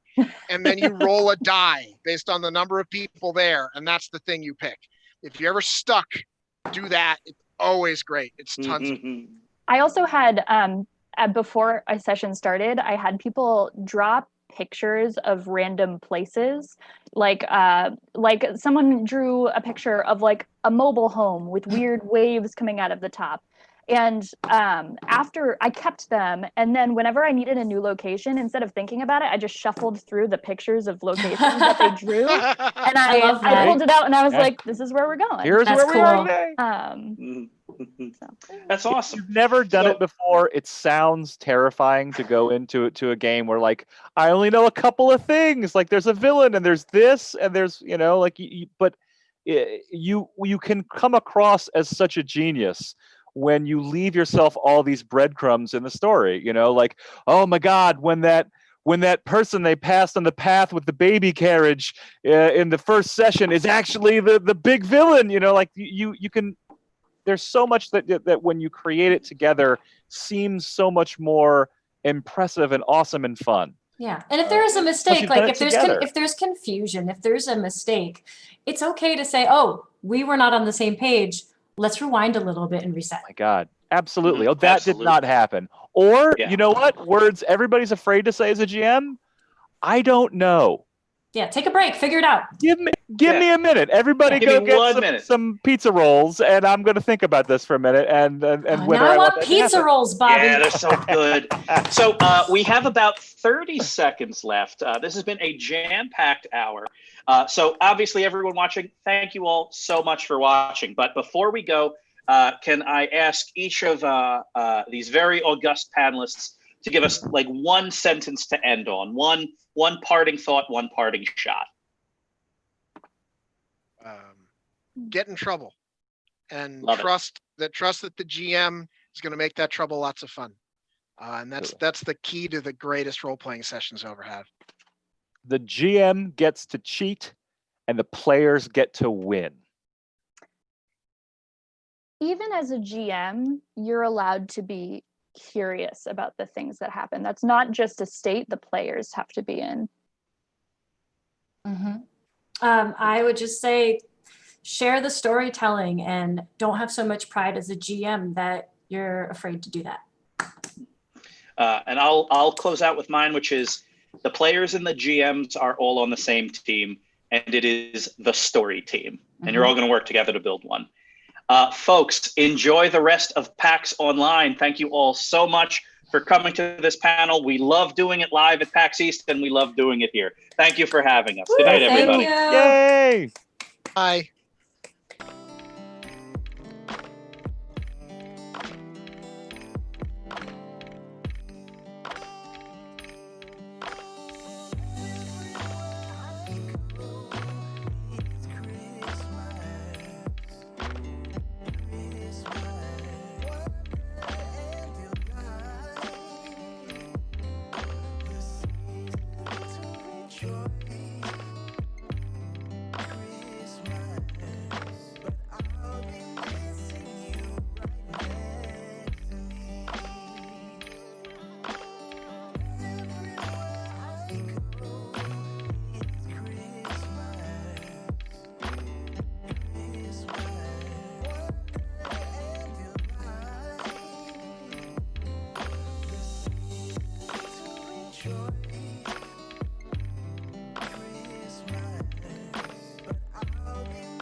Hi, I'm Gareth Damian Martin, the solo developer behind In Other Waters.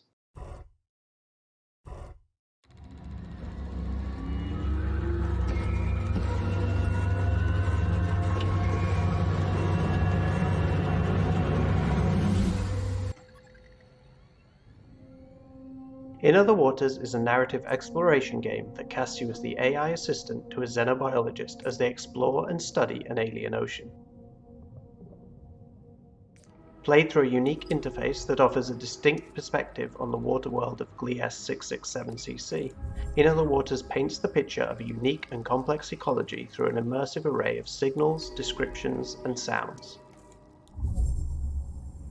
As well as offering a compelling mystery as you help Ellery Vass track missing scientist Dr. Minei Nomura and uncover the complex history of this planet, In Other Waters also rewards free exploration and scientific study.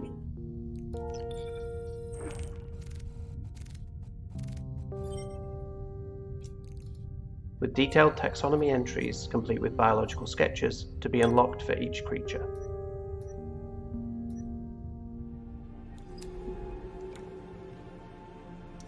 Imagined as an alternative to the militaristic and colonial focus of most science fiction, In Other Waters is a game about humanity's relationship to the ecologies that surround us, and our insatiable curiosity about the natural world.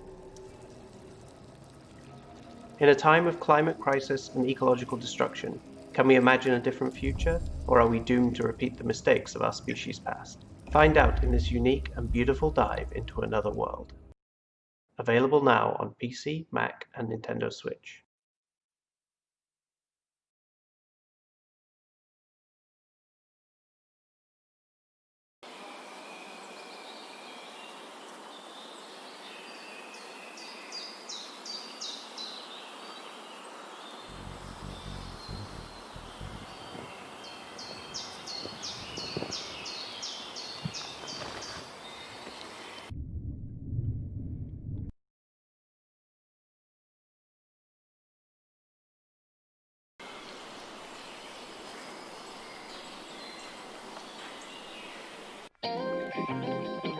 Hey, Dr. Ken Dutton Register here from Excite Science in Brisbane, Australia. Excite Science is a creative studio explaining complex science in fun ways. And at this stage, we're really focusing on cancer education, from cancer-themed escape rooms to virtual reality to AR-driven art galleries. And the project that I'm talking about today is Malignancy VR. As a cancer researcher of over 10 years, I know firsthand, talking to the general community, that there's a lot of misunderstanding and core fundamental knowledge gaps of what cancer is. And this isn't surprising because cancer is incredibly complex. But are there new technologies or new ways, new communication strategies that we can be using to engage in a broader audience to teach them about cancer? And more importantly, reach those audiences that aren't even thinking about cancer or aren't really even engaged with science in general. A good colleague of mine, Dr. Elke Hacker from the Queensland University of Technology, really wanted to explore whether virtual reality could be the answer. So to explore this idea, we partnered up with Real Serious Games. And for Malignancy VR, we wanted this as a sort of first step to show some of the challenges with modern day cancer treatments and how not all the time can they be successful.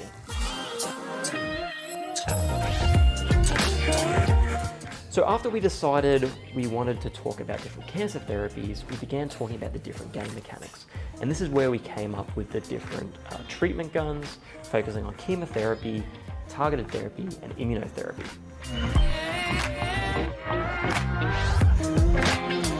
Our plans for Malignancy VR is to expand it into a multi-level game. And we're going to be doing this in conjunction with members of the community. So if this sounds of something of interest to you, head over to malignancyvr.com and sign up to be in touch. Furthermore, we want to take that game and then test it in a randomized clinical trial to robustly assess if virtual reality is an effective way to teach people about cancer, and more importantly, can it change or influence people's behavior and reduce their risk of cancer over a lifetime?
Hey, welcome and good evening. You are back again for the Omegathon. You see the lovely 6 Omeganauts here in front of you. Say hi to your mom. Mr. Thomas Kita is letting you know. It's the note of the day.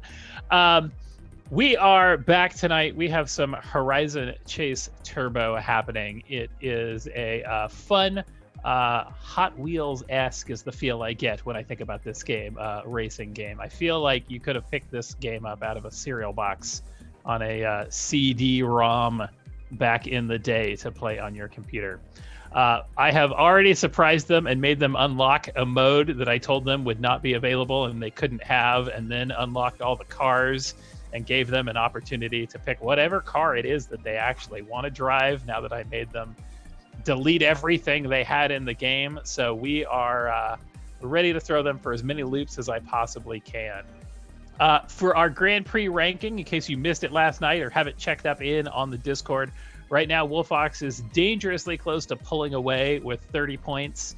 It's pretty much now or never. The entire 5 remaining Omeganauts below him need to blow him out of the water this round, or he's going to pretty much secure that #1 spot.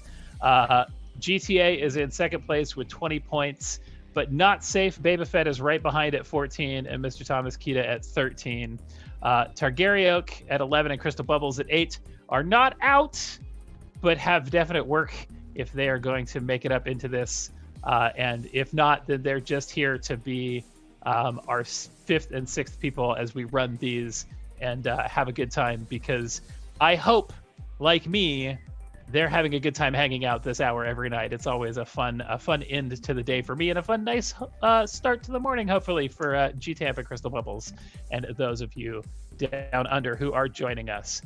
They are going to be running a endurance mode race, which normally, if you were playing this game, would have you run 12, but we don't have time for 12 laps. So we're doing the first 4 inside their endurance mode. They're getting a Grand Prix score. We'll take their Grand Prix score and compare them against how everybody else does. It'll be extra interesting because it's random races. They got new cars, all the bells and whistles this time around. So I think that we will have a good time with this race, and I sure hope that somebody picks the motorcycles, and you'll see why if we get the motorcycles selected. Wolfox, you are our lead. It is the chance for everybody to get to watch you and see what kind of bar you place.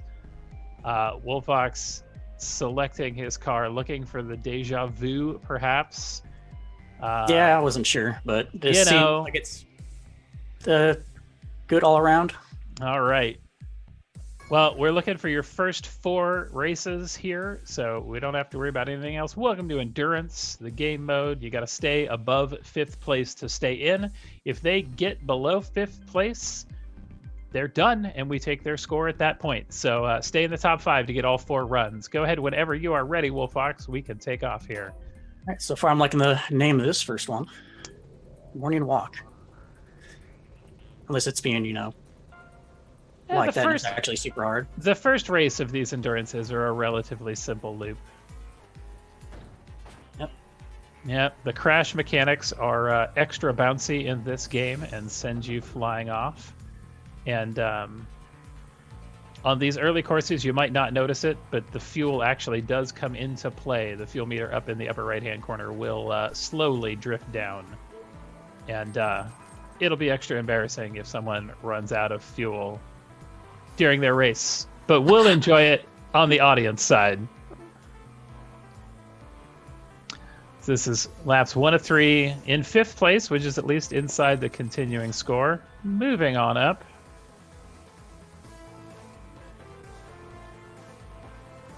I did it!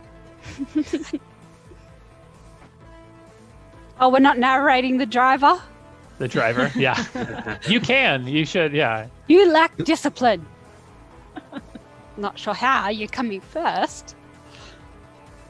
No, that was the car behind lacks discipline. He was yelling at the driver of the little black car. Yep.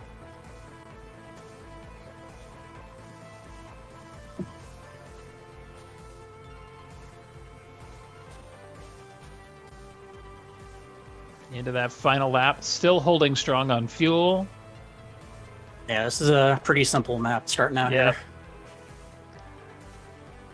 If there was a good way to bump you guys into mid maps, we would have done that. But there's no real good way to get there, so we have to take the first 4. Map 4 starts to get a little bit challenging.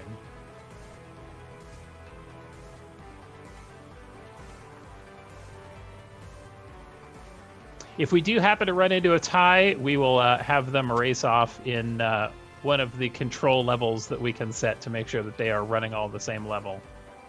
And then we'll just go based off of time. Nice. Cool. All Man, I right, didn't so shoot his Grand Prix score comes on top. You can see plus 20 points. A chance to modify your car a little bit. Pick what you want.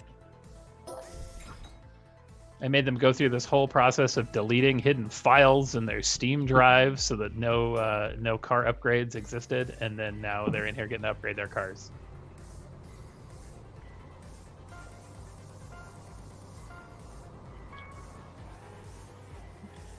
Yeah, starting out these races is always like the worst part because you're just constantly hitting everyone. And Yeah, they put you in that block in the back, and And then they just so happen to always drift in front of you. yeah. Yep. Dodge them cars. Yep.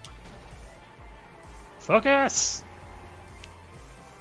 These weather effect maps are rough. They're just They're better than difficult the night otherwise. maps. Yeah, that's Oh, true. yeah, the night All maps the are- blinding lights. It's pretty, but it's distracting. This reminds me that one of my son's favorite songs to listen to on Spotify right now is the Frappe board from Mario Kart.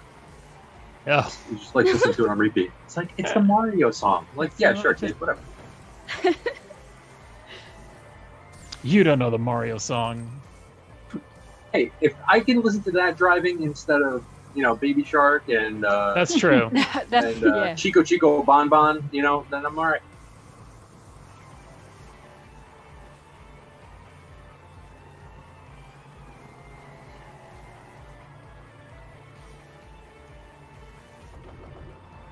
I like to subject my kids to a mix of like NPR podcasts and then like inappropriate rap music. Hey, Wu-Tang's for the children. Just Come to on really now. round it out. My younger son has finally accepted that songs will have inappropriate words, and that he doesn't have to use them just because he heard them, and he can like just let them go by. Nice. But for a long time, he would be like, "God swore," and I'm like, It's fine. It doesn't hurt you. Damn. All right, third place. Let's open the door, everybody. It can happen. Yeah, I didn't crash at all. That was kind of rough. Let's see. Sure. Add some more nitro. All right, going on to track 3. Yet again in the back, no matter how well you place. This is quite the course. Looks like an airplane. Beautiful. And some kind of like monster St. Louis arch on the side there. On 2 sides.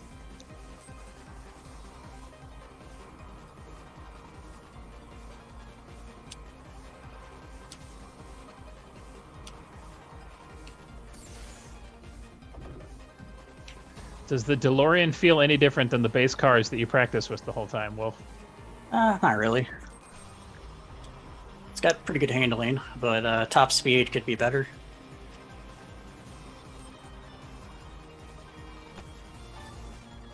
My family will be so proud.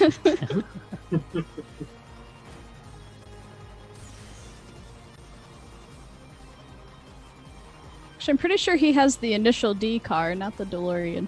Right. Oh, is this initial D? Oh, it's called Deja Vu, so. Yeah.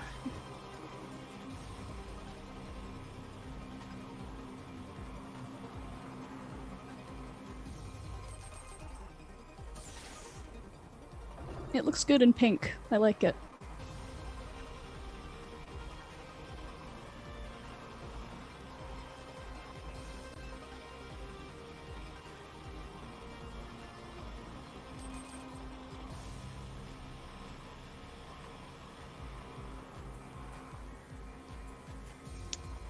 He's doing all right on fuel, but missed those fuel tanks.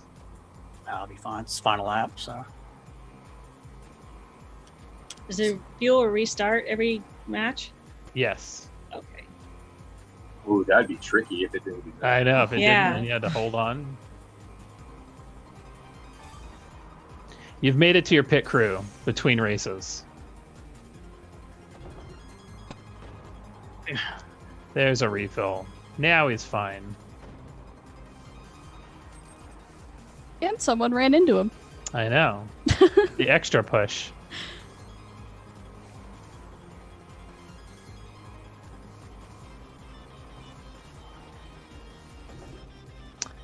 Back into first place. That window that opened up in race 2 is not a very big window, but that crack is there. Yeah, I think it's really going to come down to what tracks you get. That is the beautiful danger of this is it's all random. All right, this is it. Race 4. We're going to get your standing after this race.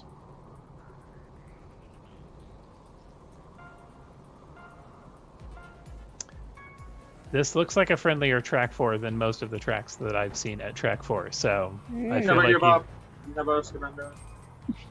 like you lucked out here. Yeah, I still think I was cheated out of that second one. Are they pretty random? It's all random, yeah. Oh boy. Yep. I don't expect to see a repeat map, which is much more interesting for everyone watching.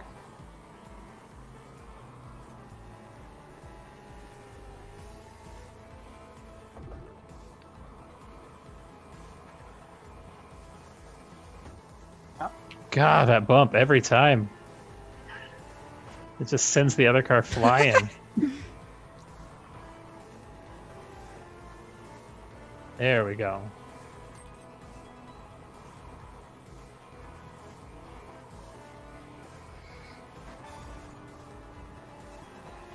You lack discipline. I don't know if that's just a comment or meant to be an insult. Like, hey, you lack discipline, or hey, I've noticed as a driver.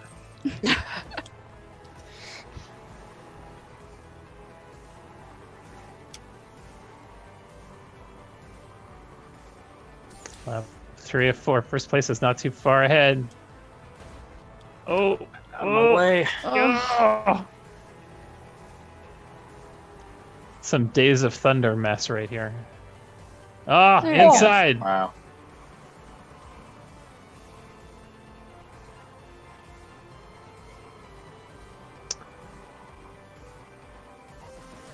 All right. Oof. First place. There's a slight opening. Let's see. That's 58 points total. Yep. All right. Out of what? Okay. 60? 58 out of 60. That window is there. It's not big, GTA. Or is it 78? 80. It's 80. 78. 78 out of 80. Out of Okay. 80. Yeah, that was just that one, so. That was that one. All right. All right, I'm going to jump off of your screen. GTA, you are up next. Let me find yours. All right. Now we're going for a sleek muscle car.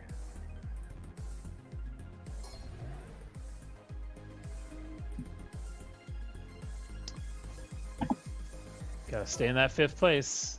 This looks like a similar opener. God, what would be the odds? It's not the same one. This is just Into the Woods, though.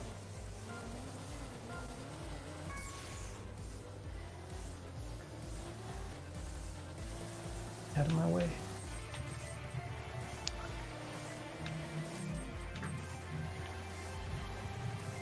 I'm leaning forward, so you know I'm taking. So you know you're serious. I'm in. Don't you know leaning forward makes you go faster? I'm ready, Sloppy. You gotta lean. Is it lean into the curve or lean away now, just for balance? God. There's a horn button. There's a horn feature? Really? I didn't discover a horn feature. I didn't either. Yeah, I didn't know that. You just sit there and honk and tell everyone to move? Gets rid of my rage.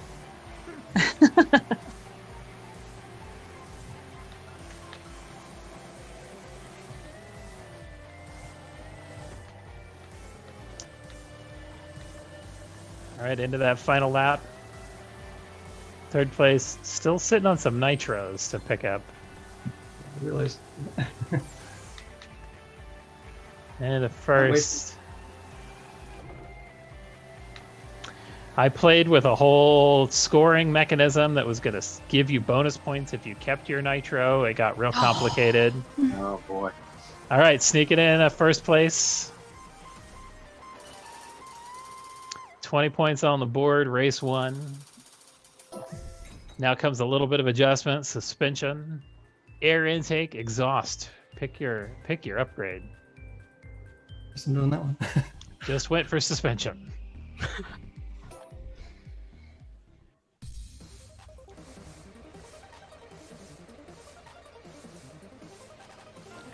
Lock capital. And clearly the French Alps in the back. I wonder if every card has a different horn sound. That would be interesting. I don't know. What's the horn button? Back, I think. By default, I changed it. Oh.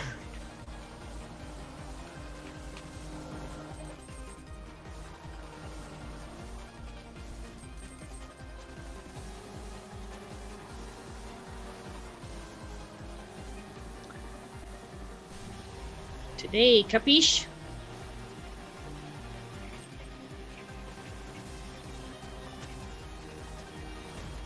Oh no! Oh no! A lot of time. A lot of time. I was still on lap 1. Plenty of time. Yeah. That's a good thing about those nitros. You just hop right back in.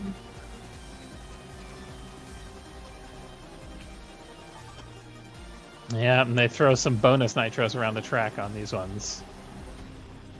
Oh, oh! This is my last nitro. Get out of the way! Use your horn.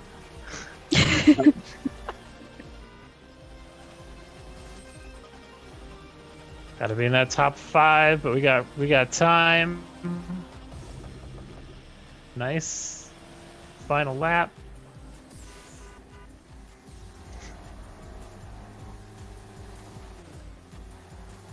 Nearly hit the edge. Yeah, I know. That was close. Have to take my foot off the gas.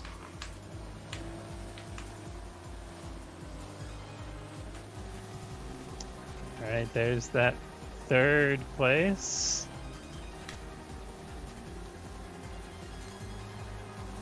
One and two aren't too far ahead.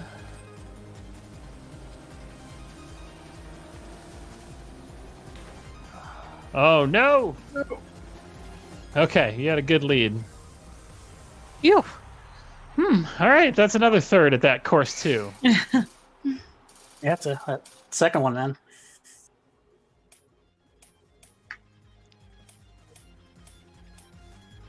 You need better handling.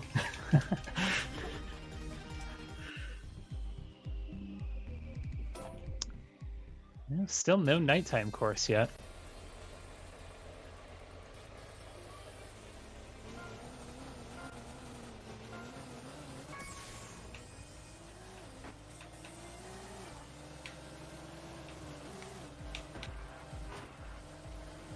That guy did not like you right there. Determined.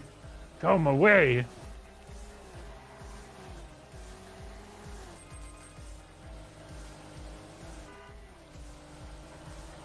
Now I have this fear that all of you guys are going to go like first, third, first, and then we're going to have like this 6-way tie. I like that idea. And then it's all going to come down to one race off again. And we're gonna be like, why do we do the other races? What was the point of these? Surprise, we got one more day.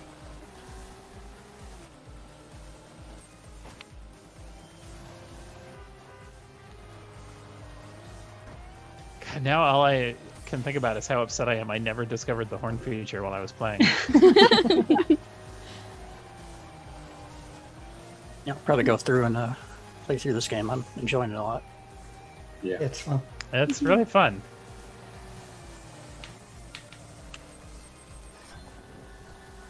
Oh, look at that. You got a coin icon that does a thing. Oh, don't look at that. Drive your car. If you get all the nitro coins on the field, then it gives you a It gives you that boost icon. right there. Does it actually help you in placement? Yeah, it gives you a boost at that moment. So It's like a free nitro. yeah, it's nice, but it's not I don't necessary. know if I needed it right then. 4-4. All right, in a third.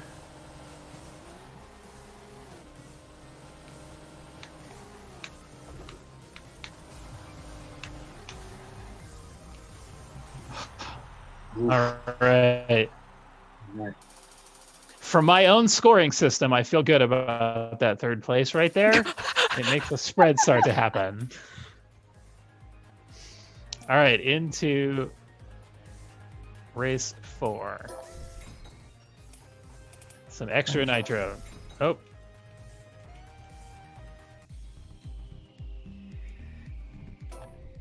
All right, this is the race. It's the rite of passage. What a aptly named race.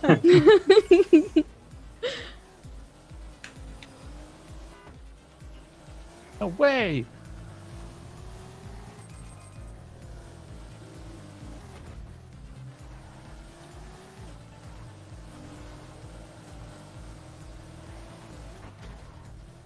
Ooh. That was that same silver, like, Dodge Charger-esque car that was gone for you last time. See, oh, you poor thing. Like, who came up with these dialogue lines? Like, no way? That works. Like, I've crashed, no way. But, oh, you poor thing. It's like a grandma's driving in this race. Oh, you poor thing. Oh dear.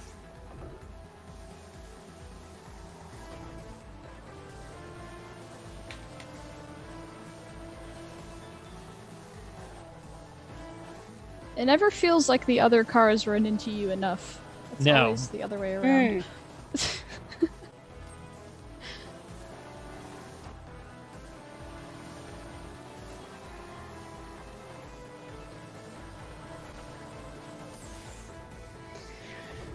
Oh. Out of my way. Why did I use it there? That's okay, it got you clear. Oh, no, no! It's not my fish, but...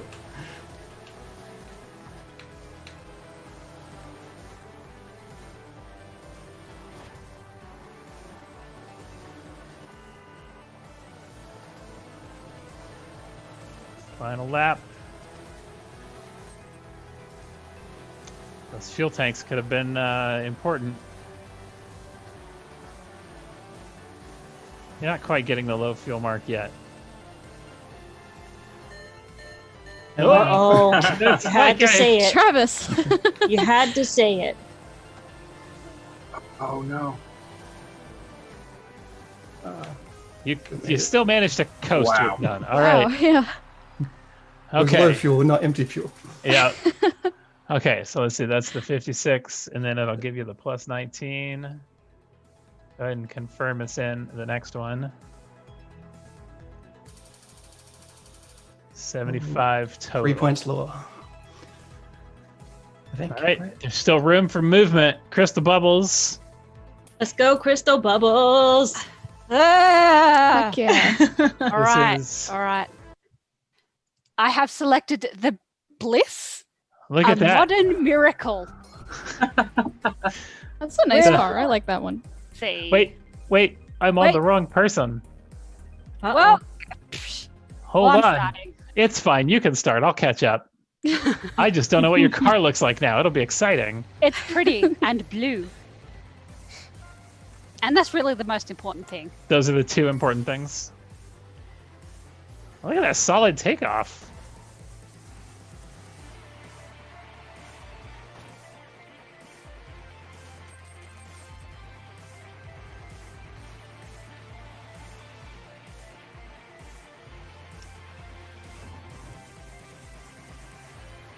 Nicely bumped.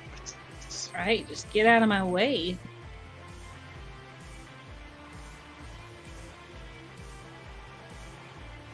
Keep calm and let me pass. It is an old Helpful. lady. It is an old lady driving all of these cars. Oh, you poor dear.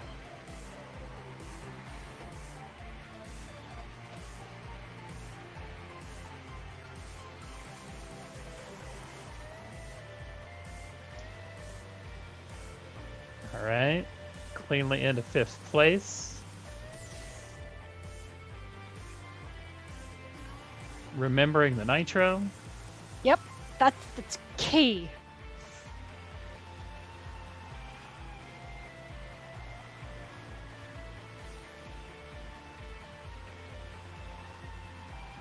Oh, that's a good bump from wow. behind. Yeah. Take you out of that spin. Just one car in front now on this final lap. Now I'm all alone, or something to that effect. Ignorance is not always bliss. On topic.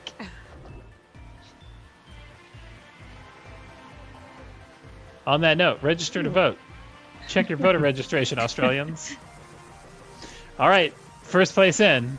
All right, this is achievement, brave and bold. there we go. There you go. Nice. There you go. Yeah. Now I have no clue. Someone help. Well, look at I the won't. bars up above, and they'll move different things around on the bars up above. Oh, let's go faster. Don't go suspension like I did by accident.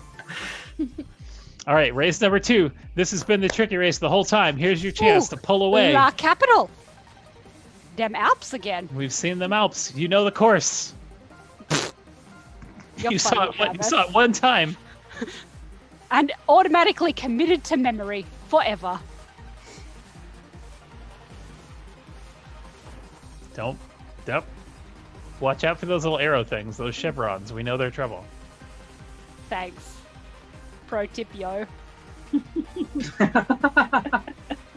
Don't hit the wall. So I remember when I was a kid and I first played racing games, I'm like, I can just use the wall to turn. I'll just drive around the circle and have the wall make my corner. Yeah, just slam into the wall. That'll right me right. That's totally how racing works. I do like to think that since no damage happens and cars bounce so hard, these are nothing but solid rubber and wheels and motor. They're just giant bumper cars. Yeah.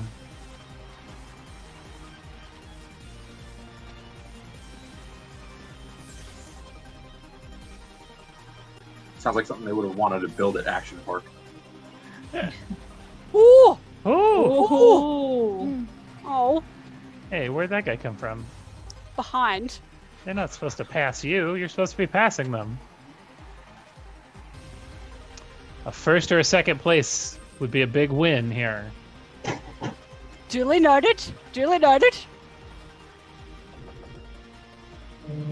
All right, final lap. Oh, That's my last nitro. the third place is the second course curse. But oh, all we need now is to find that first place car. Oh, and you get the extra nitro. Final point. Oh! No! Come back! No! Not when you wanted it. Oh, worst timing ever. That's okay. You're a little bit faster than this yellow car. You're gaining on him. But do you have time? Oh no! Wow. A second. Third place. Oh, God. well. Man. Oh, well. Course 2. All right. What do we need? We need handling. All right. That was not handling, was it? That was. All right.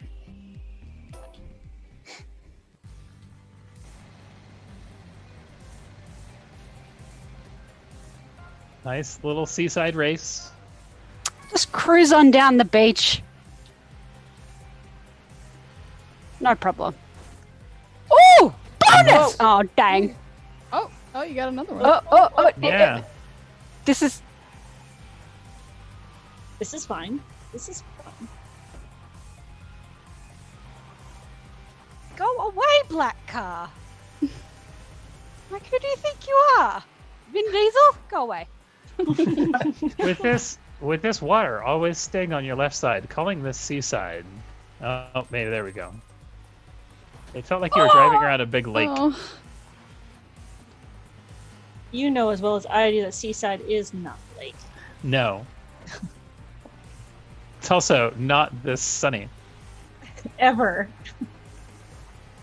It's also a good point to note that even though Jersey Shore took place at Seaside in New Jersey, not everyone is like the Jersey Shore.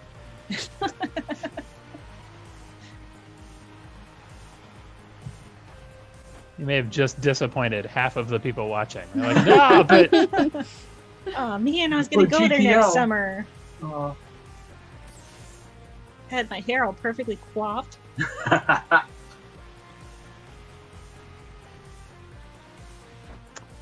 Oh, no! What? Oh no! That's the low fuel warning. Okay, You've got one. You got fuel coming up. Yep. Where? Right Oh. there. Oh We got no, some. that was only Oh. one tank. That Oh, was and there's one only stop. one fuel stop on this track. Uh-oh. Oh no! Well, Guess you're walking. Be right back. I've got to run to the gas station.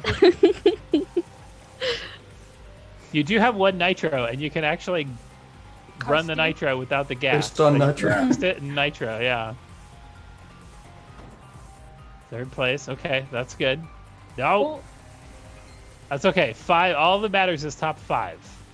Because that gets you into that next race. You're almost at a gas tank.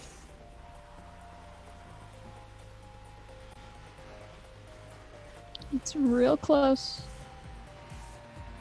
Oh, Oh no! Just passed him. Oh, You just no! passed him. oh no. Somebody bump her from No. behind. Oh,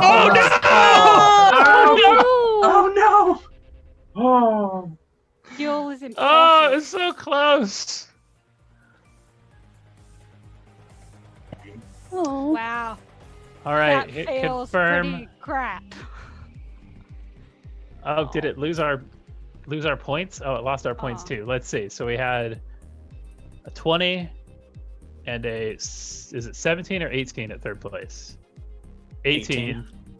And then a 1. So we are at 39. Oh man. That feels bad. So You were doing everyone up next, so well. fuel. One tank, one little tub of gas would have got you across that line. Heartbreaking. All right, Mr. Thomas, let's jump in here and see what vehicle has been selected to go with. We gotta take the shades off and get serious here. I'm going the Explorer. Time to go back. Explorer. Yeah. Max speed Where we're of going. 88 miles per hour. Where we're going, we don't need roads. All right. Skulls and spikes. Haven't seen this one yet.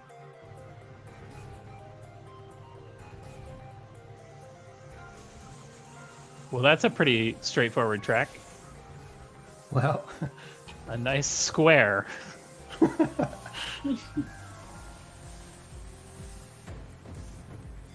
But you still got to get out of that back of the pack bumper car action. Guess you guys aren't ready yet. Don't forget the fuel tank. Oh. Oh.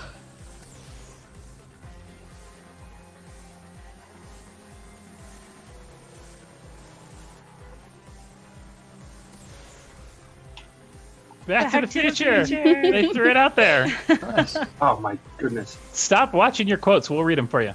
Stop texting and driving. That's what. Yeah. Keep your eyes on the road. Come on, get out of the way. This is heavy. It's 6 laps.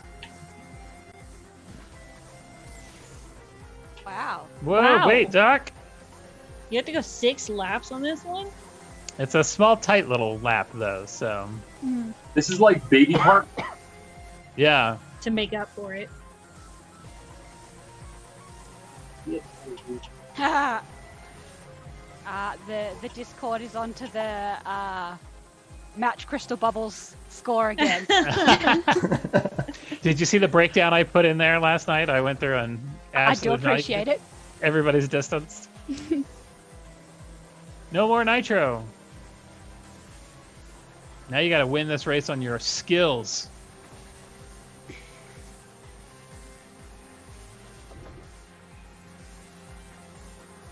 Come on! Oh, all right, okay.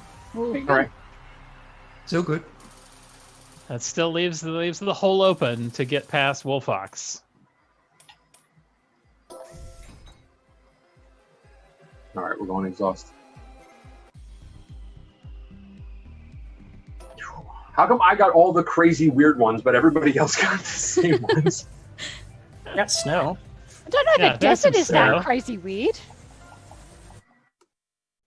Well, did we just lose Mr. Thomas? Oh no. Oh no! Uh-oh. That's not good.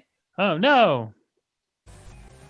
Wait, we're Oh, back. oh. Stuff happened. Oh. We lost you for a minute, but you're there, so it's all right. That was a lot of nitro coins. On the lead into a straightaway. That'll be real handy. So will that line of fuel tanks. Yes, collect fuel. Oh my god, collect fuel. My internet connection is unstable. It says, oh no. Uh-oh. Yeah, that's Zoom. We just needed to hold on for 3 more races. Only 3. Let's go, internet. Come on. Uh-oh. No. There's 2 even though I didn't want to. Come on. What are you doing here?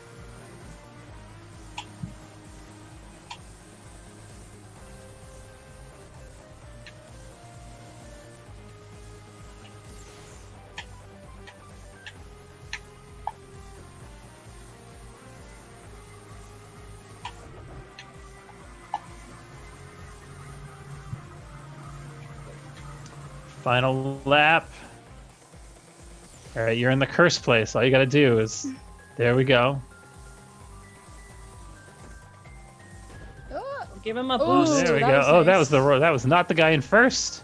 Oh, Come on. where is he? Gaining on him. You're gaining on him. You're picking him up. Nope. Oh, No way. oh. Oh no. Well, you broke the curse though. Yeah. Yeah. Thank you. 2 more first places, and you can slide in at 1 point above Wolfox, I think.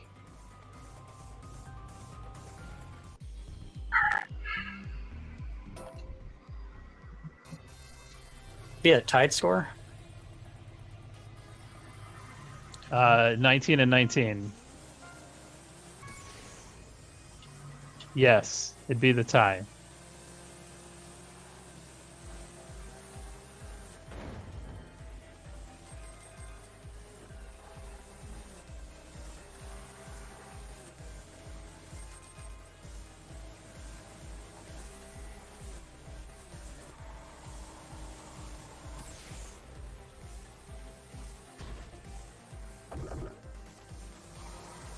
Your nitro needs to lay down like some tire flames, Seriously. not just the like exhaust flame. That was a nice Suddenly dodge you're in a right Western there. world. Yeah. Yeah, just the same course, but all of a sudden it's a Westerner. Or Future City Street. Hover cars. Everybody else is a hover car. And Emily.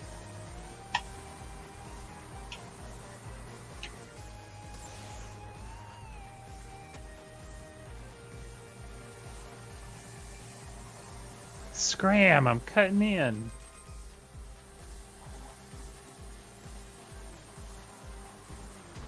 No. Oh!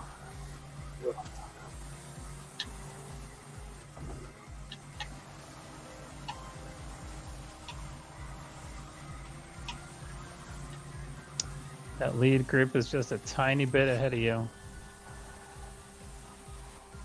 That helps pick up those first 2. Ah!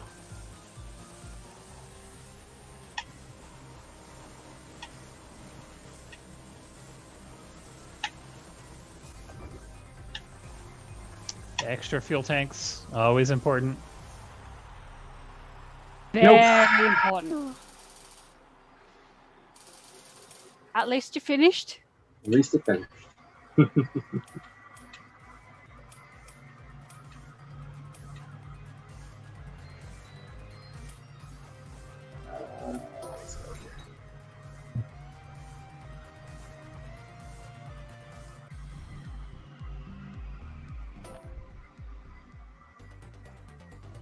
The gardens, that sounds peaceful enough. Yeah. It's a nice, easy race to finish on. 5 laps. Ooh, there's your fire.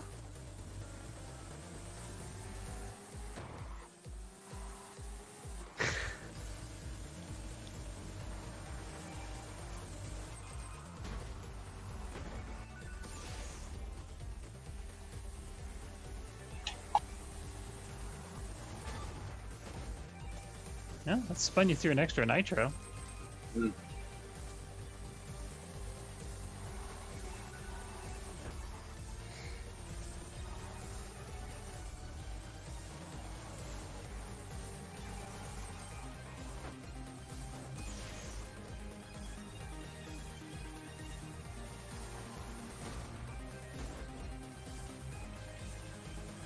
Hang of these turns. We need to get to 88 miles per hour. That's it. Much faster than that. We got to slow down a little bit.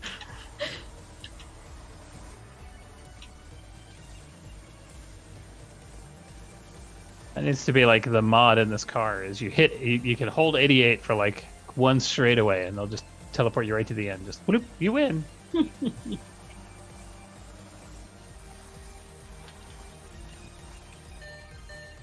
Oh no! Uh-oh. We know that warning. No. Oh, and you're a ways away from fuel. No! That's okay. You're gonna get around this corner and be on somewhat of a straightaway, and you could nitro it to the next fuel. Should be able to dump. make it.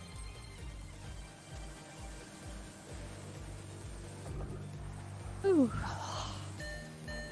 Oh, already? Oh yeah. Should have enough to take him through the. Come on. Maybe.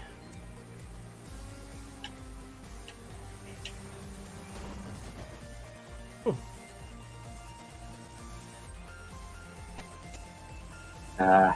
Oh, well okay. done. Well, you made Well it through the done. finish. Yep. All right. Well, I get over 73. Okay. Let's find Boba Fett. All right, Boba Fett, first place here would push you into a strong second place in the overall rankings. All right. No pressure. No pressure. Asphalt Asphalt and Sunshine. sunshine. Okay. Sounds like a nice leisurely drive. Just a nice afternoon. It's LA. cruise. There's no It's an leisurely evening. drive. There's your nighttime board. Yep, there's the night board. Of course, I get that first one.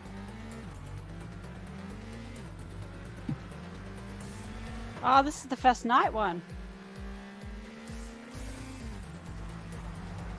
From night into morning, I guess. It's a yeah. Part of your lap is in sunrise. Show must go on.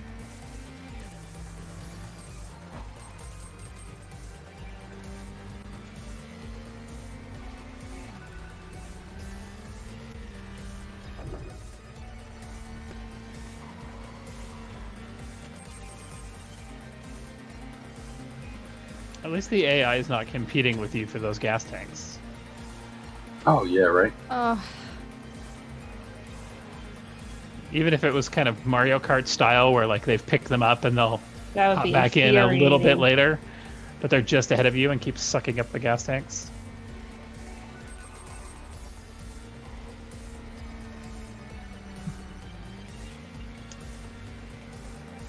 Don't forget your nitros. A nice long straightaway. Victory will be mine! 2 laps left.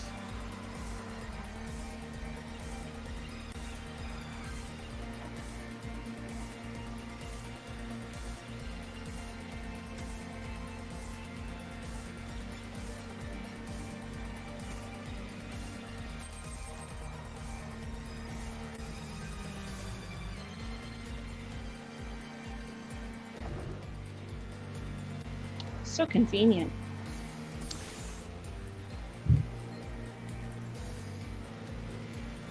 Final lap. Let's see. They're right ahead of you. There we go. Inevitable. Is that what it said? That's what it said. Are you an evil villain? Yeah, I think so.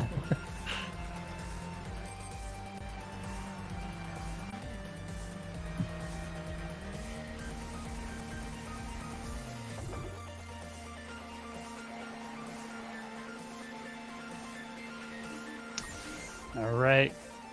Securing that first place. Off to a great start.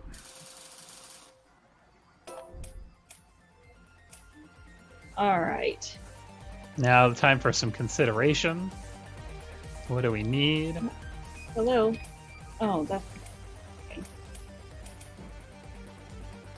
Go on, use suspension. Increase that top speed, pick up a little bit of handling.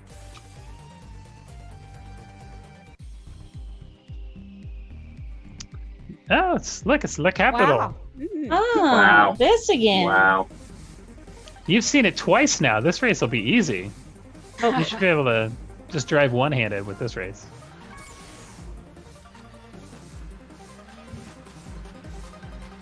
As long as they stay out of my way. Stop it. That is not what these robot cars do.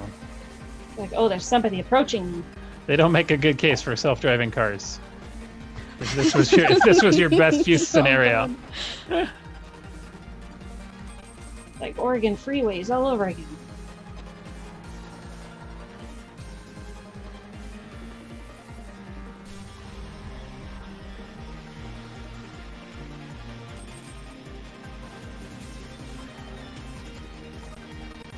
Well, Mr. Thomas broke the curse of course 2, so you're free to get first place on it now. Oh, shit. Oh, no! We mentioned it before. Watch out for those chevrons. They're bad news.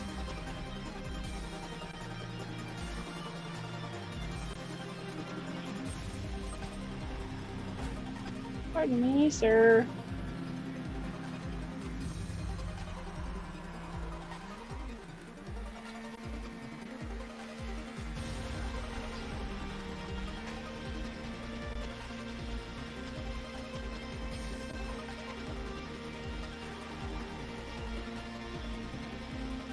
Oh, you drove past those fuel tanks. Sure did. Who needs fuel? I do.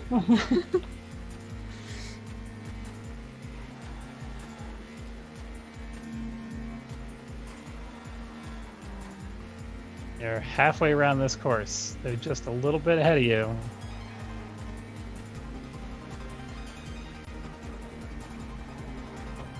Oh, pardon me, sir. Using that last nitro. Might be good anytime. Oh, man. Or that third place curse is back. Oh, no, sorry. Oh, great.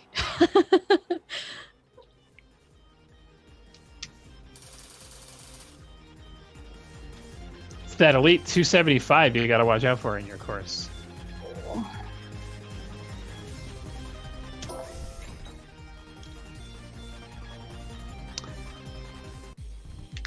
Targario, we need to make sure we get the car selection screen on when you log on so we can just show a few of these models. Even if you've got yours selected, we gotta at least get the motorcycle skins up there so that everybody I'm down can for see that. There's some wacky. See, I was thinking maybe the tiebreaker should be both players on the motorcycle. on the motorcycle. That would be funny. They are unlocked. If we have a tiebreaker, we can make them drive those through San Francisco.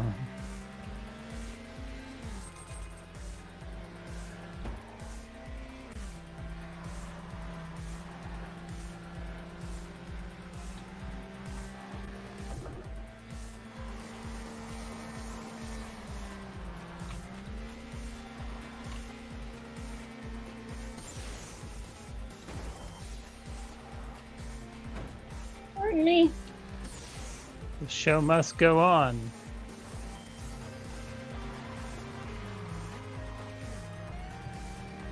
Plus inevitable, though, as a quote. So I can't figure out what is the, motivation of this guy. Evil genius? Small town actor?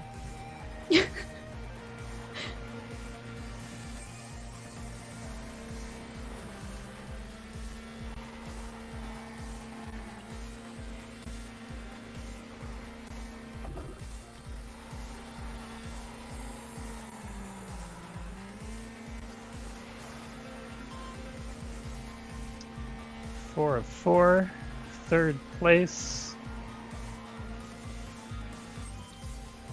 No nitros left in the tank.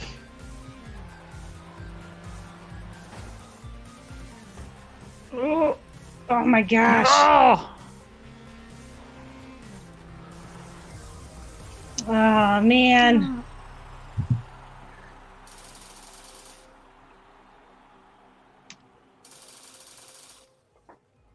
Yeah, I told you, Elite 275. You got to watch out for that guy. Oh.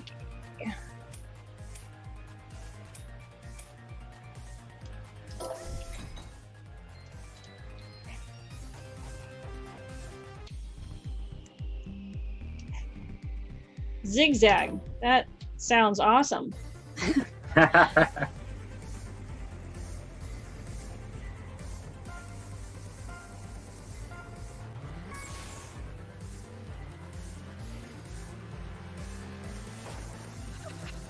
I need to train harder. Maybe he's a small town actor trying to get the Thanos position in the local production of Avengers Endgame. He's got to train harder because he's got to be bigger because Thanos is a big guy.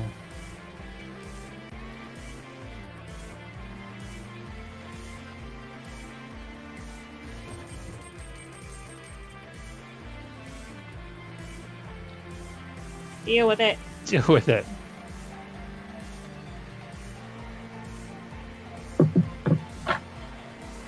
Oh shit.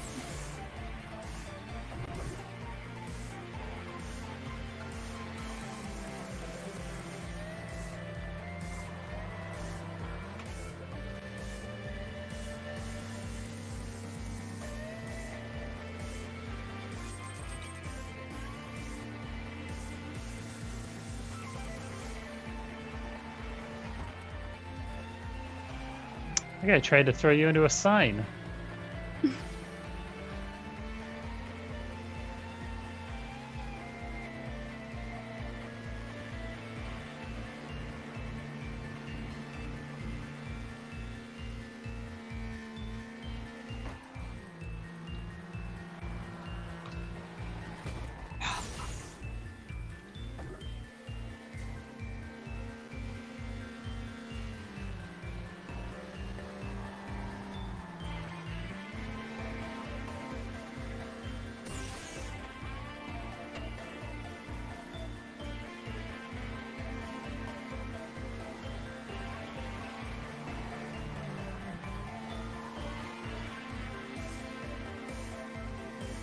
Alex turns keep getting me.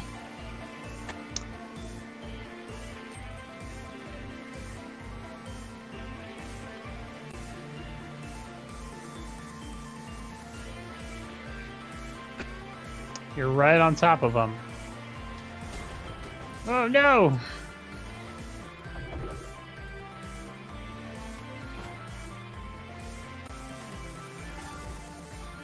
Well, that's a nitro boost. You got one. Oh, This is it. Man.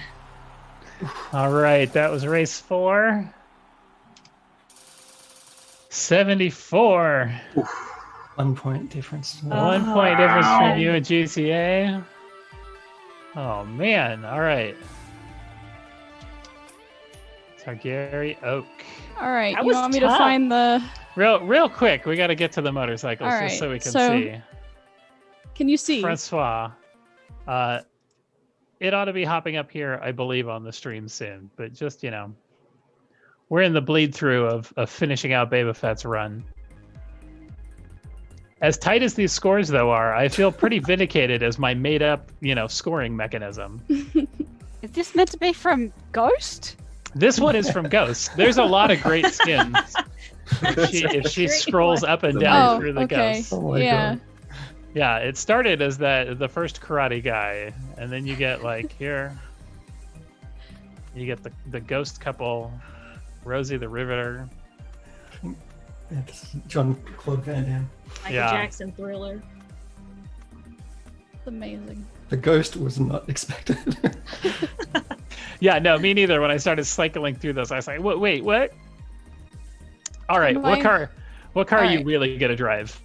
I'm feeling good about the Bean-Sized Wonder, aka All right. Nano. Pretty sure that's a nickname I've been called at least once in my life, so should be a good fit. Bean-Sized Wonder? Yes. Oh. I'm very short, so. All right, here we go. So you can't tell from the screen, but now I'm trying to mentally do the math on a racing chair and where your head is coming on the standard racing chair. I've never been in an actual one. I just have my sort of chair. And it's a little big for me, so. Let's see. We've got Mr. Thomas's opening course here. We do. The Desert Square. Easy money is this, John Connor.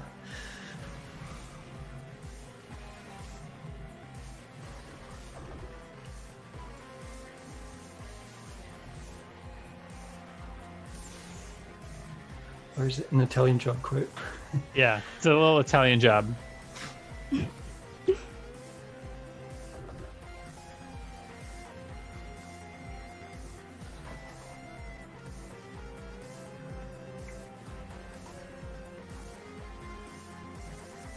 You wear a monocle? Such an exotic country. Yeah.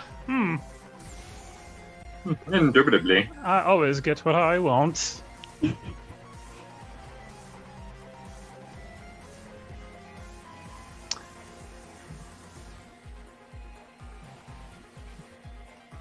catch with the small course is it's hard to tell who it is that's in front of you. I know. There you go. There's second. Final lap. That was him. All right.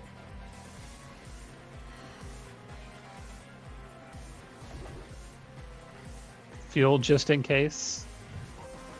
All right. Nice. Nice. Oh, I got Brave and Bold too now. All right.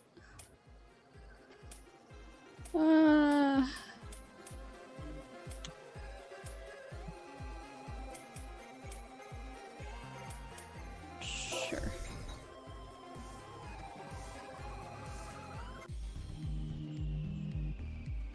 Arid.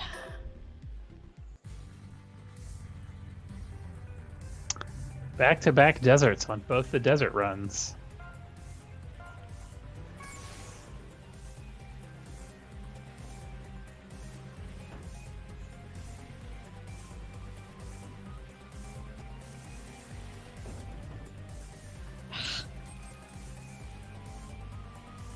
Just gotta break away from this pack, and then the road's yours.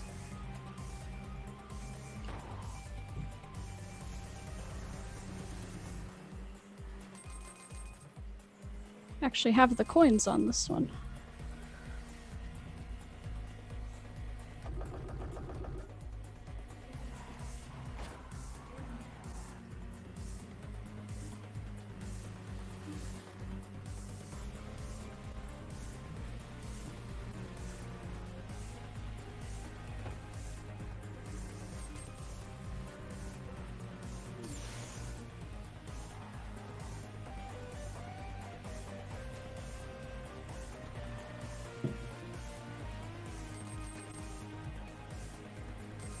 Give me them coins.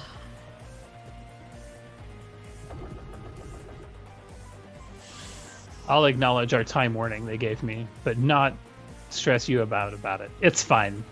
I appreciate it. If this were a real PAX, there'd be an enforcer in the back waving a sign at me now, giving me a disappointed face, and I'd be like, I'm sorry, there's nothing I can do. Oh dear. I can just say, "Oh, I'm sorry, I didn't see you on my screen. You must have been in the background."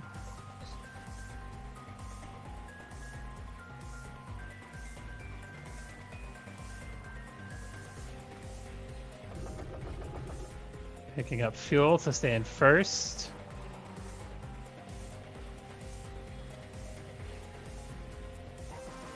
Look at that! That's a first place finish in run Nice. 2. Yeah. We haven't seen that happen at all. Nailing it. Woo. All right, what's next?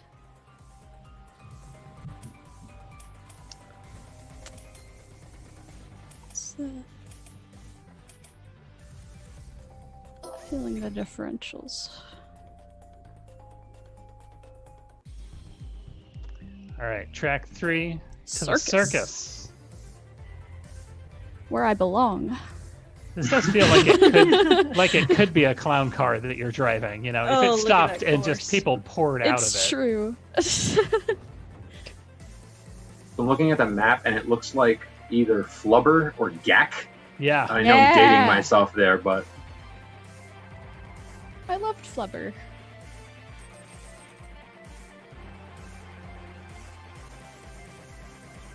I was thinking more like a Ditto. Yeah. oh yes, Yeah, Ditto. nice.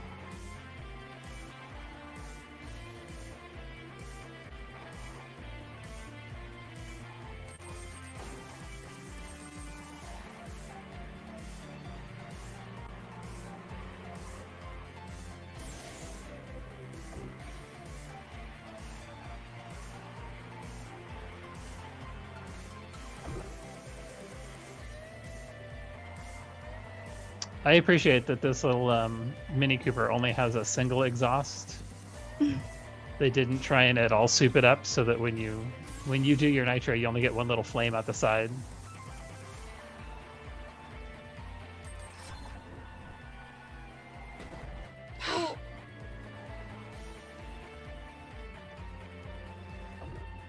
It's that final lap there right in front. Oh, I actually did not mean to hit that. Go.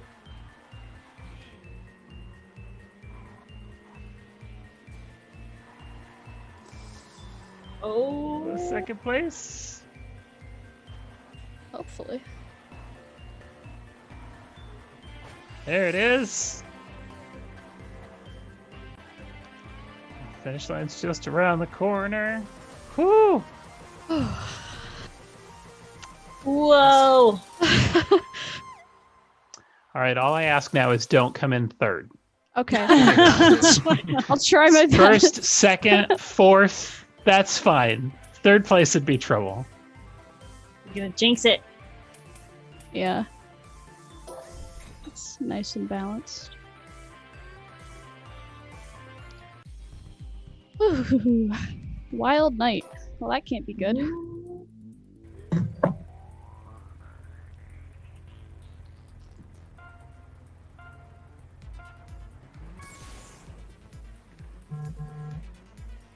That's the horn? Was that the horn? No, I think that was somebody's phone. Oh. Man, that would have been so great if it was some kind of weird blah blah horn on that little guy. I don't know what Tricked you. what the button is on controller, so Don't worry about it now. I'm not. Focus on not getting third. That's all that matters.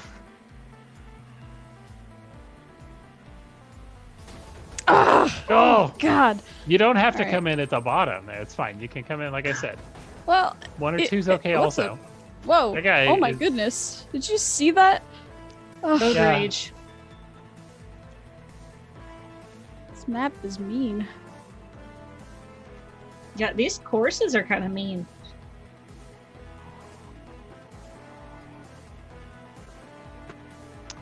I'm gonna accept and hear the underhanded that I was mean by picking these courses. I'm gonna own it. Sure were. We couldn't practice these ones unless we got all the way to the top. That was the secret. That's a good and a bad thing.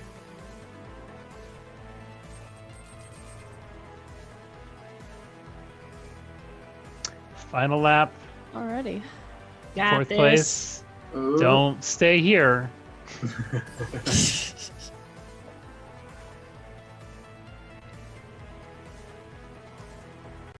Oh.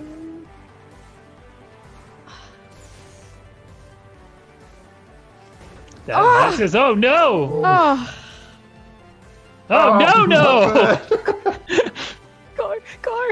Okay. I don't normally have any vested interest in who wins what or anything. I wish I but- didn't miss those. You got it. Oh. Oh. Well done. By 1 point. Yeah. About time someone else got first. Oh. Now I don't have to go first next time. Did I actually get first? You got first, Yeah. 79 points. You just got yourself Oh, first. man. Woo! All right. Our wrap up in order here. Targaryok pulling away 79 points Wow. for a first place win. Wolfox coming in second at 78 points. GTA at 75. Babafett at 74. Mr. Thomas at 73. Man. Big Crystal at 39 Oh, with that running out of gas. Yeah. Wooden Fuel's spoon. important, people. Wooden spoon. Oh, but according to Discord chat though, who gets the closest to Crystal The Bubbles? closest to Crystal Bubbles would Oh, then no. be Mr. Thomas. Then it's, Oh, no. then it's the exact Congratulations, reverse Mr. order. Thomas. Yeah, conveniently. Closest to Crystal is the exact reverse order this time. I will get these scores tallied up and moved over to the Discord channel so you guys can follow along over there. Thank you so much for joining us. We are back on tomorrow night with Sonic Mania. It will be interesting for scoring. Will That's it be all that manic? I'm gonna say. How many Yeah. How times many you die? How many Sonics can you Sonic? So, thanks for joining us. Thank you guys for playing, and we will see everybody tomorrow. Register to vote, support Child's Play. Let's get out of here before they totally kick us off the stream.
Kung Fu Kickball is a team-based fighting sports game where the best ball kicker wins.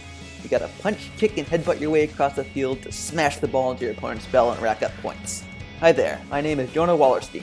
I'm the designer and main developer for the game. I really wanted to make something that would be fun to play with friends, but also has the depth to be taken seriously at a competitive level.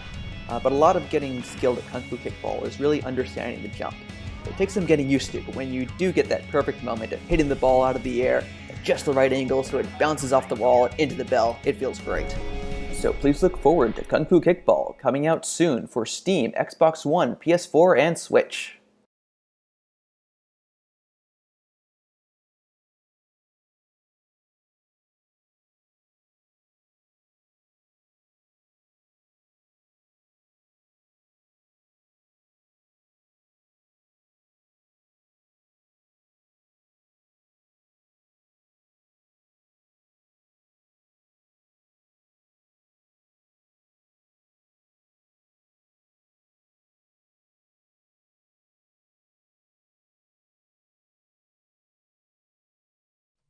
Hi, everybody. I'm Rafael Bocamatzo, better known as Dr. B. I'm the clinical director of Take This, the first mental health nonprofit to serve the game community. Make sure to follow us on Twitter and Facebook at TakeThisOrg. Well, our mission is to educate people on mental health topics, and that's what we're here to do today. We're going to talk about burnout, especially in creative professions. Now, we hear the term burnout all the time, but what is it? We hear about people working too hard and it leads to burnout, so they're exhausted, right? Well, burnout is more than that. If burnout was just about overwork, we could take a vacation and fix it. Yes, exhaustion from overwork is a big part of burnout, but the second part is a sense of ineffectiveness. You're not just overworked. You don't feel like you can do anything about it. You don't feel like you can hit your goals. You don't feel like you can, do really anything right in your job. More than that, there's a sense of cynicism that goes along with burnout. You just don't care anymore. You're not just overworked and don't think you can do anything about it. You don't care about your goals. You don't care about your fans. You don't care about even maybe why you started doing what you do in the first place. Nothing matters anymore. These three things together combine to create a chronic psychological condition that we know as burnout. But what do we do about it? Well, some common strategies are to one, take breaks. We have this myth, especially in creative fields, that if you're not constantly working, you're not going to make it or you're, going to lose your position. But the truth is, taking breaks actually makes your work better. The research is pretty clear on this one that taking breaks allows you to work more effectively. Another one, especially for those of us who are working at home, creating a sense of work-home separation. And there's a lot of ways to do that. Maybe it's only working during certain set hours. Maybe it's not answering emails outside those hours. Maybe it's having a separate workspace. I don't know. Try it out. Get creative for you. Figure out what works for you.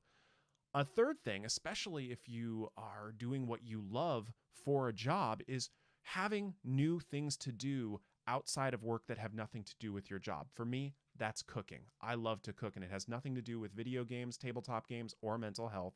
I love it.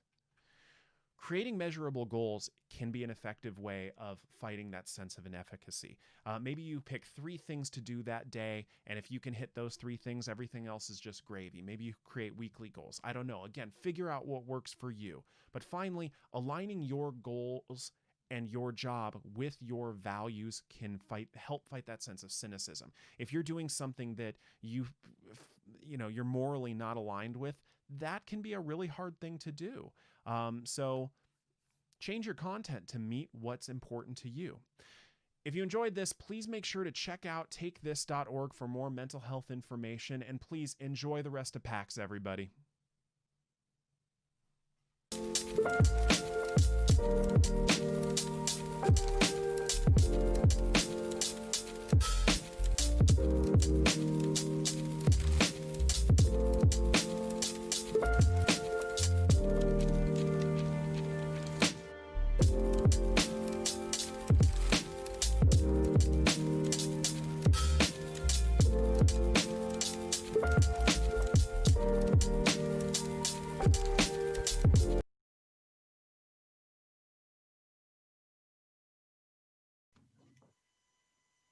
Hello, PAX. We are live. This is PAX Online Live. There's a lot of canned content on PAX Online. A lot of people recorded their stuff in advance. Hey, that's great, so forth. No, we're live. We screw up, you get to see it happen. And by the way, that is a given. That is going to happen. I'm Mike Selinker. I am your host for this evening, but I have come with a new co-host. We're going to double host this thing. Will, tell people who you are. Hi, I'm Will. I am a puzzle master, so to speak. I write many trivia, many games, and many puzzles to stump people. That's correct. You've answered the first question correctly. Yeah, I knew it. I win. Champion! Excellent news. All right, so those of you who come to our game show before, this is a PAX tradition. I believe this is the 7th or 8th installment of this. It used to be called Mike Selinker's Can You Survive This panel, because in that panel we would, over the course of it, kill all of the audience, because that's the kind of people we are. And but we're doing something a little different this time because we don't have a live audience. I mean, you're live, obviously, thank God. We don't want you to be a dead audience, but you can't interact directly with us in the way we want. So we decided to mix it up a little bit and come up with a new name for this. It's called Sabotage Trivia. Yes, Sabotage. It's true. Sabotage. All right, so here's how this is gonna work. No, I'm sorry. Here's how the theory of this is. Right, this is all in theory. We've never tried this. We don't know. But here's what we're going to do. We have gotten questions from the audience. We've each gotten about 25, 30 questions each. We haven't seen them. We haven't looked at them. We have no idea what they say, right? I am going to ask Will, we're going to go back and forth. And so I will ask Will a trivia question that you, the audience, have submitted, which is great, except this is sabotage trivia. So I'm going to sabotage the question. What I'm going to do is I'm going to replace one of the words in the question with a different word.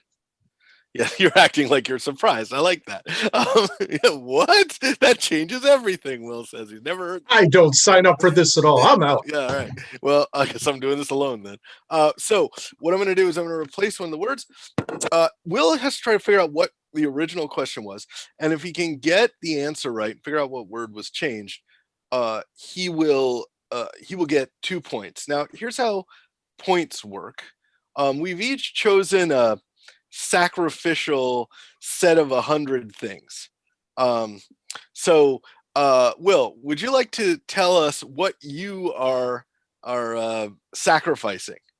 So I decided to take something from America's finest literature and rip out pages from 1 to 100 out of it. So taking a very notable book and ripping pages 1 through 100, that would be the Maze of Games by Mike Selinker. And I plan on ripping out pages 1 through 100 of this book. Critics have said this book doesn't really get good until page 101 anyway, so that's all right. That's all right.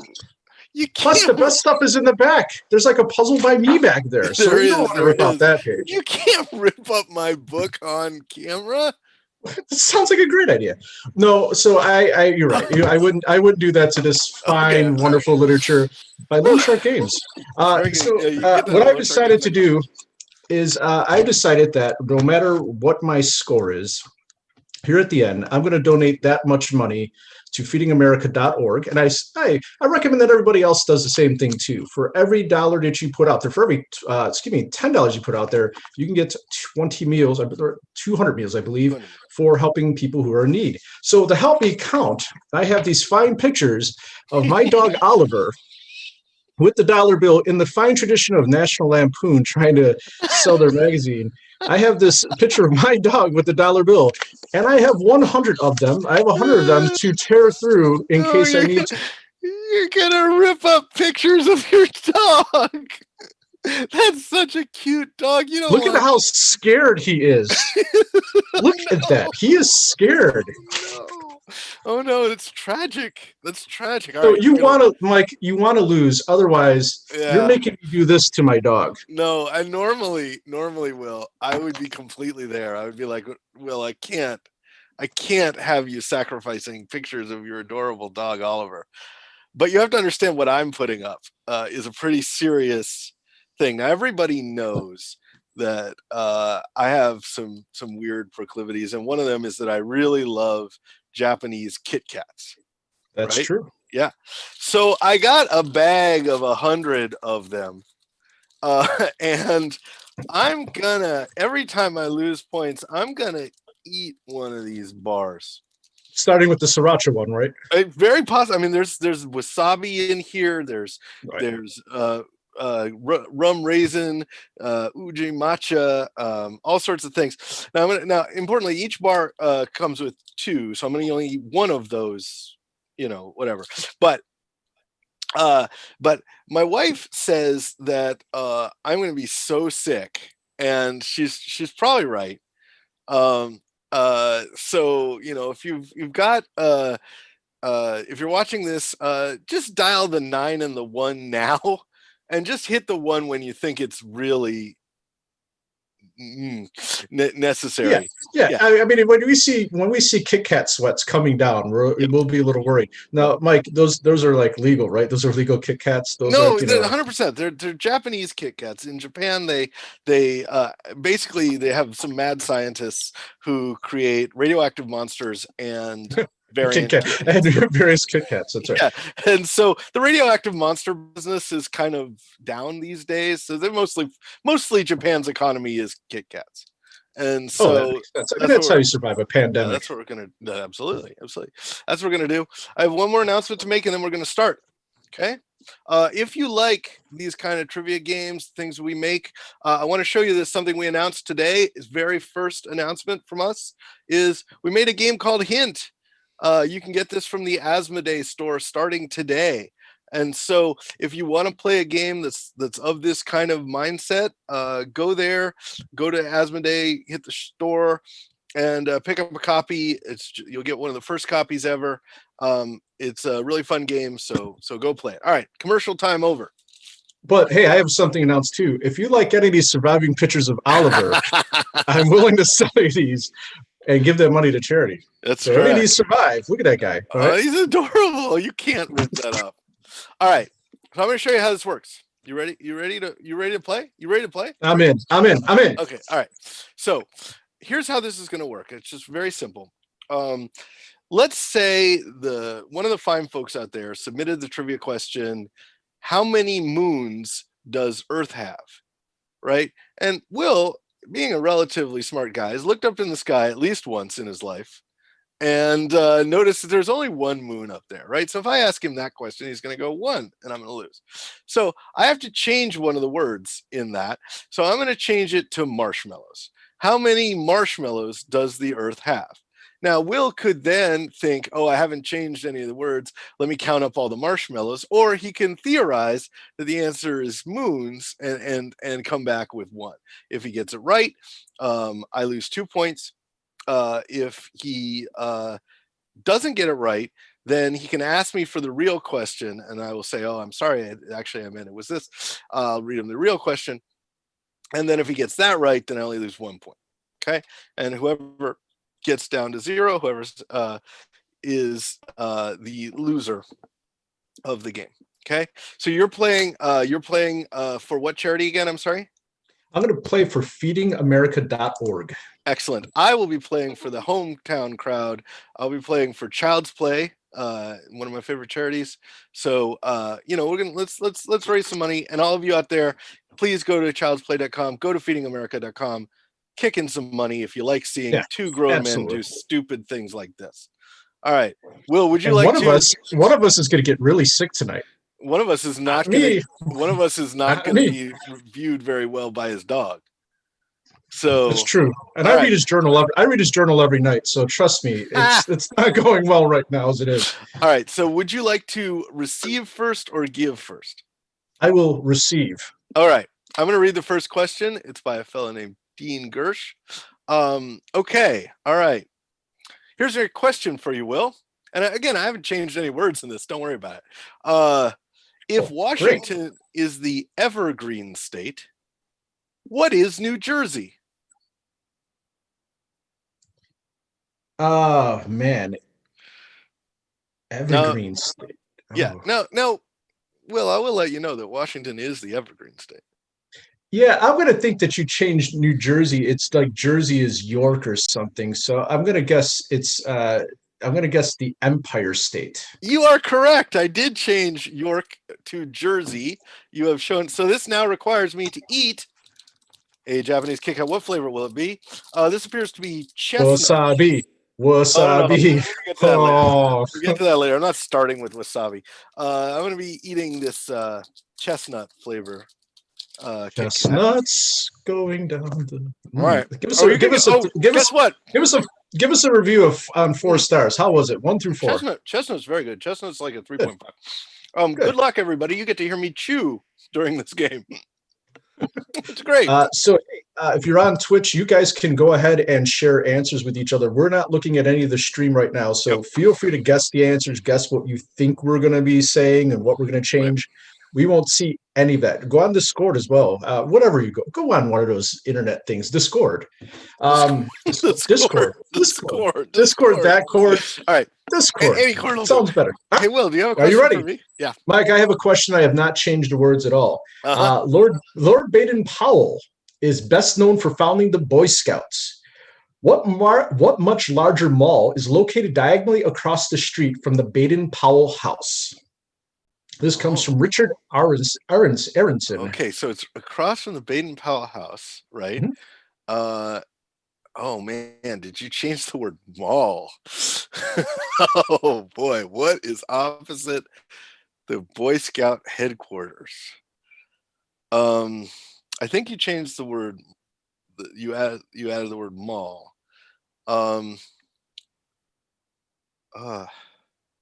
Where is that? I think it's hospital, and I think it's the Mayo Clinic. You had correct that it wasn't the mall, it's the museum. Museum is your word, okay. It's the Victoria and Albert Museum. Oh, you didn't give me a chance to do. Oh, you didn't give me a chance sorry. to. Go ahead and answer, Mike. What do you think it is? I think it's the Victoria and Albert Museum. Ooh, no, it's the Albert and Victoria Museum. Oh, You're so shoot. close. I'm Of course you were. So you obviously have the question right, and you actually knew what the word was. You just didn't have the right one. So, Oliver. Hi, Oliver. Oh, you ripped up your dog. All right, you ready for another question? There's a special place in hell for me right now. But go ahead. Absolutely. Mine is going to be a special place in the hospital. That's true. This is from Michael Anderson. Categories: Disney. Okay, I'm going to read this question here. Oh, sure. Right. I think you changed the word "sure." No, it's good. I got it. Okay. In the live-action Beauty and the Beast movie, Josh Gad played Gaston's sidekick LeFou. What other well-known non-Disney sidekick did Josh Gad voice? I didn't catch the last part of that. I think. Okay, let me read it. Okay, so you got the Josh Gad part at the beginning. Yes. In the live-action Beauty and the Beast movie, Josh Gad played Gaston's sidekick LeFou. What other well-known non-Disney sidekick did Josh Gad voice? I'm going to guess the non-Disney is actually, you just mean to say Disney. Oh. And I'm guessing you're thinking Olaf. That's correct. You've seen through my duplicity. Yes. All right. Enjoy your Kit Kat, sir. I will. I'm going to eat the other half of this chestnut. Ooh, okay. So do you lose 1 or 2 on that one, right? Because I knew what the question was, and I knew the answer to that question, right? Yeah. 2. So Kit Kats come in 2 in each packet. Right. So if I lose 1 point, I'm only eating half a thing. I see. If I lose 2 points, I eat 2 halves of a bar. Okay. Are you keeping score? I am keeping score. Look, I have a lot of Kit Kats. It's true. I have a lot of pictures of Oliver. So I want to point out how full this bag is. That is a full bag. And you know what could be worse? They could be like Canadian Kit Kats. They can all be like ketchup flavored or something, or poutine flavored Kit Kats. Actually, so Canadian Kit Kats are gigantic. I would not make it through the entire. You get 1 question. All right, Mike, are you ready for this question, which is also from Mike Anderson? Yep. All right. Stephen King wrote a number of novels, including Thinner, The Long Walk, and The Running Man Under a Blanket. What was the name, or what is that blanket? Okay, so the blanket that you're referring to is the one from Misery, right? The one Yes. where no, of course he wrote it under a pseudonym, and that pseudonym is Richard Bachman. All right, that's 2 Olivers for you. 2 Olivers. Oh, you hold your Oliver upside down like Donald Trump holds the Bible. Oh yeah, I'll do it with 2 hands. Sorry. All right. Well, we're getting somewhere. We're getting somewhere. That's right. How's your stomach so far? Good. So You're far, doing all right? I feel Okay. great. I feel. You feel great. I Okay. feel great. That will change over time. All right. You got a root beer there, I see. This is Sprecker's root beer. Very good. I do love Sprecker's. It's real good. Okay. Category is psychology. This is from Jay Schneider. Oh, interesting. Okay. All right. Fair enough. Okay. What type of mania is ibophobia? Ibophobia? Oh my God! What type of phobia is ibophobia? You did get the changed word correct.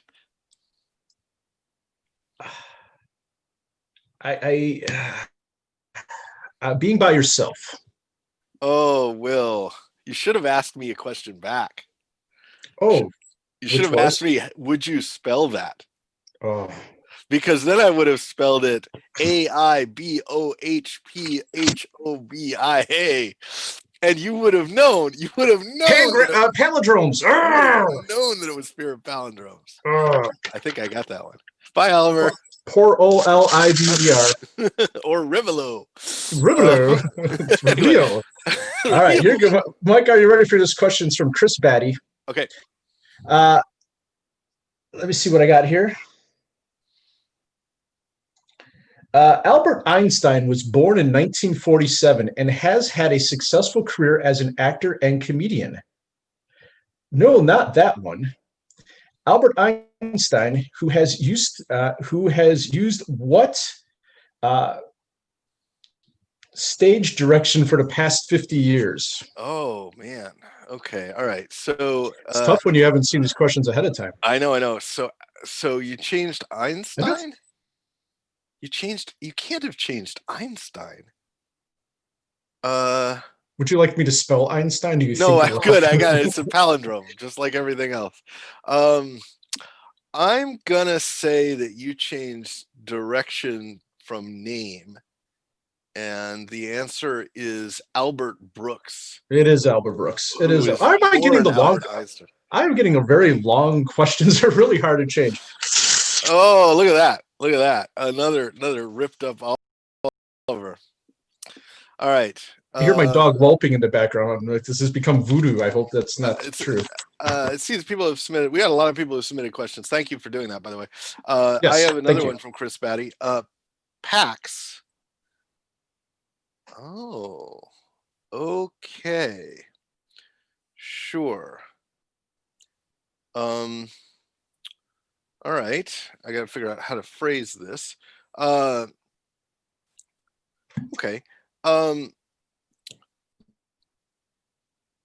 Right. Okay. PAX, PAX, PAX, is the nickname of a mind-altering chemical in what series, whose title could also be translated as PAX?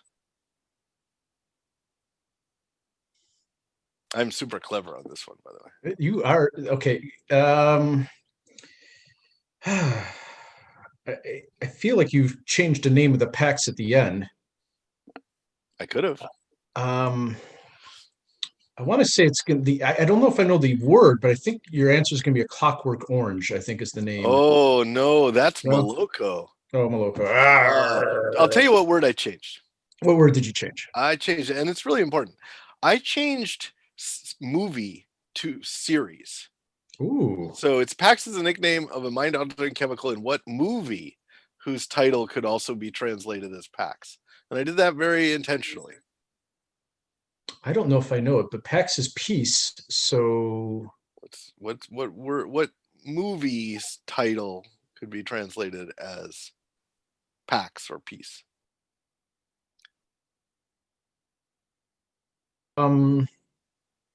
I don't know. I don't know if I know it. The answer is Serenity. Oh, okay. Yeah. Yes. Serenity. Yes. But see, my goal was to get you to guess Firefly. If you didn't get that. Oh, nicely done. Yeah. All right. Here we go. Are you Wait, ready? did you rip up any Olivers? All right. Excellent. I'm ready for you. All right. Here we go. Which lobe of the brain processes oral input? Oral input. I think you mean sensory input. But this would be good if I knew the answer. I think it's the cerebellum. That is not correct. You were right that it's the visual is the thing. Visual input. Is the thing that you want it to be. So if I said visual input, you would say. What would I say? I would say that the part of the brain that processes visual input would be the cerebrum. It is the occipital lobe. Oh, the occipital lobe. Sure. Occipital yeah. lobe. Enjoy your Kit Kat. Enjoy my Kit Kat. I think it's time for, what do we got here? Ooh, how about a mandarin orange? A satsuma. A satsuma. I'm trying to go with the less, sort of dynamic flavors to start, because I think stomach's going to be a little bit difficult after this. But I would imagine everybody in Twitch right now is saying, hit the wasabi and hit it hard. do you think I should go early on the wasabi? Right. Again, anybody out there, if you see him having any kind of Kit Kat sweats at any point, don't hesitate to call the authorities. Yeah. All right. Interesting theory, audience. Okay. All right. By the way, that question was from Ewan McNay. Thank you, Okay. Ewan. This one's from Mike Sylvia. Okay. Oh, cool. All right. Okay, so this the famous American movie star B.F. Goodrich was named for an even more famous American. What does the B.F. stand for in B.F. Goodrich? Can you read that one more time? I don't know if I sure can. The famous American movie star B.F. Goodrich was named for an even more famous American. What does the BF stand for in B.F. Goodrich?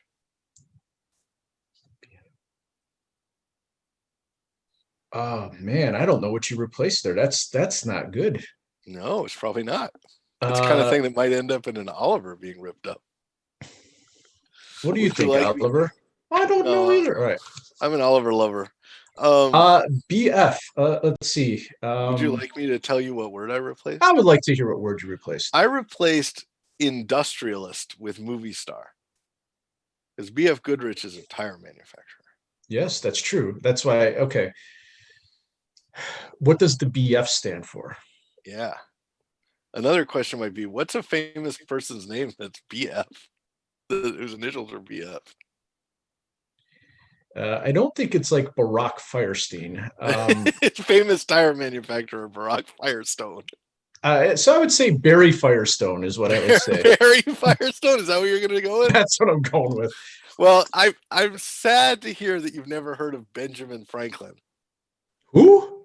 Benjamin Franklin. He was a famous electrician. Okay. Yeah, he might. He's no Tesla, but whatever. No Tesla. All right, there's two Olivers out there. Two Olivers. How's your Oliver supply? My wife's not going to. No. All right, so let's see here. You got this is from Ray Nakazawa, who writes. Let's see here. What, mind you, what was the name? Was the name of the television quiz show hosted by Daffy Duck in the 1950 Warner Brothers short The Ducksters? What was the name of the quiz show? The quiz show. Quiz might be the wrong word. Hosted by Daffy Duck in what was the name of the series, the show? In the 1950 Warner Brothers short, The Ducksters. Okay, so I think quiz has been replaced. So I think it might be talk show. So I think it's you. I think it's probably something like "You Bet Your Duck." All right. I changed the word television to the word radio, or Oh, radio to the nice. word television. Okay. Sure. Okay. Yeah. That's good. That's good. All right. So it's a radio show. It's a radio show, but it's still a quiz show. Oh man, it still really wants to be "You Bet Your Life," doesn't it? Um,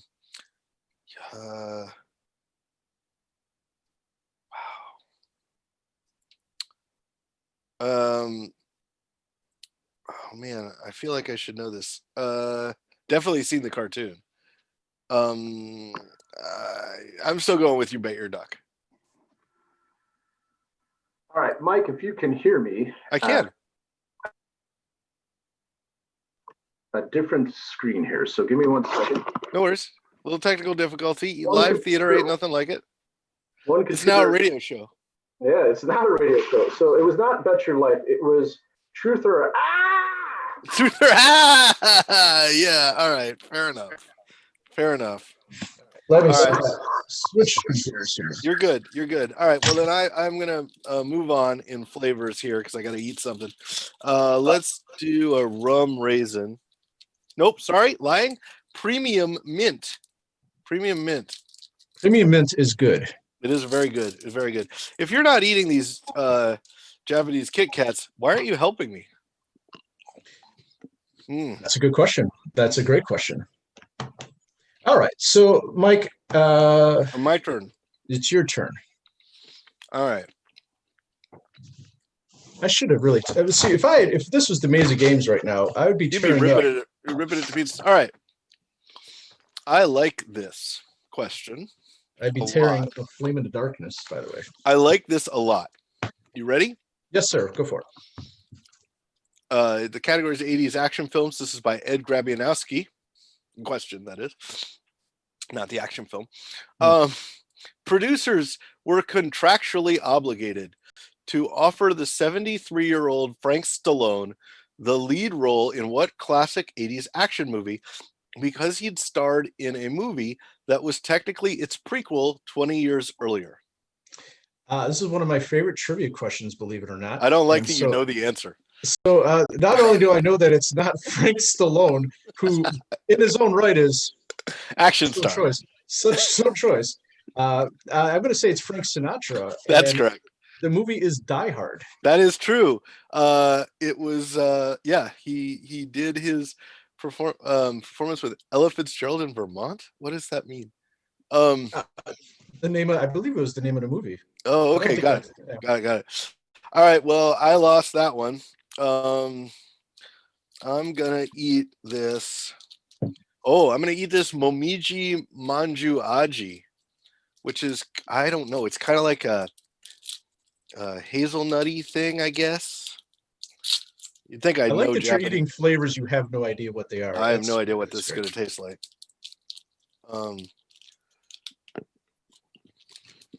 Oh, I hope it's nothing you're allergic to, because that would really cut this game. We have to speed this up. We might have to speed the game up before you know. I'll let you know if I need a heart injection. It's sort of a paste. I don't know what that is, but it's good. I like it. All right. All right. Here we go. Here's your question. It's from Matthew Baldwin. Okay. I got to figure out what I'm going to change here. All right. So the DEF CON system prescribes 5 graduated levels of readiness or states of alert for the U.S. military, from DEF CON 5, least severe, to DEF CON 1, the most severe. The U.S. has never been at DEF CON 1. How many times has it been at DEF CON 2? Do you think? Did you change the word 5 to 2 at the end of that? That's what I think you did. Read that to me again. Sure. The DEF CON system prescribes 5 graduated levels of readiness or states of alert for the U.S. military, from DEF CON 5, least severe, to DEF CON 1, the most severe. The U.S. has never been at DEF CON 1. How many times has it been at DEF CON 2? I think it's DEF CON 5, and I think the answer is 0. I think it started at DEF CON 4. I don't know if this question is right, but I think I may have misread it. But I actually, you know what? I misread it as I'm looking at a different screen. I didn't change anything in the question, so that's not you on can me. do. Oh, that was my fault. That was my fault. Oliver's taking a hit. No. Oliver took a hit for that. Oliver Was took a it hit for DEFCON 2? All right, It's so I think DEFCON 2. So we'll go for the that. U.S. has been at DEFCON 2 once with the Cuban Missile Crisis. It has been at twice. Oh, what's twice. the second one?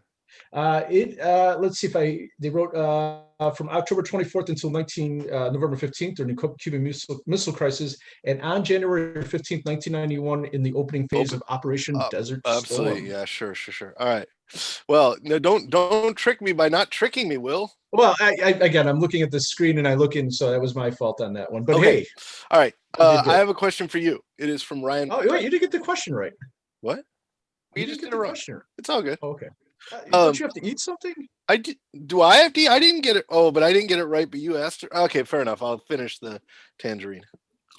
Okay, there you go. All right, hit me up. All right, we're back in this. We got this. I should just answer the question while I'm eating. Yes. What word, not a proper noun, has 3 capital letters in a row?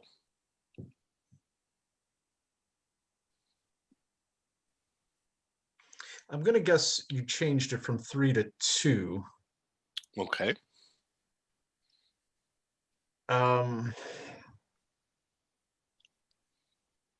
I mean, it could be a proper noun, but I mean... I said it was not a proper noun. I wouldn't lie to you, Will. Oh, I know, Mike. Let's go with... I want to say I don't know the answer, but I want to say you change it from 3 to 2. Oh, so you want me to tell you what I changed? Yes. I changed capital. The word that was there was dotted. No, you're fine. Welliver's fine. You can answer the question now. No, it cost me there. So with what? There's 3 dotted letters in a row. 3 dotted letters in a row. So it's probably IJI or JIJ. Probably, since those are the dotted letters. Well, you don't know how I spell. I do know how you spell. So I want to say it's IJI, but I don't know if I like Kaji or something like Kaiji. Kaii. This is a common English word. It is not derived from Japanese. The first thing that comes to mind is something like hijacking, but it's you're so close.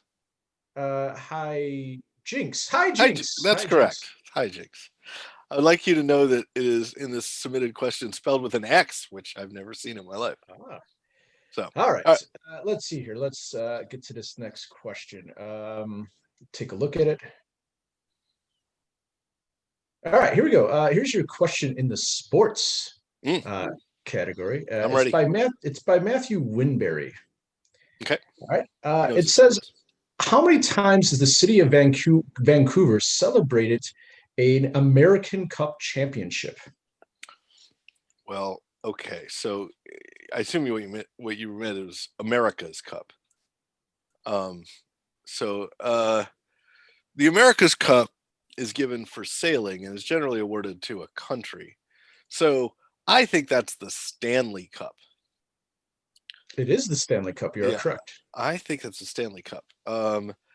They have, I don't believe, oh man, has the Canucks ever won a Stanley Cup? They have certainly not won it in a very long time. Certainly not won it in 50 years. Have they done it prior to that? I'm going to say that they, do I want to say that they did do it prior to 50 years ago, or do I want to go with 0? I think they must have won it at some point. So I'm going to say 1. You are correct. The answer is 1, but I want to warn you, the answer is, it actually was not the Vancouver Canucks at all. Oh, was it, what was it called back then? The Vancouver Millionaires. But you got it right. So... What I love is that the pinnacle of economic result for athletes at the time was $1 million. Right, exactly. And, right. and no one has ever gotten a contract for more than $1 million since. So Yeah, no. All right, I got that one right. You got that one right. Good job. All right. Okay, so your category. This was from Miles Nye. Okay. Your question is about U.S. state capitals. Oh, okay. Oh man, I wish I hadn't read that out loud. I'm glad you did. Because I would have changed the word U.S. to Canadian. Okay. All right. So, what is the one U.S. capital city that shares no vowels with the name of its state? I think you changed the word vowels to letters. And I feel like I've heard this not too long ago. I also feel like I've heard it, but I'm glad I'm looking at the answer and not trying to figure out. So give me a second. I'm going to give you a hint. It's not Indianapolis, Indiana. So you only again, I feel like I just saw this not too long ago, but I'll be honest with you, I don't want to take too much time thinking about it either. I'm going to say it out loud, whatever it is, and it's going to end up being wrong because I'm going to know right away. Boy, I don't. I off the top of my head, I'm trying to go through the cities as fast as I can. You want another hint? No. I'll just randomly say, Carson City, Nevada, and I know that's not correct. That's not correct, as it turns out. It's Pierre, South Dakota. Pierre, South Dakota. Yeah. All right. Here we go. Next question. Bring me a question. All right. This is from Richard Molina Webb. What is the name of the Dungeons and Dragons monster, which features both a cacophony of soft whispers and slurping noises and milky otherworldly tentacles? Did you change a word this time? I did. Milky otherworldly tentacles. I don't like the idea of milky tentacles. Like, that makes me feel ill. And it's not the Kit Kats talking. The Kit Kat bars, right. Milky tentacle. It's the next Kit Kat bar. It sure could be. It's the combination of the radioactive monster and that's right. and the Kit Kat. Absolutely. 100%. I'm gonna say that you changed milky, and that they are some other kind of tentacle. Some wooden tentacles, I think. And I think that's the susurrus. All right. The word I changed was monster. It was supposed to be spell. Oh, geez. Wow. I really screwed up. I got killed on the Dungeons and Dragons question. How about that? This is a first. It's not a first. Anyway, so that's Eward's Black Tentacles? It is not the correct answer. It is, well, it's similar to it, but it's the answer is saying is the Hunger of Hadar. Oh, the Hunger of Hadar, sure. You know what I am? I'm hungry for Hadar. I'm going to eat a Benny Emo purple sweet potato Kit Kat. Oh God! No, it's purple sweet potato. You gotta like purple sweet potatoes, right? There's a place local to me that makes purple sweet potato donuts, and they only make them once a week, and they're all right. Okay. Yeah, very sweet potato. You kids out there, you should get your sweet potato Kit Kats. All right, you're up. Okay. Is it my turn to read a question? It is your turn to read a question. Read away. Okay. Sure. All right. Euler's number is 6.02 times 10 to the 23rd. What common SI unit is the name for this amount of anything? So it's not Euler, it's like Avogadro. It's not avocados. Not avocado. Avogadro. I can't remember saying his name. It is Avogadro's number. That's correct. Avogadro, and it's a mole. That's correct. You just knew. It's funny that when you get a math question, you get it right. All right. I'm gonna enjoy eat some, Sakura Japanese sake is what I'm gonna eat. Ooh, and it's got a pungent smell to it. Pungent is never a good word. No. No, here, hey, Oh, boy. Oliver's watching you. Oliver's watching you. Better eat that whole thing. All right. On a scale of 1 to 4, what do you got there? Oh, I mean, it's pretty tasty, but it's a kick in the brain too. So here we go. This should be an interesting question for you. What is the estimated ground speed velocity of an unladen swallow? This question comes from Tyler Tinsley. Awesome. I would like to know if you mean an African or European swallow. I cannot tell you that. I don't believe that's your quest. I believe that is my quest. I don't know that we ever find out the answer to that in the movie. Do we ever find it out? Well, it's flight speed, but God, I don't think we ever actually find that out in the movie. So I guess I just have to know what swallows, how fast. I'll give you a range of answers here. So if you say the answer, yeah, it'll be in meters per second, or you could give it to me miles. Give it to me miles per hour. Miles per hour. Miles per hour. And I'll give it to you. I'll give it to you 3 either way. I think a swallow can go 3 miles an hour. It can go 20 miles an hour. Oh my God, I'm so far wrong. This is not your quest. Apparently, I get thrown off a bridge now. Yes, I believe that is correct. Are you drinking liquid Kit Kats now? No, I just melt them down and just. I'm gonna eat the rest of the sake one. Yeah, you are. The Japanese Sakura sake. It's Sakura is cherry blossoms, right? Sure. So, yeah. And it smells like sake. Is there ever a flavor you've gotten of Kit Kat that you don't? Oh no, I would eat another one of everything. Okay. Oh, all right. You are up when you are ready. Hold on. Okay. I'm doing this. I want to point out, I'm doing this for charity. That's right. Yeah, that's right. So, you guys can help that charity as well. That's right. So if you like seeing me die from anaphylactic shock, then you should donate to Child's Play, childsplay.org, or feedingamerica.org. Did I get it right?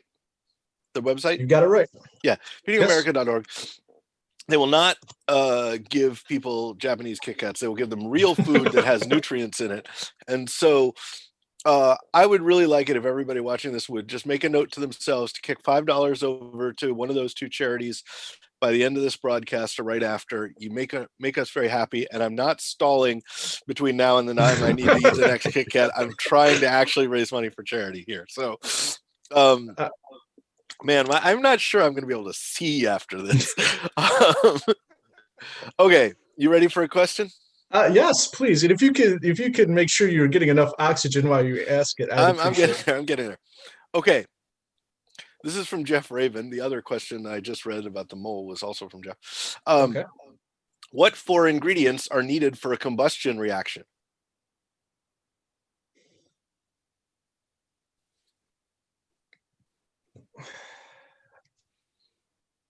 God, combustion reaction is a thing. So I want to say it's 3. I think you're lying to me. I don't think it's 4. You don't think I changed combustion? No, I don't. I think it's 3, and I want to say it's like fuel, oxygen, and ignition. Yeah, you got all 3 of them, and yeah, there's only 3. Yeah, I'm pretty sure. I'm like going through my head. I'm pretty sure there's 3 of them. Like I looked at that, and I also knew the answer, right? So I was like, what can I change here to make this harder? Oh wait, I'll make him think there's a 4th one. I don't think people need to understand. I think people do need to understand that we didn't see these questions ahead of time. We're editing these. No, on the we're fly. seeing them live time. We don't get to look at them ahead of time or anything like that. All right, I'm gonna eat this the rest of the mint one. All right. See, this is why I chose no food challenges. Originally, I was going to do 100 Oreos, and then I realized I have things to do tomorrow. I can't, I regret everything. Don't use that phrase. I regret every decision I made today. The only All thing right. I'm hoping for is that this panel ends before I have a stroke. Well, keep testing that arm. Let me know. Let me see some movement. Okay. Here we go. Jeff has also sent this question to us. Let's see here. Neon is used as an indicator for which macromolecule, lipids, proteins, or carbohydrates? Neon, you say? Well, it wouldn't be fair if you changed one of the three choices. Because if it was like, if it was actually like oils, and I said lipids, you would be like, haha. So it's got to be neon. So, oh man. But there is a like all of those are revealed by something.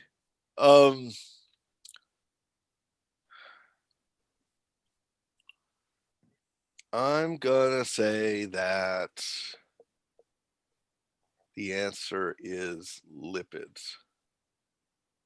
It is incorrect. It's carbohydrates, and the word that was replaced was iodine. Iodine. Yeah, I knew I was that. going to say iocane powder, but I thought. Yeah, iocane. Oh no.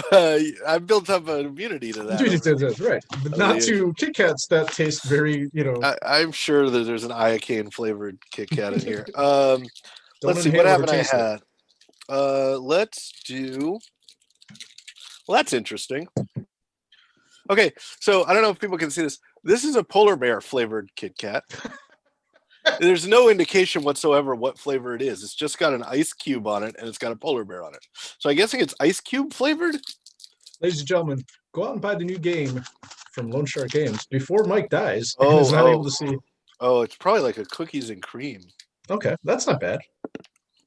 Does it taste like polar bear? Well, does it taste like you? Does it taste like you're in? You've destroyed the environment. I've only had polar bear fried, not grilled. Oh, okay, yeah. But, oh man, I think it's cookies and cream. It's good. Okay, good. It turned out all right. Okay. Let's see. I want to jump to the end just to make sure that we don't lose any people who've submitted things. Yeah, okay. Cool. All right. Okay. I think this one's from our guy Chad. Okay. There's no name listed in the field, so I'm going to guess it's from Chad, and I like it. So, this now classic video game console uses a compact disc rather than a joystick. Compact disc instead of a joystick.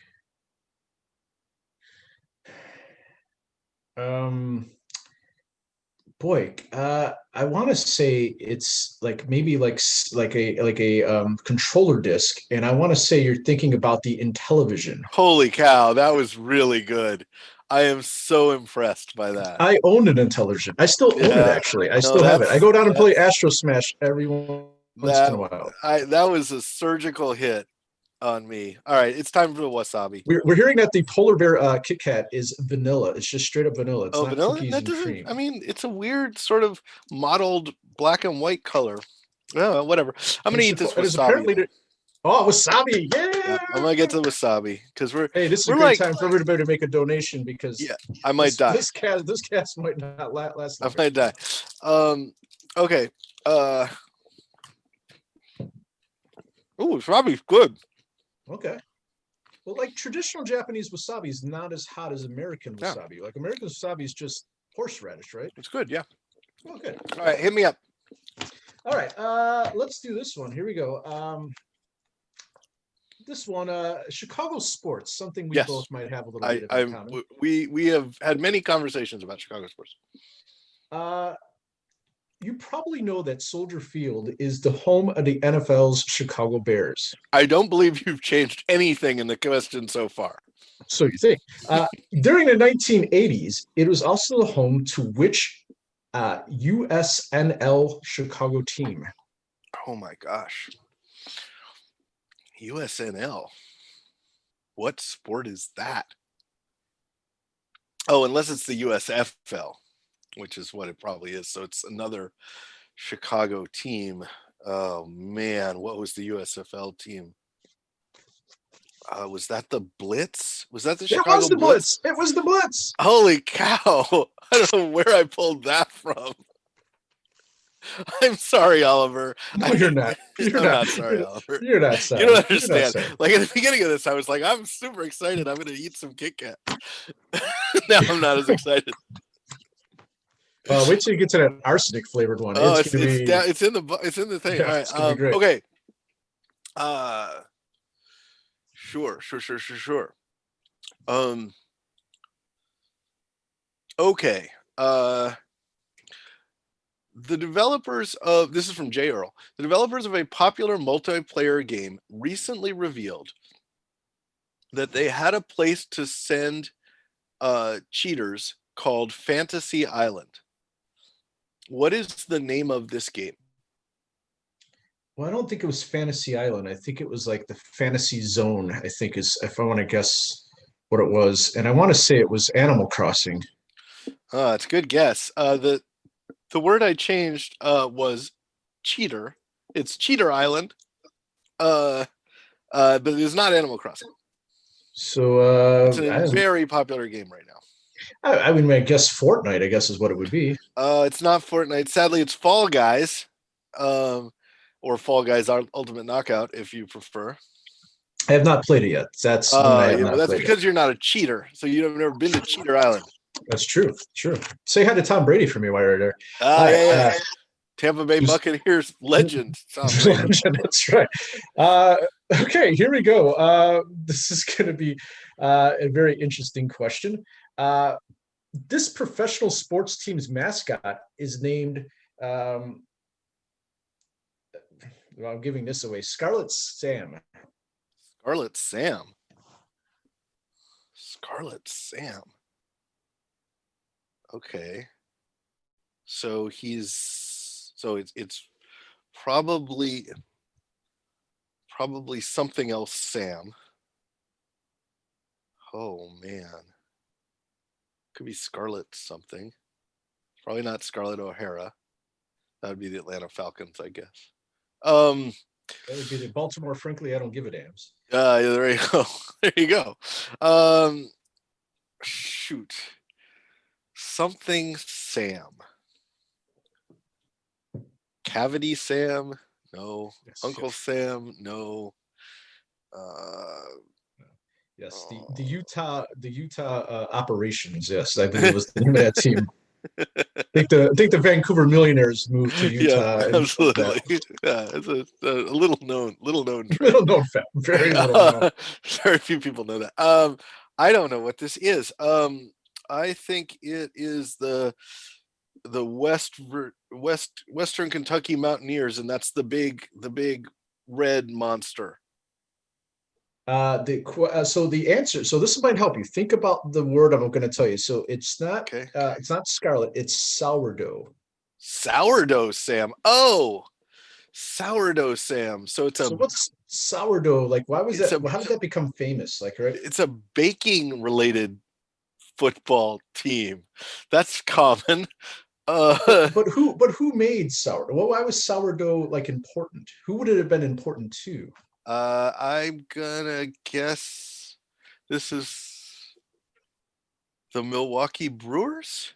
No, well, it's the NFL team, the San Francisco 49ers. 49ers. Oh yeah, okay, sure.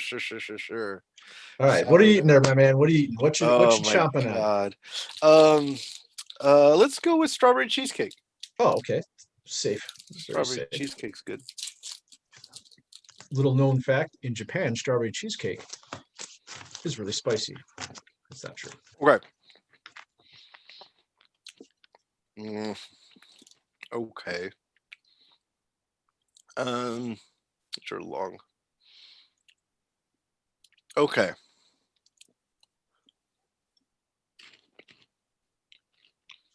All right.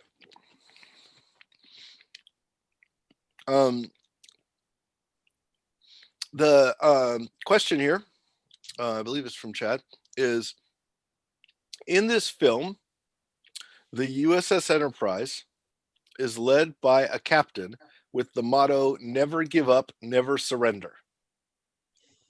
Well, obviously, it's not the Enterprise anymore. The USS.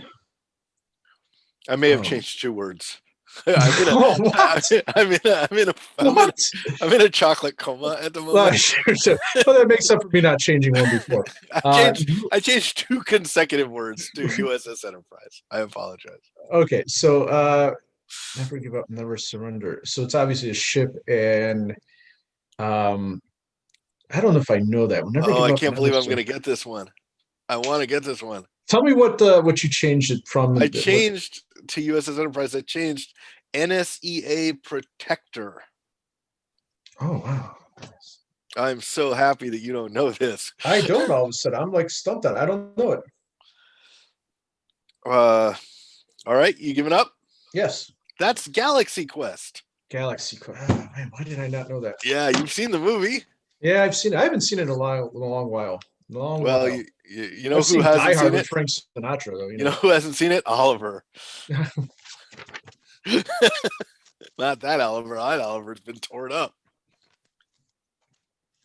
All right. Well, now that my All right, dog's so let me just confirm something. We have like 5 minutes left. Is that right? Okay. All right, Oh, this wow. one's for all the marbles, except for we're not playing for marbles. No, this one, but we've only got 5 minutes left, so we're gonna do just a couple more questions. Okay, great. All right, so here we go. Question for you. Let's see which one's good. This classic computer game takes place in the city of Skara but hint, despite its name, it's not related to Chaucer. Okay. It's not related to Chaucer, suggests that it's a knight's tale. So I think it's a bard's tale. Hey, it's a bard's tale. Good job. Yeah, I don't know. Wow, that was a circuitous path I got to doing that one. Okay. All right. I'm gonna give one more, and then you're gonna give one, and then we're gonna wrap this up. Sure. Okay. Okay. That's pretty good. Oh,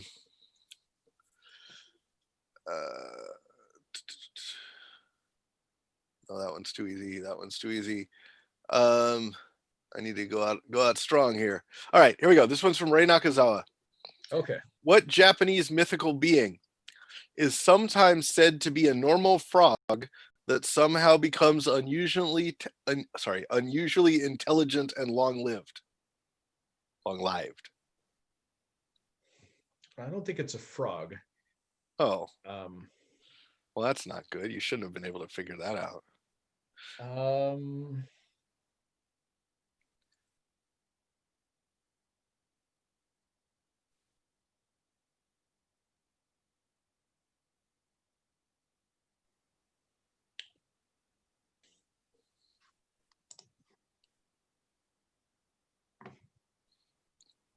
You got it? I don't know. I don't know it. I don't know if I know it. Oh, it's a fox. Okay. Oh, So it's name escapes me. I keep thinking Okami, but it's not Okami, right? No, you're close though. I don't know it. I don't know it. It's the kitsune. Oh, kitsune. Ah, It's fox. All right. We are just a minute away from being done. I think I'm gonna surrender so that you can have good relationship with your dog from here on in, and also I don't have to eat any more of these things. I am suspecting that I have at least 60 hours left, so I will be making a donation of that amount of money to feedingamerica.org. Yeah, I still have about, I think I have 45 or 50 left. So I'll just round it to that. Hey everybody, that was Sabotage Trivia. I'm Mike Selinker. That's, I think, still Will over there. Yeah, I can't see anymore, just so everybody knows. And I'm about to have my stomach pump. But this was super fun. This worked out, I think. And so we'll do it again the next PAX. I just want to let everybody know one thing. On Sunday at 2:15 p.m., you can see me, Elisa Teague, Joshua Boggs, and Summer Herrick do a panel called How to Puzzle in Your Game. If you like puzzle panels, come to that. It's really great. I know that already because we recorded it in advance, so I'm going to sleep through it, but you should watch it. It's 2:15 on PAX 2 and on YouTube and on Facebook. And thank you again. I'm Mike Seliger, Lone Shark Games. Go to our site, play all our games. We love you. Thanks, PAX. We'll talk to you soon.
Lethal Lawns is a competitive lawn mowing party game by Aussie devs, Kaiju Stomp. Set in everyday suburban yards, players mow grass for pocket money, or can mow each other to steal their opponent's cold hard cash. Battle it out with your mates in teams or free-for-all across different maps and game modes. Supporting bots, custom game settings, online multiplayer and Steam Remote Play, Lethal Lawns is a great game to throw into your Friday night rotation. It's jam-packed for $5 on Steam, so check it out and get mowing.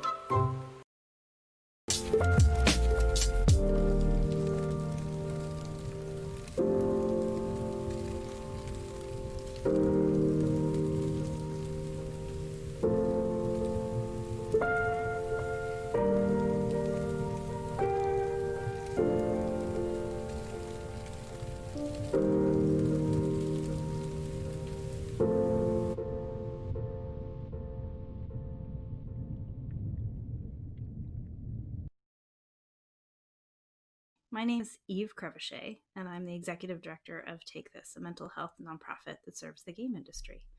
You may know Take This as a PAX attendee in the past from our AFK rooms, which are a feature of in-person conventions. And here we are at PAX Online with AFK Online. And one of the reasons that's so important is because just like in a regular in-person convention, a space that you can go to relax and quiet your mind and take a break from the intensity of the convention is important here too. And the reason we care about this, and the reason this is something even to talk about, is because an online convention, not only is it new, but it's also a pretty intense experience in ways that we're not used to. And so I'm here to help you identify some ways to take care of yourself, stay calm, and feel like you have your tools for self-care.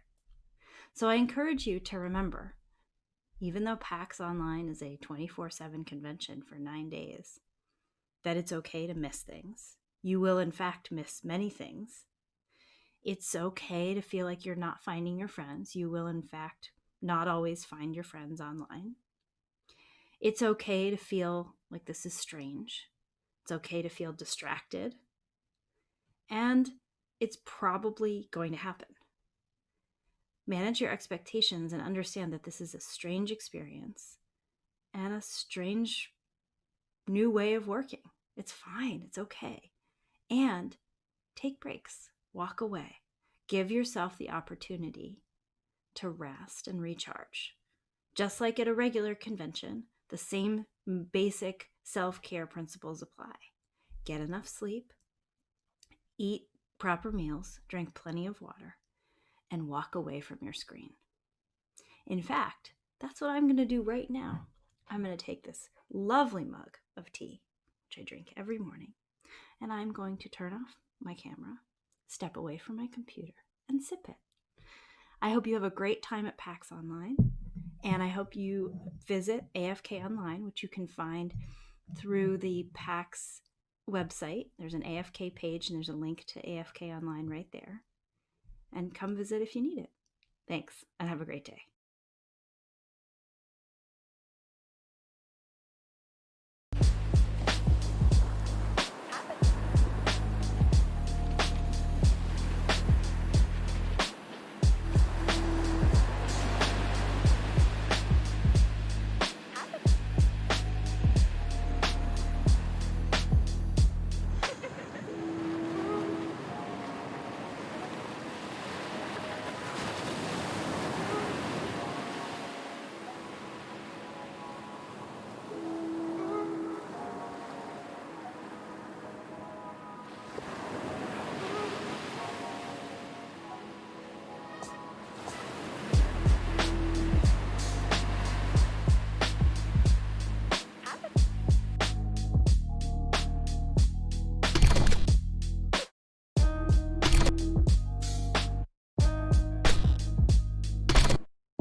Hi, I'm Ren, one of the developers of Unpacking, the upcoming title from Australian indie studio Witchbeam.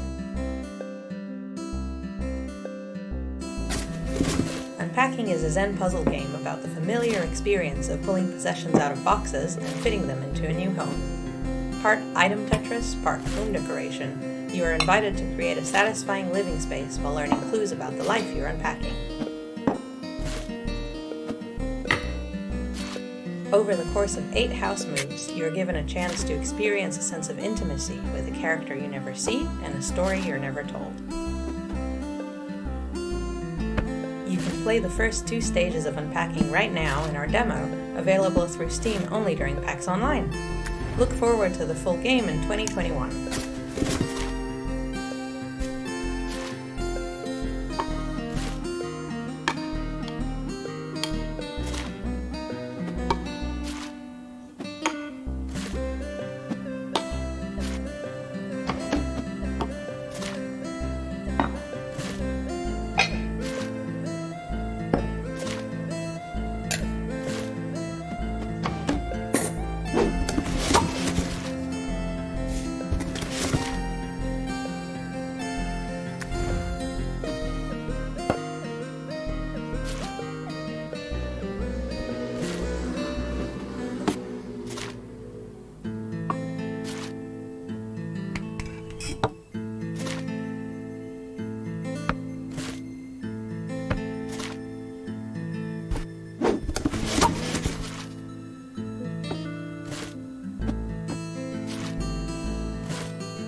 Hello, everyone, and welcome. We are live on the internet as Super Art Fight makes its long-awaited return to PAX, although in a very, very different form. For those of you who have never seen us, hello, welcome. My name's Marty Day, and I represent the greatest live art competition in the known universe. That is Super Art Fight. Unsurprisingly, we, like most live events in this year, this damned year, 2020, have been unable to do live shows in person, so we've taken Super Art Fight digital. And that means we are now with you here tonight at PAX, and we're very, very excited. We're very delighted, and we've got a jam-packed show, but it's not just going to be me rambling on this whole time. Oh, no. I have a friend to ramble on with. For those of you who have never seen us, this man is my brother from another mother. Ladies and gentlemen, Ross Nover. Ross, how you doing, bud? Oh, I'm doing good. Man, that was the most professional broadcasty intro I think you've ever given me, and I really appreciated it. I love the bit. I love the bit where you said that you represented Super Art Fight. I didn't know where that was going, but I'm glad I get to be your brother at the end of it. I'm doing all right. You know, it's a late. This is literally my bedtime right now, so yes. I drank some coffee after 4 p.m. It's a real no-no for me. I think I'll turn into a gremlin, but I'm ready to do this thing. Yes, we are East Coast based. We're based primarily out of Baltimore, Maryland. So we're coming at you at 11 p.m. Eastern, our time. So we are doing a late night show for us, but I know a lot of the PAX crowd coming from the West Coast, and we've got some Australia folks, people all over the globe possibly watching this right now. So wherever you are, I hope you're excited. I hope you're feeling well. I hope things are going awesome for you as PAX Online rolls on. And we're going to give you what we do best, and that is an art competition unlike any other. What's going to happen? Well, let me turn it back over to Ross to explain to you what exactly we're going to do here tonight. What you are about to see tonight, ladies, germs, and everybody else, is two fantastic bouts of art fight action. Two artists are going to walk up, metaphorically, to the digital canvas. They're each going to have a starting topic, and they're going to have a limited amount of time to cover the canvas with artwork. At the end of that time, you, the audience, is going to be choosing the winner of the bout live via your votes, via poll that our own Ref Adam is going to be posting in all of the relevant chats. This is a great reminder. Be sure to register to vote. Anyway, you are going to be choosing the winner of the bout. That is how it works. So whatever you like most is going to be chosen as the winner. But if that wasn't fun enough, every 5 minutes during the bout, we are going to throw a wrench in the gears, or something we like to call the Wheel of Death. That is a bunch of random topics that have been submitted ahead of time via our website, superartfight.com. If you want to put Wheel of Topic suggestions in for future shows, you can go there right now and do that, but then come back and watch the stream. You got tabs. Watching a tab. It's fine. Anyway, that's about how it works. I kind of lost my train of thought. I've had too much coffee. It's kind of late. Marty, did I cover everything? You did cover everything, but as always, the best way to understand how a Super Art Fight works is by seeing one live and in person. So just 4 minutes past the hour, let's roll into bout number one. Your opening contest is scheduled for one fall, and it has a 20-minute time limit. I'd like to bring to the stage first. She is, at least in meat space, our Super Art Fight champion. She is a one-woman mosh pit, and she is ready to decimate her opponent on the canvas here tonight. PAX, get ready for this. This is Titanium. Greetings, PAX Online! I, as host Marty so kindly introduced, am your Super Art Fight champion. I want you to make so much noise in the space of your keyboards and in your houses and domiciles that we can feel the ripples all the way here in Super Art Fight HQ East Coast. Well, I can tell you're excited, Titanium, but you've got quite the challenge in front of you. Ross, if you could please bring out her opponent tonight. Really? You want me to do that? You don't really do that. I can do that. I can totally do that. I know who her opponent is. I totally do. Who's her opponent? Thank you. So, this is my pleasure to bring to the stage, ladies, germs, and everybody else. Her opponent this evening, as far as we know, he is at least 2 drinks in. Is he more? Let's find out together. Ladies and gentlemen, it's 2 Drink Alex. Good night, or good evening. Wow, 2 Drink Alex seems very, very hyped up for this one. Is that coffee, and is it spiked? It's not coffee, but it is spiked. It's a hot toddy. It is currently 11:06 on the East Coast, where we reside, and you got to class it up for the night times. I'm into it, but let's see if you can keep it classy on the canvas as we roll on into bout number 1. Producer Steve, let's throw it to the canvas as we find out the opening topics for this first contest. And there we go. We are gonna take it to the console wars here tonight and try to settle it the only way we can in artistic action for the opening topics for the first 5 minutes of this bout. Titanium, you get Microsoft. 2 Drink Alex, you get Sony. And here's the Titanium drawing in pink and 2 Drink Alex drawing in blue. We got 20 minutes on the clock, and we're going to start this like we start all of them, asking the artists if they're ready, and then counting down 3, 2, 1, art fight. So, Titanium, are you ready? Ready! 2 Drink Alex, are you ready? Bottoms up. All right.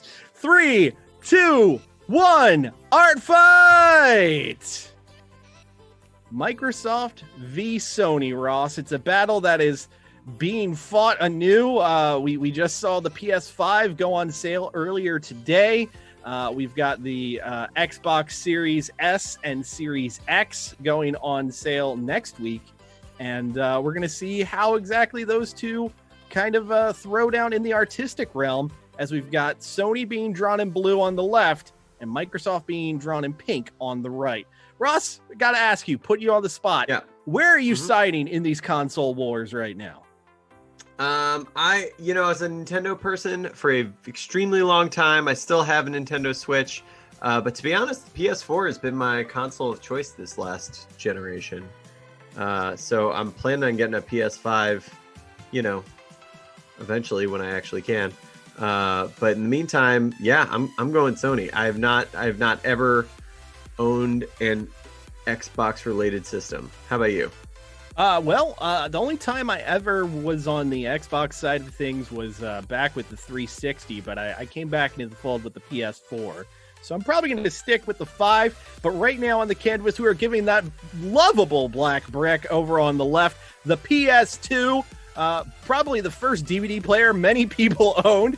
Truly one of the best systems ever, but it did have one notable flaw, and we're seeing it come together on the canvas, and it's that yes, it was an extremely angry system.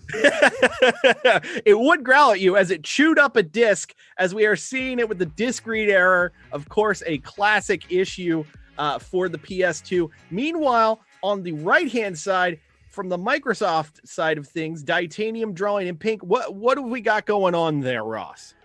Well, it's been marked a Xbox, which I assume means it's just really witchy, which, hey, cool, why not? But also on fire, Marty. It's got that classic blue flames, which means that 2 Drink Alex has set the Hexbox on fire, which, has happened on occasion to a couple Xboxes, as far as I understand it. Definitely likely that has happened once, if not multiple times. And I'm just going to go ahead and say it. If Microsoft really wants to fix up this whole naming convention issue, just rename the Series X the Xbox 666. It's way better than 5, and also gives it that nice demonic touch. And speaking of giving a system a demonic touch, speaking of which, yeah, go ahead, Ross. Go for it. Oh, okay. We've got that PS2 being turned into a PS666, although that first 6 is backwards, as it's also been given the appropriate addition of devil horns and a whippy tail over there on the left-hand side. So we're seeing the first offensive attacks coming from our artists right here tonight at PAX. Yeah, and now from up top, we have got what I believe to be the PlayStation Vita. I think that's a PSP, Ross. It's PSP. Yeah, I'm seeing some UMDs getting shot right into the face of that dragon on the right. Oh no, not the UMDs, because down they go, right into that poor dragon, sticking it right in his face. Yeah, I believe not looking good. I believe that UMD contained 3 episodes of the Chappelle Show. That was a real thing you could buy, Ross.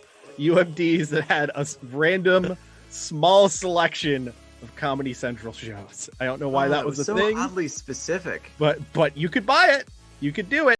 And we've got 1 minute to the first spinning of the Wheel of Death, and it looks like Two Drink Alex now capsizing on that demon on the right, throwing a Game Boy on its ears with just a minute to that all-important first spin. The Wheel of Death, as Ross mentioned, is filled with topics submitted by you, the audience, via our website, superartfight.com. It's randomized, and whatever comes up, they have to draw, with the noted caveat that each artist gets a singular respin per bout.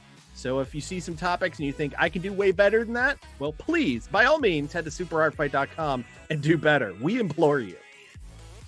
Yeah, and now down below we've got Titanium, who has drawn her opponent just swimming in a giant martini glass under the hex box. Yeah, I almost don't know if that's an offensive maneuver. I think that's going to go well. 20 seconds to that first spin. Well, it's offensive. I don't know if it's a maneuver. But as that comes together, 10 seconds until our first spinning of the Wheel of Death. And then once again, what shows up in those tiny little boxes will be what our artists have to draw. 1, 2 respins, or excuse me, 2 original spins coming in. We'll see if they use the respins. Titanium gets to draw Saf Chapter 1. For those of you who don't follow us on Twitch, we'll talk about what Saf Chapter 1 is. And Two Drink Alex gets your opponent's evil twin. Titanium, would you like a respin? No, I do not require a respin. And Two Drink Alex, would you like a respin? I'm good. All right, so to break down what Saf Chapter 1 is, Ross, I think the best way to do it is by bringing him in just a little bit early. We have a referee who follows all of the action, and since we've gone digital, we've upgraded his ability. He's no longer standing by us on a physical canvas. No, we've made him the eye in the sky as joining us from Saf Chapter 1. Ladies and gentlemen, Ref Adam. Adam, are you with us, my friend? Hello, Marty, Ross, Super Art Fightians, PAX, everyone out there in the world today. How are you doing?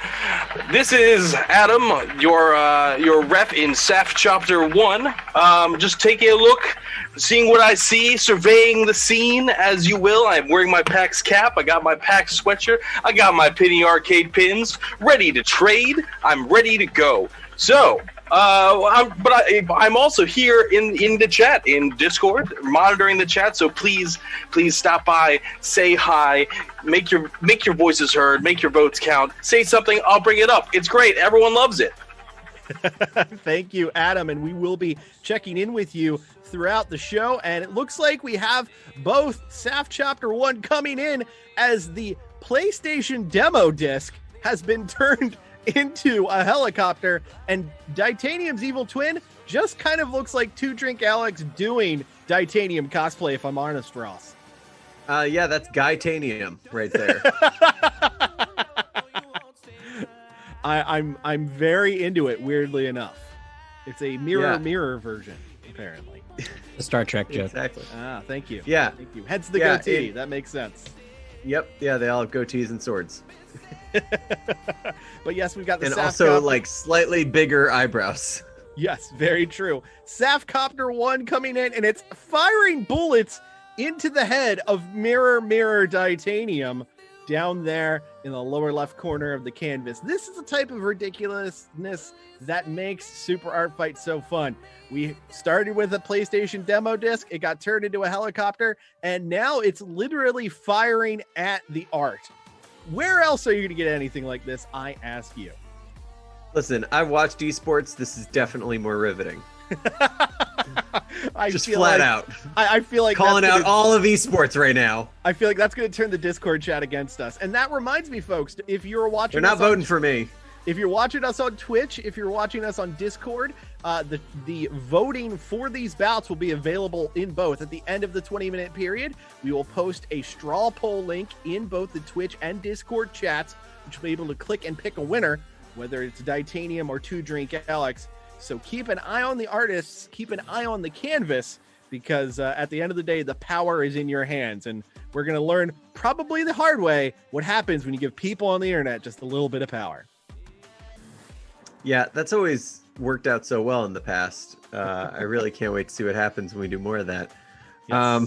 But with a minute and 17 seconds left in the bout, a minute and change until our next spinning of the Wheel of Death, still respins in play for both of our artists.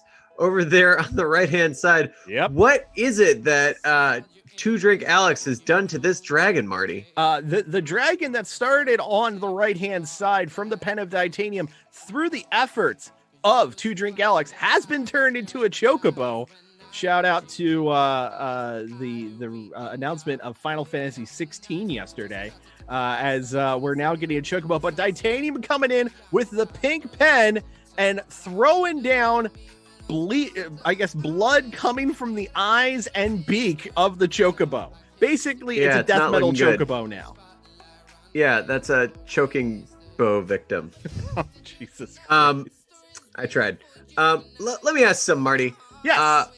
The Fast and the Furious franchise started in the late 90s. Yes. They're up to 9. Mm-hmm. The Final Fantasy series started in the 80s. They're up to 16. Yes. What year until we get as many Fast and Furious movies as we have Final Fantasy videos? I'll let you know in just a moment, as we're at the 10-minute mark. So 2 more spins coming for our artists. 2 brand new topics possibly coming in. Respins is still available. Titanium gets Pillow Fight, and Two Drink Alex gets Death by Donuts. Titanium, would you like to keep your topic? I would like a respin. Respin for Titanium. Two Drink Alex, keeping or respinning? Oh, I'm keeping it. All right, Death by Donuts kept by Two Drink Alex, but Brain in a Jar goes to Titanium. So no pillow fighting here tonight. But we are going to get some brains in a jar. So when will we basically cross the event horizon of Fast and Furii and fantasies which are final? That was your question, Ross? Yes. Yeah, exactly. When do you think? Basically, I think, considering the level of consolidation we've seen in media properties, I'd say we've actually got a good chance of Final Fantasy 18 being Fast and Furious 11. It'll be Final Fantasy 18 : Fast and Furious 11. They'll have a completely CG Vin Diesel. Yeah, or Fast and Family, or Final Family. There you go. Final Family. There we go.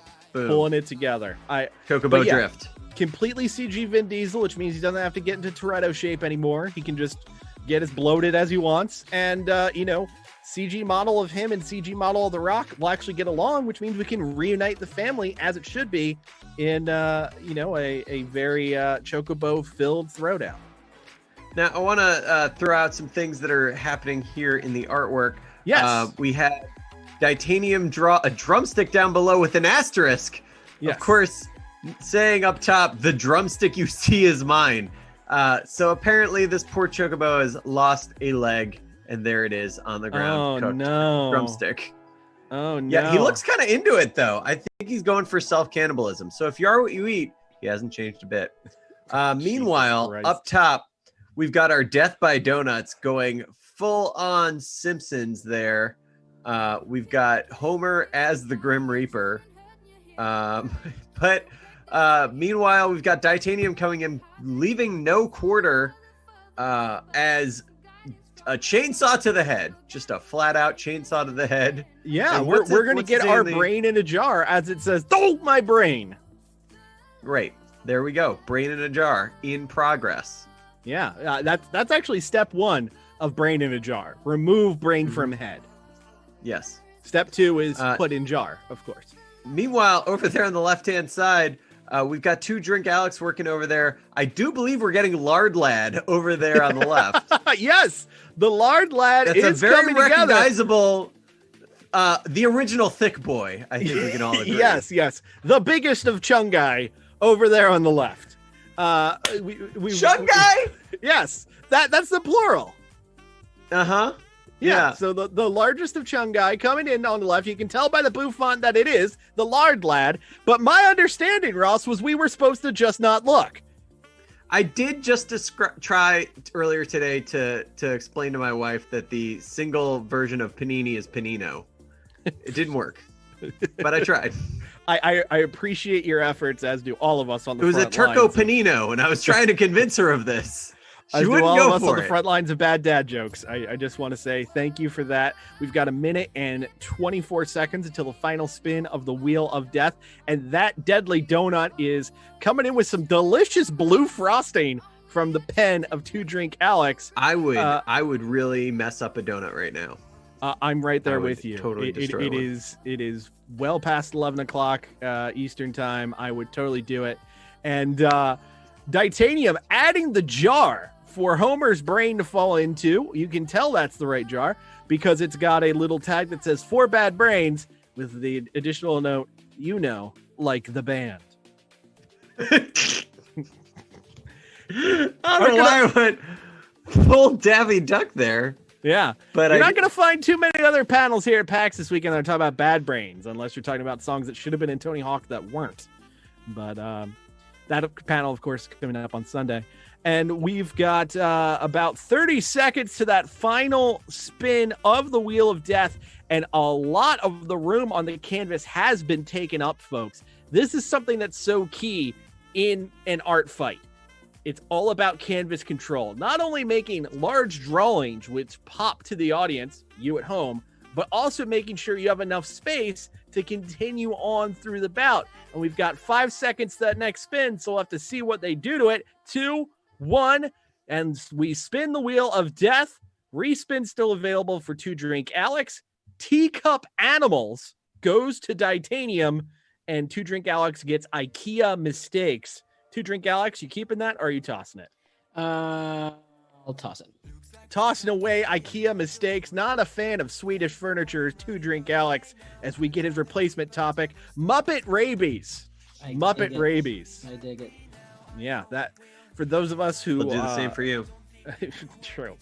For those of us who know Two Drink Alex, we know very well that Muppets and Simpsons are kind of the 1 and 1A of Two Drink Alex's specialities. And I will say props to the deep cut Simpsons reference in the center of the canvas as Mo is holding a little piece of brain in the jar as Two Drink Alex takes Titanium's original illustration and makes it his own.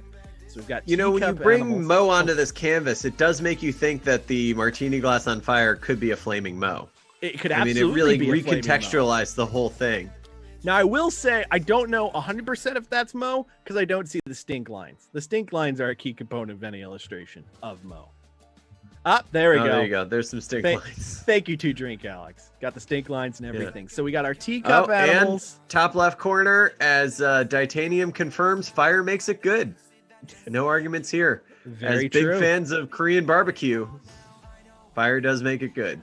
Our Muppet Rabies coming together as Ralph, I guess, late for a shot as he's foaming at the mouth, and I would assume in the Muppet realm, rabies means you are literally foaming at the mouth. But where are our teacup animals, Rossifer? Oh, I think I see the teacup. Oh, we're getting them right below Rolf. Yeah, right. By the way, I assume Rolf, similar to how he just kind of says, "I'm a dog," he would just say something like, "I got rabies." Like, I assume it's a similar. Missed my shots. I missed all my shots. Thank you, Two Drink Alex. Took myself for a walk, but forgot to take myself for a shot. Guess I'm gonna have to take myself and put myself to sleep. 2 minutes 43 seconds to go. Gonna take myself out back. Good old yeller myself. 2:35 remaining. Titanium, Two Drink Alex. And that's a Jim Henson lost a hand. Two Drink Alex, Titanium, 2 Super Hard Fight vets showing their skill here tonight at PAX. And remember, you at home will get to vote. Just take a look in this Twitch channel or in the Discord channel for this very stream. There will be straw polls at the end of the bout. You will get to pick a victor. And these last few moments, these last almost 2 minutes to go, this is really what separates the good from the great when it comes to Super Art Fight. So many times, we've got 12 years of history doing live events. So many times those last 2 minutes, you see something get flipped, turned around by an artist. They look for that opportunity. They have that big aha moment, and something amazing appears on the canvas. We'll have to see if that happens here. And it looks like, Ross, that Ralph is now holding a teacup himself. Yeah, that's right. He may have rabies, but now he's drinking a foamy cappuccino, I think. Oh, Jesus Christ. So now he's fine. Now we don't have to shoot Ralph. That's great. But if you are watching this Muppet match and hoping something better comes along, stay tuned because we got another match right after this one, and we'll be sure to make the Rainbow Connection along with you. Marty. Yes, Ross. Crucial minute left here. Down below, we've got Two Drink Alex working on pre-order Lost. Oh, and he's turning the Hexbox into a PS5 as the PS5 pre-order has been lost, turning it around with less than a minute to go. Tough times if you want a PS5. Legit, though, I don't know why so many people try to be the ones that get it day one. We always find out there's something wrong with the day one models. We always do. 35 seconds to go. Will it be Titanium in pink? Will it be Two Drink Alex in blue? You, the fine folks at home, get to vote. So I hope you've got a favorite in this one.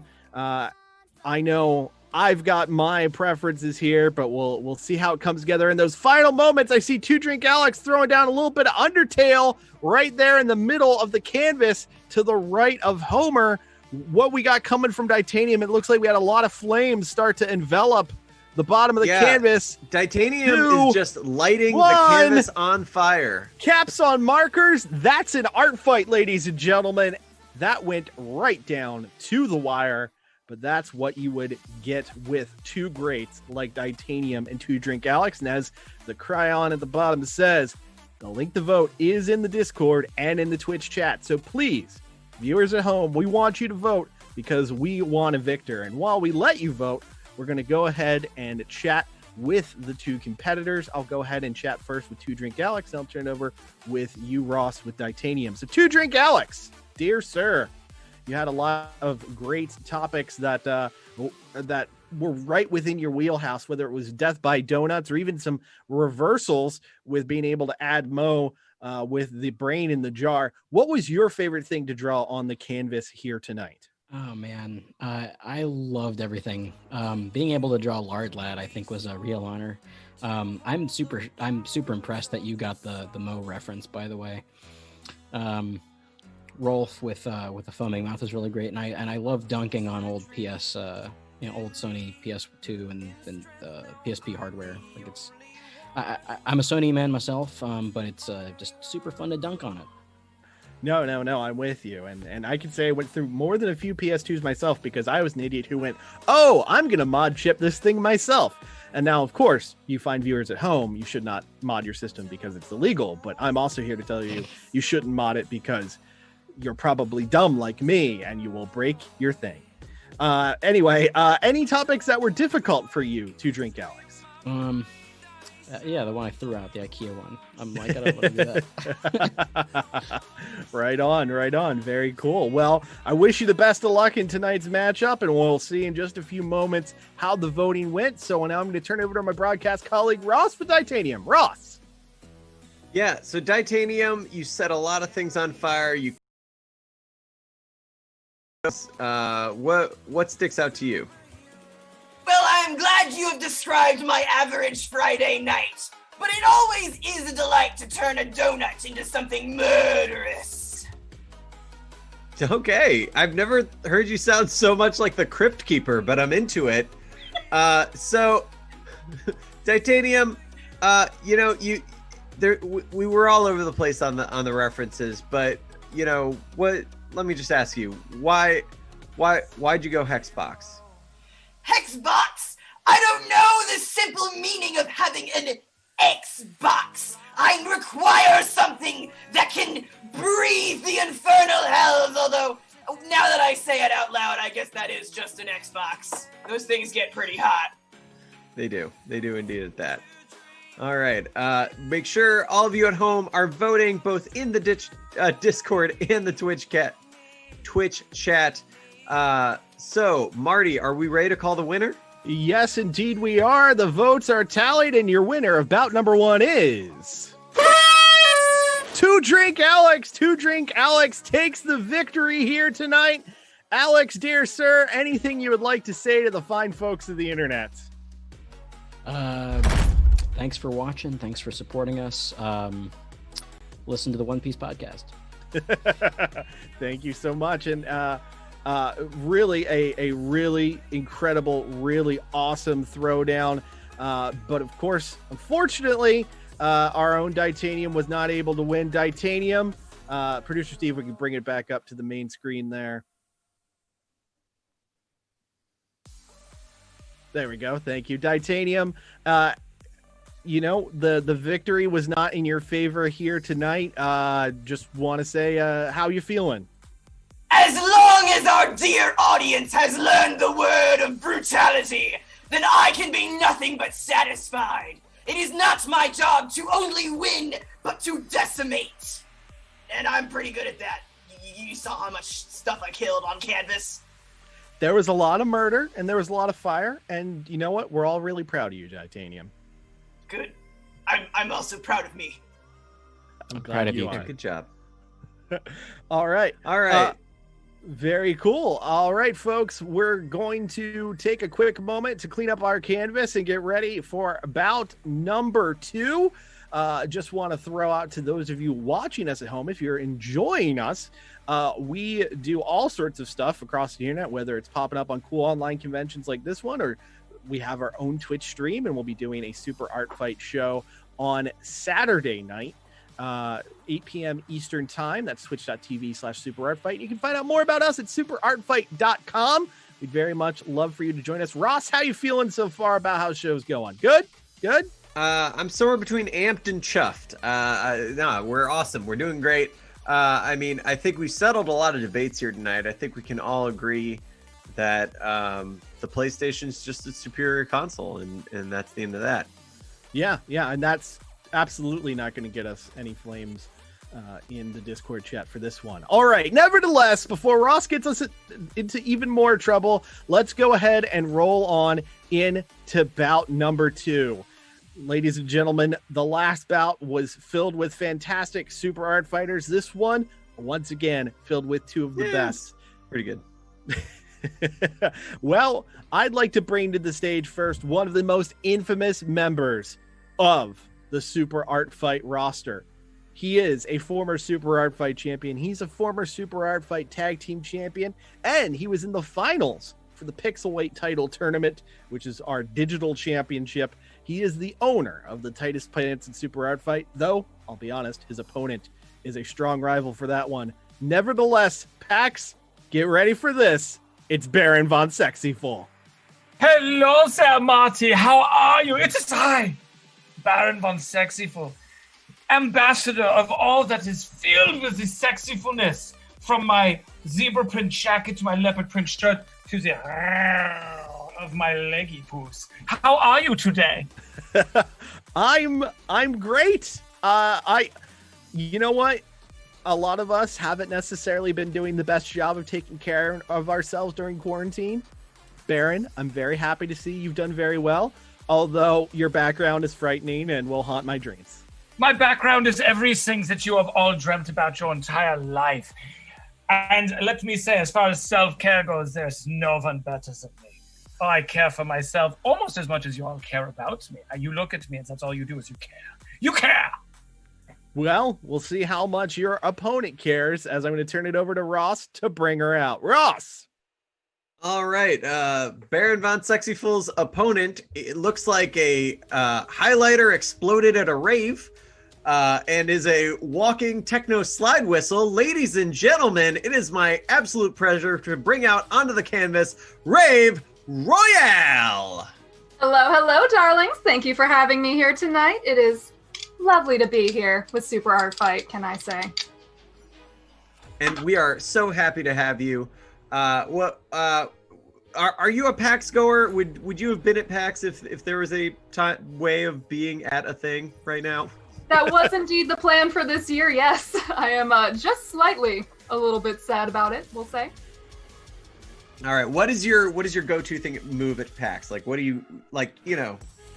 Go play in the video game room. Like, go to the panels. Like, what's your deal? That would have been my plan. It actually was going to be my first PAX this year. I go to MagFest, and this year was going to be the year. It was going to happen. Finally, the stars were going to align. And I'll just cry in my pillow later about it. It's fine. And like so many things for so many of us, the stars have, well, it's 2020, ladies and gentlemen. But we're going to make the best of it here tonight as we turn shit into shit aid. So let's get this match started, Marty. All right, we've got the canvas coming up here, and we settled the current generation console wars. We're going to throw it back to the OG console wars. This is going to be Nintendo v. Sega. No, it is not a lawsuit. It's an art fight. Baron von Sexyful with Nintendo in red. Rave Royale is going to do what Baron von Sexyful don't in black. So Sega for Rave Royale. We've got 20 minutes on the clock, and we're going to roll through this like we did the last one. Baron von Sexyful, are you ready?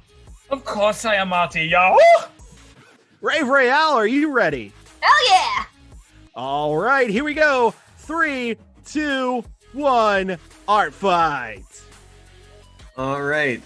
Once again, working on Nintendo is Baron von Sexyful, drawing in red, while meanwhile, Rave Royale, basically the adult personification of Lisa Frank, is drawing in black. So as both our artists draw their kind of what we would call their opening salvo, up top in red, Baron von Sexyful drawing in the middle there.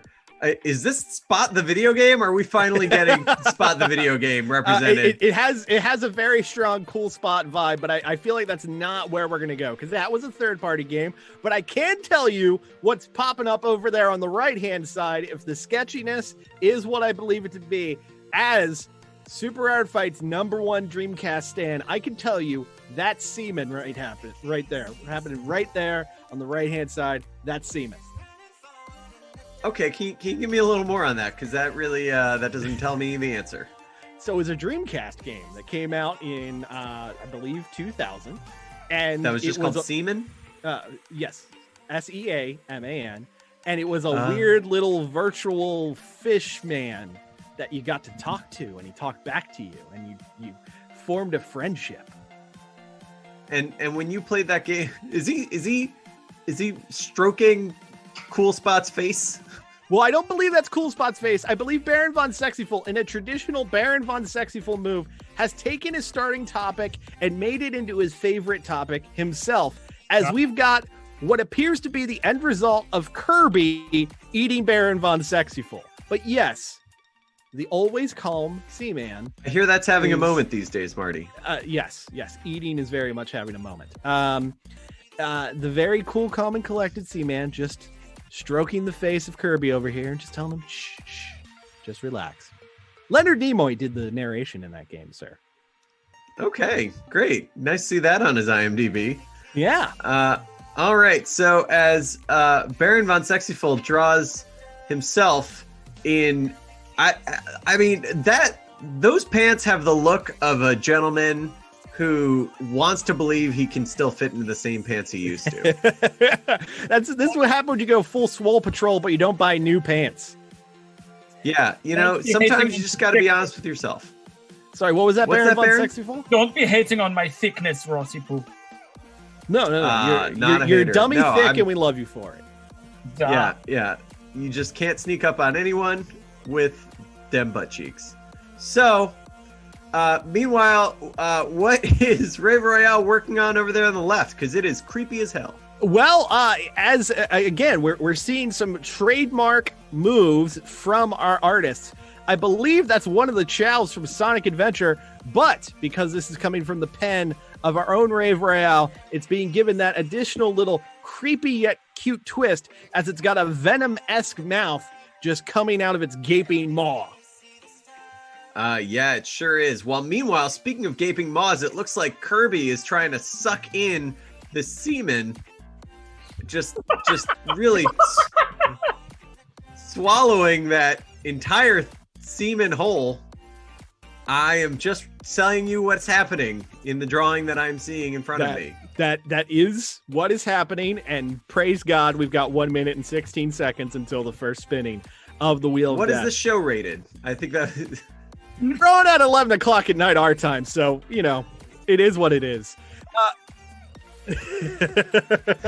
We've got 1 minute and 3 seconds to the next spinning of the wheel, and I'm going to be honest, Ross. If the chows were this intimidating, they may have actually been able to make the Dreamcast too.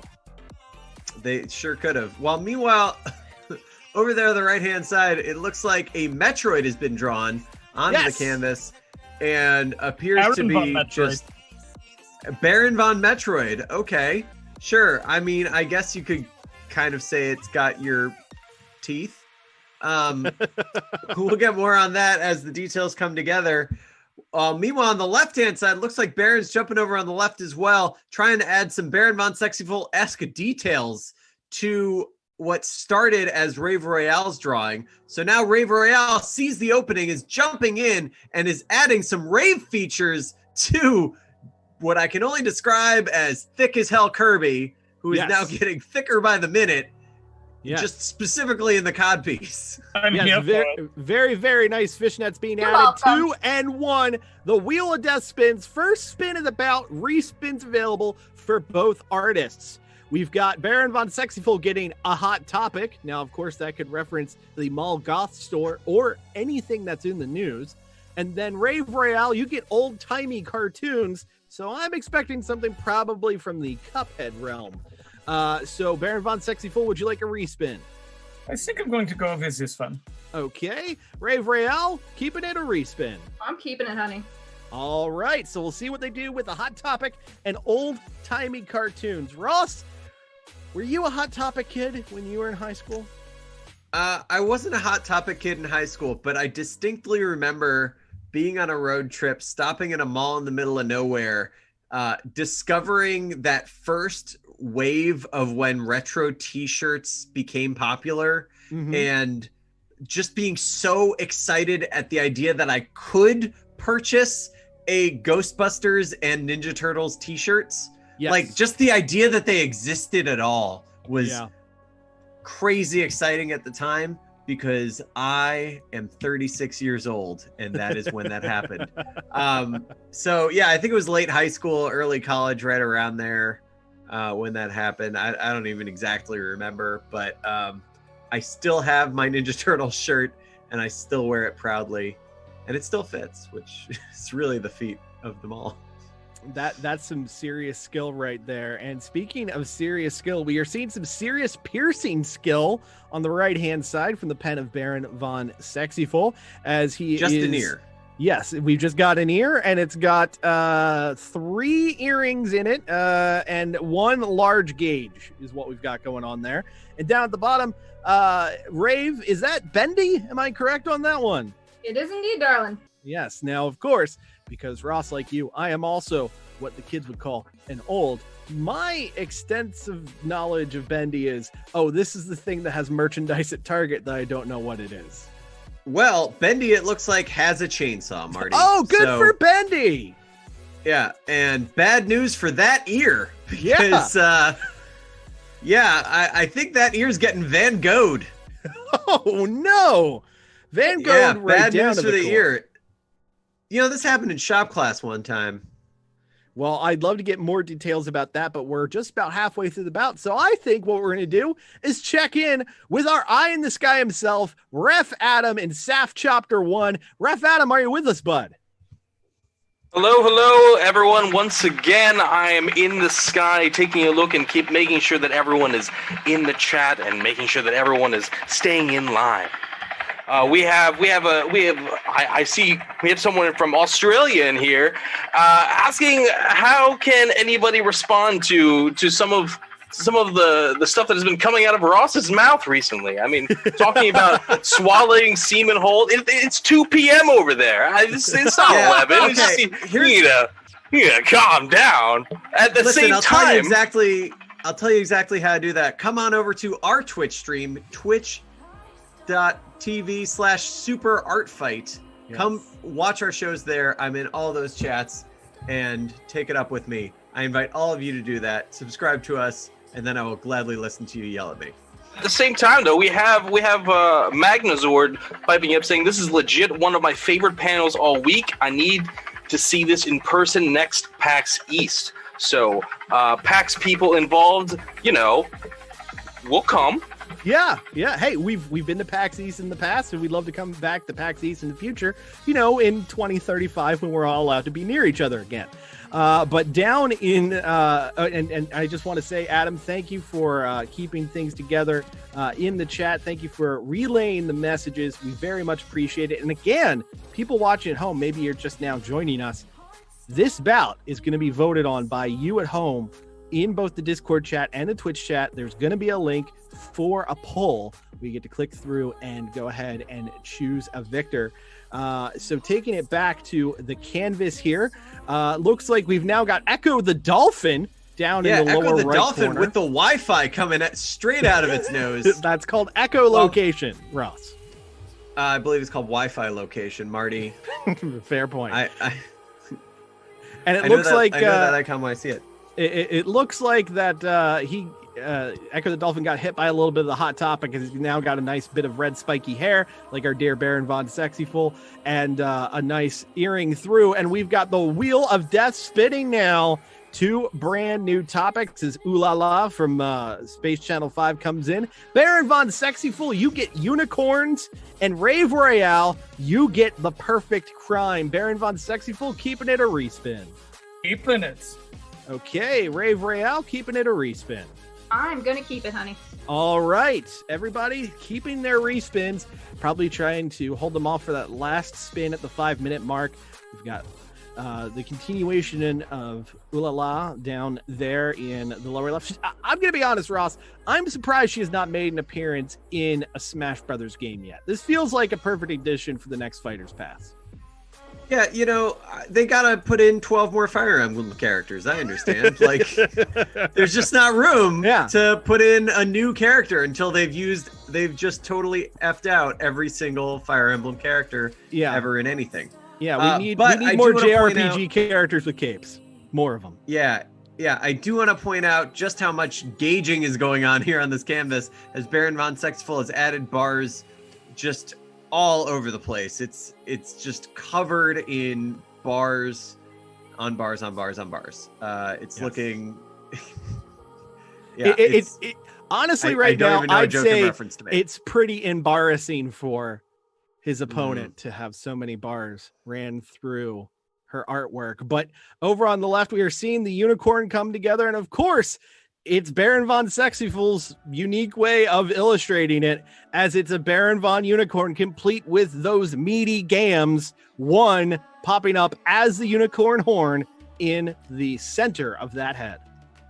Marty, question for you as we're talking about all this Hot Topics stuff. Did you ever dye your hair? Were you ever someone that dyed your hair? No, I never went hair. manic panic on it. Never bleached it. No, you can't see it because of the hat. But I actually have a natural blonde streak in my hair, so I never felt the need to add more.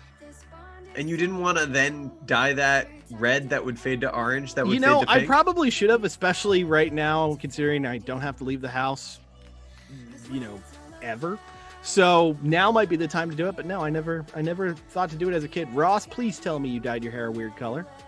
Oh, heck yes, I dyed my hair many weird colors, Marty. Why do you think it's gone? I tried to dye it white. It just went yellow about this shirt color. It looked like complete garbage. Then it was like bright red, which faded to orange, which faded to pink.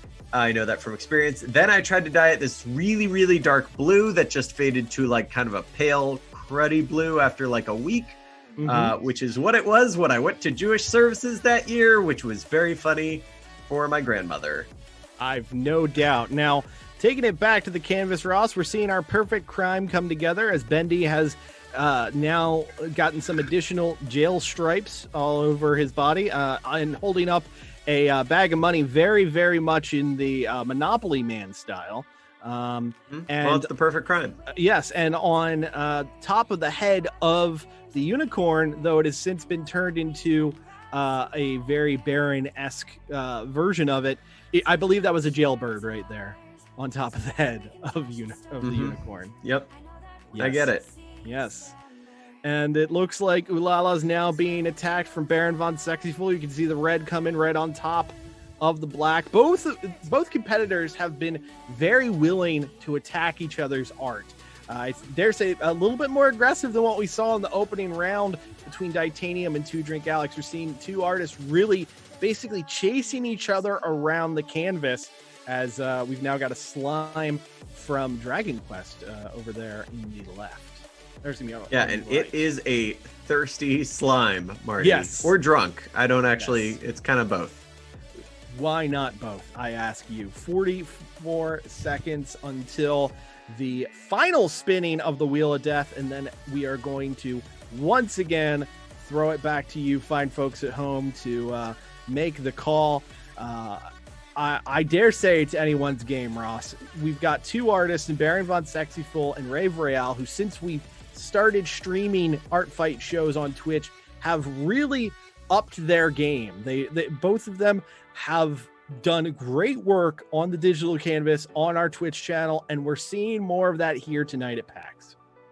Yeah, and dare I say, Marty, two what I would describe as of all of our artists, two pretty similar styles. Final spin coming in right now. We'll both artists have respins. Bear with me for Baron von Sexyful. That's BEAR with me for Baron von Sexyful, and Nunchuck Nuns for Rave Royale. Baron, would you like a respin? I think I would like a respin. Away goes the bear. Rave Royale, would you like a respin? I think I would. All right, no Nunchuck Nuns. Baron von Sexyful, you get to catch these hams.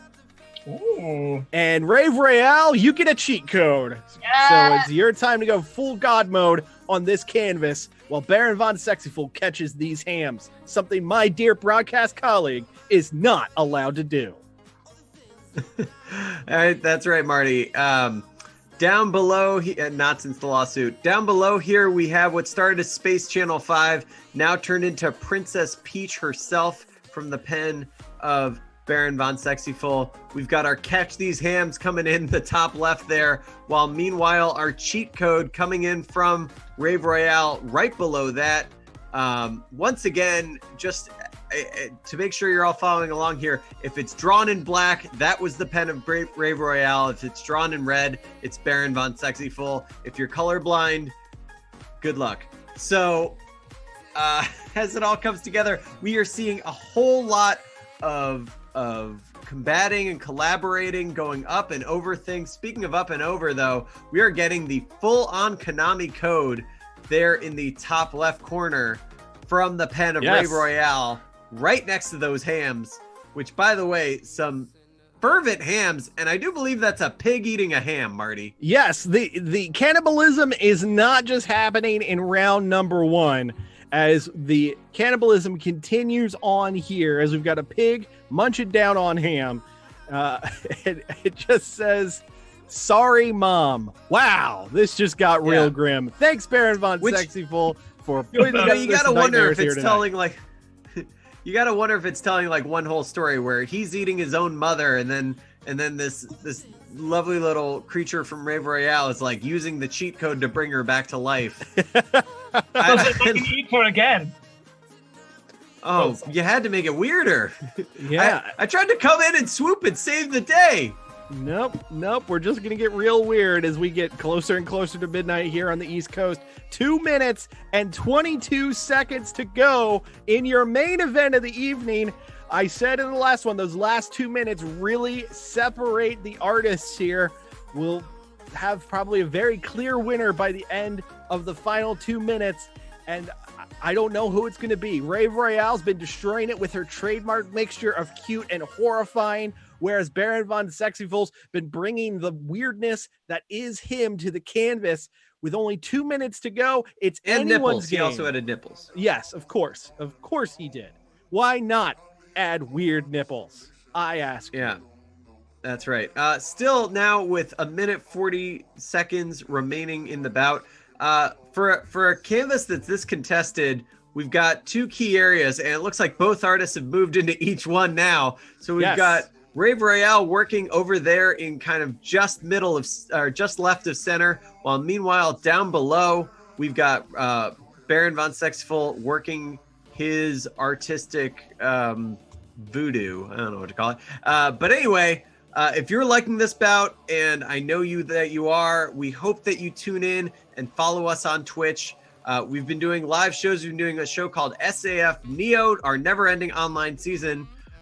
We have another show this Saturday. We hope you tune in. All the details about that are on our website. They're on our Twitch stream. Go follow us there. It is Saturday night Eastern time at 8 p.m. 8 p.m. We Eastern. hope to see you there. I know I just said it's never ending and online. It's actually going to be like one of our last shows, as we are going to be changing format soon. More on that. Come to our show. Learn all about it. 35 seconds remaining. 35 seconds to go. Both artists trying to make use of these last crucial moments. We've got more ham. This is ham being caught, literally, down below from Baron von Sexyful. While meanwhile, we've got Rave Royale drawing an extremely creepy Care Bear. I don't know what else to call it. Very creepy. Puma from Danganronpa. Wow, going with the deep cut there. 4, 3, 2, 1. Will the deep cut get her the win? We'll find out in just a moment. Caps on markers. That's an art fight. And again, folks, Discord and Twitch both have the link for the vote in the chat. So please, by all means, vote early, vote often, just as you should in real life. Do it in this digital realm. And we'll give just a few moments to check in with the artist. I'll start with Rave Royale. Rave Royale, an incredible round here tonight. What was your favorite thing you got to draw on the canvas here? Honestly, I think my favorite thing I got to draw tonight was Ulala being incredibly passive-aggressive, which I think is potentially a perfect crime. And she's saying, I love how you just wear anything. That is that's one of those deep cutting things you can say to someone. And Super Art Fight top tip, don't say that to someone unless you want to emotionally destroy them hours later after you've said it. Nevertheless, Rave Royale, another great bout. Thank you for joining us here at PAX. With our time limited, I'm now going to jump over to Ross with Baron von Sexyful. Ross. Baron von Sexyful, you drew a whole lot of ham tonight. I am a whole lot. You slung a lot of meat.